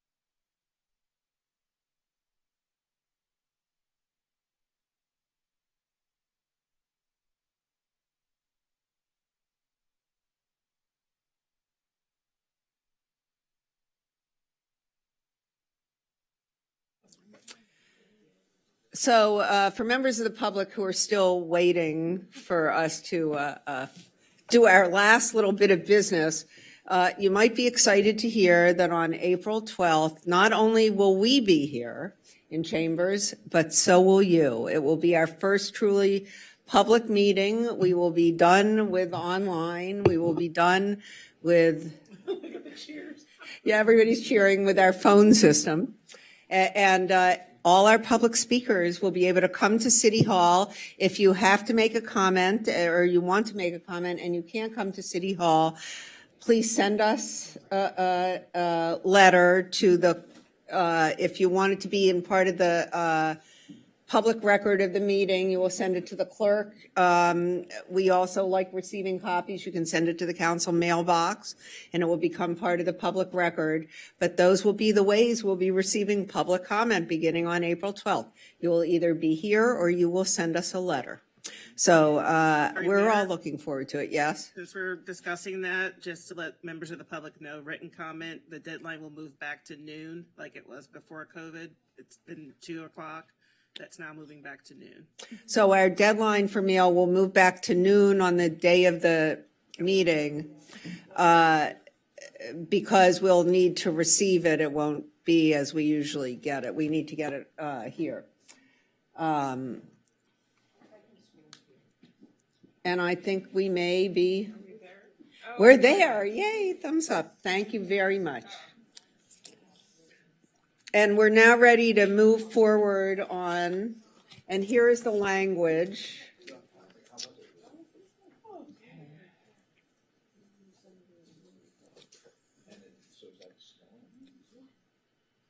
Oh, they did put the qualifier that it's not an overlap? I thought we were okay with the overlap. No, they weren't. Okay. No, they said no. That was their exception to it. So is this what everybody understood so that we can finally make this motion and go home? We see that? I see it. Do you agree, Michael? We do not see it, but we'd be happy to see it and reply. Oh, God, it's me, Emily. Margaret, yeah, right. It's me, Margaret, Michael. Let's send this via email. The childcare thing's from Paula, and then the conference room thing is the 12 times a year. Okay, we're going to read it out loud just to be clear. So section 3.3.1, subparagraph A, it now reads, St. John's will make such space available 12 times per year for groups of up to 30 people, subject to availability. The second section that is changed is section 2.2.1, subparagraph C. It now reads, the first priority for 10% of the additional childcare spaces shall be children of Santa Monica residents that are not children of St. John's employees.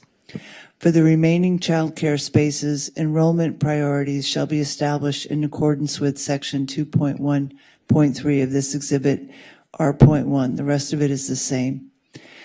The next section is section 3.1.1b.